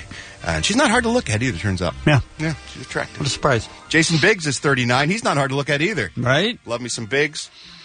Rami Malek, 36 years old today, from Mr. Robot. And Emily Van Camp celebrates her 31st birthday. I'm Ralph Garman. I walk the Showbiz Beat. Less than 1 hour away from your tickets in the first row to join us a week from tomorrow at the sold-out K-Rock Weenie Roast E-Fiesta. We got that for you at 9 a.m. on K-Rock. There are two things going on at LAX right now, Kevin, that are interesting. One is, and this one has been, we've known this one is coming for a long time, and it is finally happening starting today and over the next few days. 21 airlines at LAX are changing terminals starting today. You heard about this, right? Yeah, and that seems insane. It seems absolutely insane. Yes, 21 musical airlines chairs are changing terminals over the course of the next few days. So this is a warning for you that if you were flying like on JetBlue to go to someplace next week, it used to be Terminal 3. It's going to be Terminal 5. If you're flying on Frontier, same thing. Used to be 3, now 5. At least I don't have family coming into LAX today. Going to be very confusing, perhaps. Yes. Virgin America used to be Terminal 3, now Terminal 6. So all of that is happening, and they've spent a lot of time and a lot of money getting that word out because it is going to affect millions of people over the next year who are unaware of this. All right, so that's thing one. Thing two, and I have to give all the credit in the world to Hugo Martin, journalist for the Los Angeles Times. I had not heard a peep about this. I didn't know anything about this until his article appeared a couple of days ago in the Times, and that is that a private suite is opening at LAX, a $22 million facility that is going to be a terminal basically for rich people. It's a separate terminal. Yes! For rich people. I am fascinated with this. I'll never see the inside of it, but maybe Hugo has, so he can tell us all about it. And he joins us from the Los Angeles Times on K-Rock right now. Hey, Mr. Martin, how are you, sir? Hi, good. Good morning, guys. So is this, I mean, obviously something doesn't get built overnight at a place like LAX, so obviously this has been in the works for a real long time, but it seems like it's been pretty low-key, like there's not a lot of talk about it. Well, as you mentioned, it's not for the general public. I mean, you got to have a pretty fat wallet to be able to afford this, so it's not like they need to, put out the word to the whole, the whole region. So wherever they're going, it doesn't matter where you're going. You can use this terminal if you have enough money. Yeah. Okay. Yeah. But it's pretty steep, though, the price. Explain it to us. So how it works is you can get a membership or you could pay a one-time fee every time you use it. The annual membership is $7,500.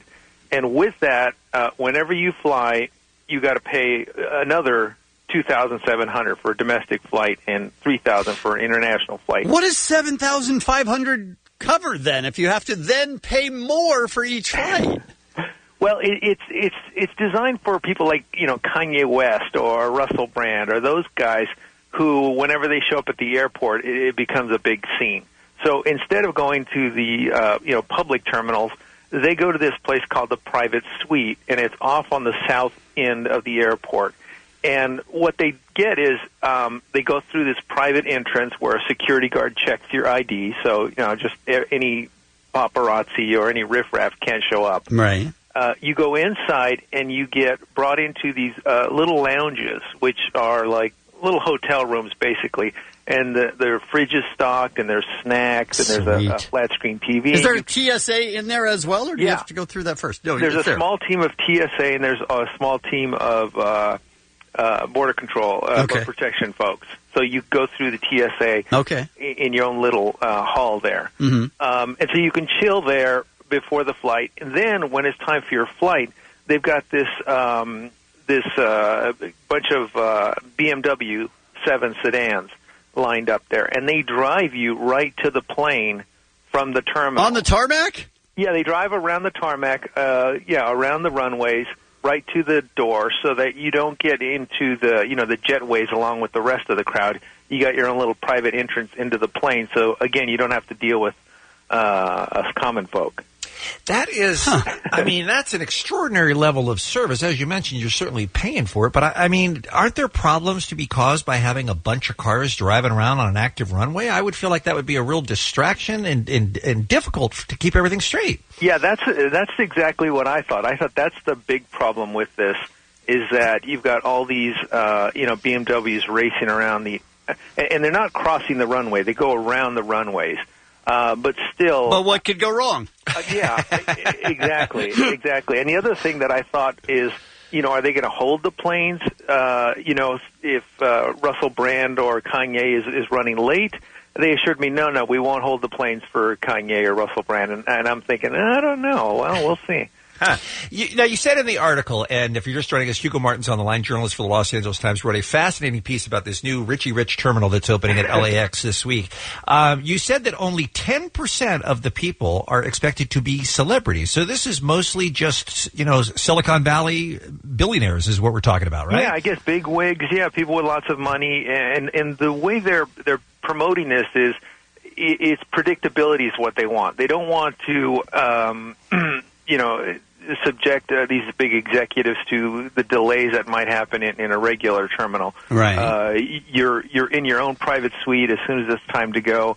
The car pulls up. You're right in the plane. That's cool, but most of the time, aren't the delays the plane? Yeah, it's true. Right. So that they can't fix. Okay. But the stuff that happens in the terminal and getting hassled and long TSA lines, all that is done away with.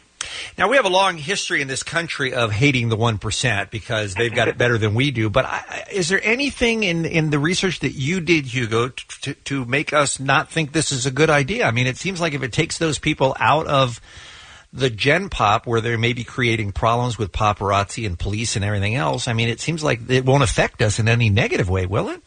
Well, that's the benefit that the people who are putting this on are telling me, is that, one, you won't have all the drama in the regular terminals when a celebrity or a big shot shows up. Right. And two, this facility was privately built, and they're paying the airport $250,000 a month in fees. Oh, wow. So they're making money for the airport. They're not costing. I mean, this building was built with private money. It cost $22 million to build. So it shouldn't be a drain on taxpayers. And if it keeps celebrities and all that drama out of the terminal, that should be a good thing. Have you been inside it?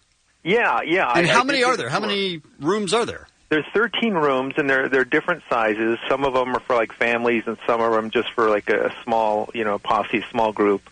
And like I said, they look like nice, well-appointed hotel rooms, basically. Yeah.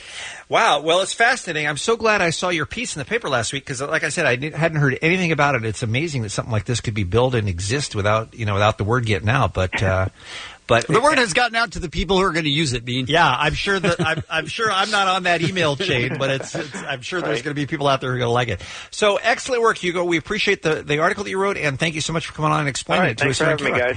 You bet. Bye-bye. Got a brand new Kevin and Bean Internet Roundup coming up for you in about 10 minutes or so, and then we have to help Dave, the King of Mexico, our producer, who apparently is stuck on what to do for Mother's Day this weekend. Because he hates his mom. I don't think that's the case. I think he just wants to do something different, something special. Or he hates his mom. Well, we'll find out. That's all coming up on K-Rock. But first, I know you are not a collector, Kevin, of memorabilia. Neither am I. And I'm really interested in this story. The people who are going to see the Guardians of the Galaxy Volume 2 movie and are loving it, they come away wanting the Walkman that Star-Lord is listening to in the movie. Not all of them. Not all of them, no. This is a vintage Walkman. In fact, it's so old that it was before Sony came up with the name Walkman. It was called the Soundabout when it went on sale July 1st, 1979 in Japan, and then in June the following year here in the United States. At the time, this is going to be hard to believe that little portable cassette player that some of you had cost $200 when they were new back in the day. Now that's insane. That would be a deal if you could buy that same ancient piece of technology today for $200 because they're selling for hundreds of dollars now because of Guardians of the Galaxy Volume 2, sometimes even thousands of dollars to get that exact Walkman that you see in the movie. Like, who wants a piece of crap electronics equipment just because it's like the one that you saw a character use in a film that you like? And basically, they only listen to one song, Brandy. Right, exactly. It's really weird. Apparently, a lot of people do. Apparently, these vintage electronics are going for huge, huge money. So we wanted to find out more about this collector's market and what we don't know about this. And we asked Dave if he could find somebody. And apparently, Crazy Clifford is on the line. He runs a used electronics store, so this is right in his wheelhouse. Hey, Clifford, how are you? How are you guys doing today? So great to hear from you. I am Crazy Clifford. I have so many old pieces of technology, you won't believe it. So this article that we're reading, they're not from the Hollywood Reporter. They're not lying. People are spending literally thousands of dollars for 1970s electronics. If they're lying, they're dying. Come on down to Crazy Clifford. I have all kinds of technology. You won't believe what I have for you. It is so many pieces of used technology for just thousands of dollars. You can get an old Walkman just like Star-Lord uses. You won't believe it. Do you? Is there a market at all for like VCRs, for instance? Most people don't even have videotapes, but do people want to own those? Everything you see in the movies and TV shows, Crazy Clifford has it here. Does he? You know how I do it?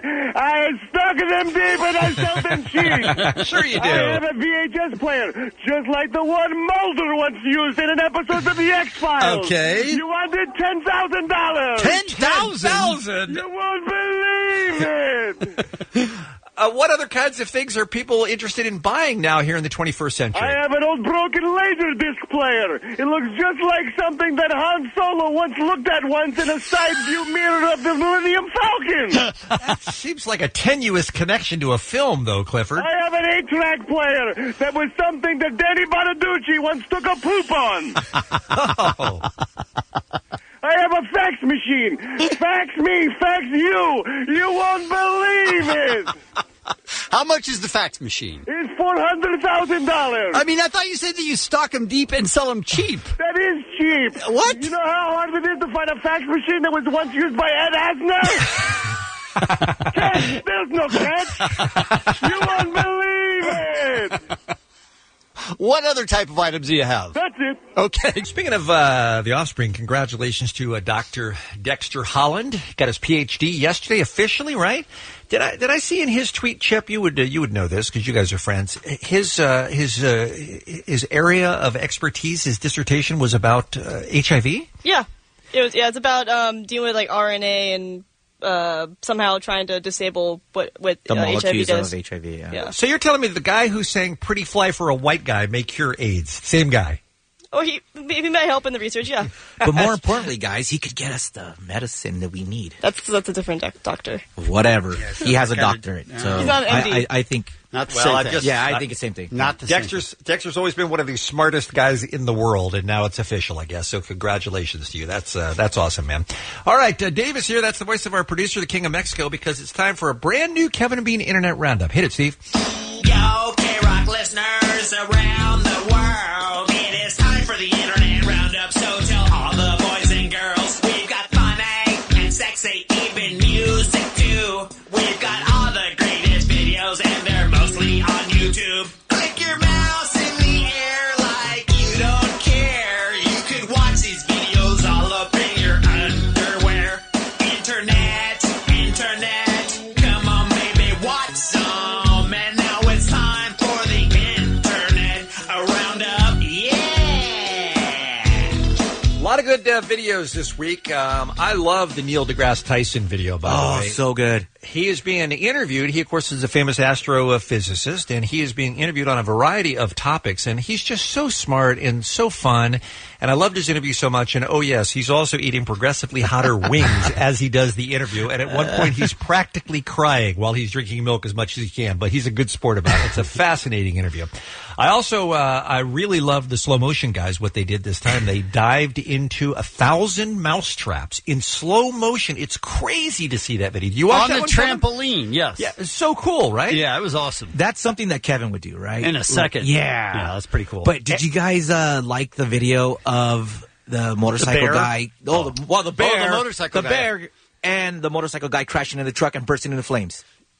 I mean, I was sad that it happened. I don't know what you mean by liked the video. A guy from a truck got out and rescued the dude. Yeah, He and did. it was like I a mean, movie. he fell a couple of times, but he did rescue him. It was like a movie where he crashed and instant flames. Yeah, it was crazy. And he survived. So yeah, that's good news. Yeah. And the bear video is some people just riding down a bike trail, and a bear comes out of the woods right onto the trail. in a front of grizzly them. bear. Yeah. And question for you guys: would you rather be the bicyclist in front or behind? Well, he was chasing the bicyclist in front, it looked like. Yes, he was. Was anyone else disappointed that he didn't catch one of them? Yeah, Because I was like, this bear is rooting for going the to tear bear. that guy apart. But would you rather be the guy in the front or the back? Well, I think the front. Yes, I'd rather be the think front as so, well. but it's tough to tell. You'll see. The bear comes right up on the bike path and then goes back down and doesn't attack either of them. So I was disappointed, but you know. Well, anyway, those are some of the videos that we don't have audio for you, but they're definitely worth checking out in the Roundup. Here's a couple that we want to spotlight because they're great. Jimmy Kimmel, who, as you know, does the best of all the late-night talk shows, he has a feature called Live Witness News where he goes out and asks insane questions to people on the street, and they almost always think that they're real. They think they're being interviewed on a news show for some reason.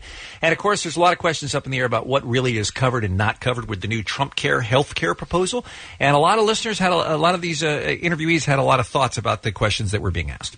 How do you feel about the provision that is going to allow veterinarians to do surgery on uninsured people? They're doctors.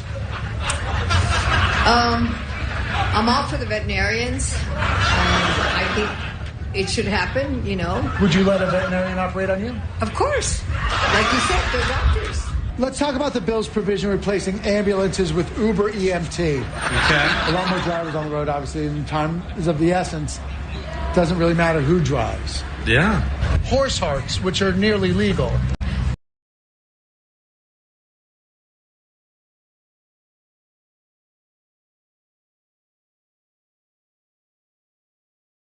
Because if human beings are donating organs and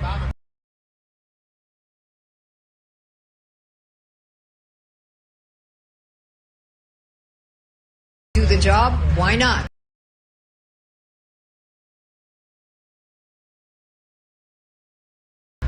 And it's affordable. And it's affordable.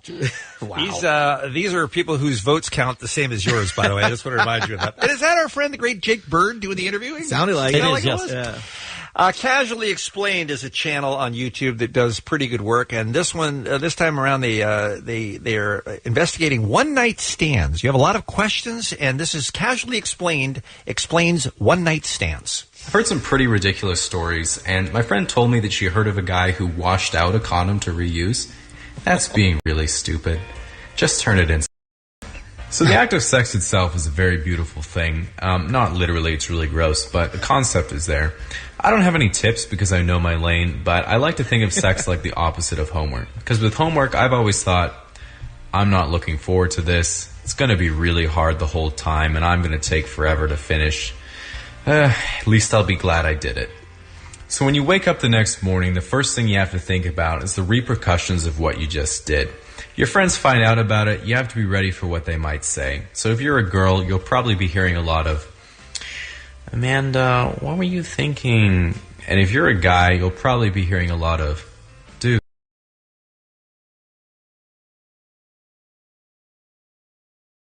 And finally, depending on how old you are, you have a decade that is very special to you. You look back and you go, man, that's when things were best. That's when we had all the best toys. That's when we had all the best music. That's when the trends were best. If you're a 90s kid, you need to watch this whole video because this is your entire childhood in under 5 minutes. This is called Cruising down the street. I'm rocking to the beat. Chillin'. My pager on these Jankos. Red lights blinking on my feet. So fly. Everybody do the Carlton. Thumping. Wu-Tang, Outkast, Biggie Small. Pearl Jam mixtape.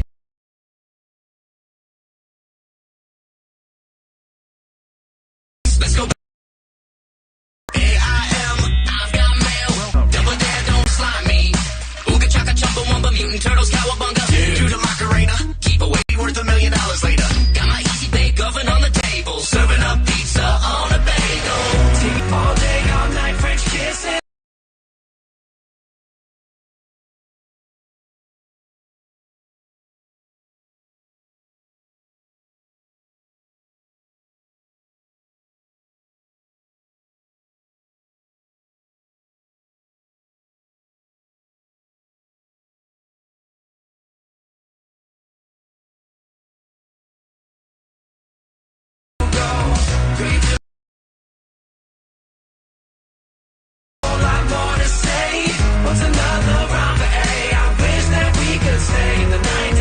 Come on. How great is that, Yeah, it's right? pretty well done.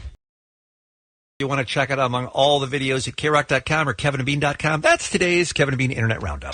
Those videos were awesome. Now go watch the internet.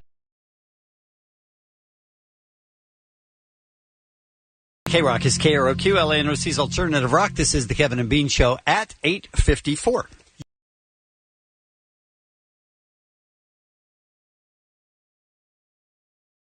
For the sold-out K-Rock Weenie Roasty Fiesta 2017, a week from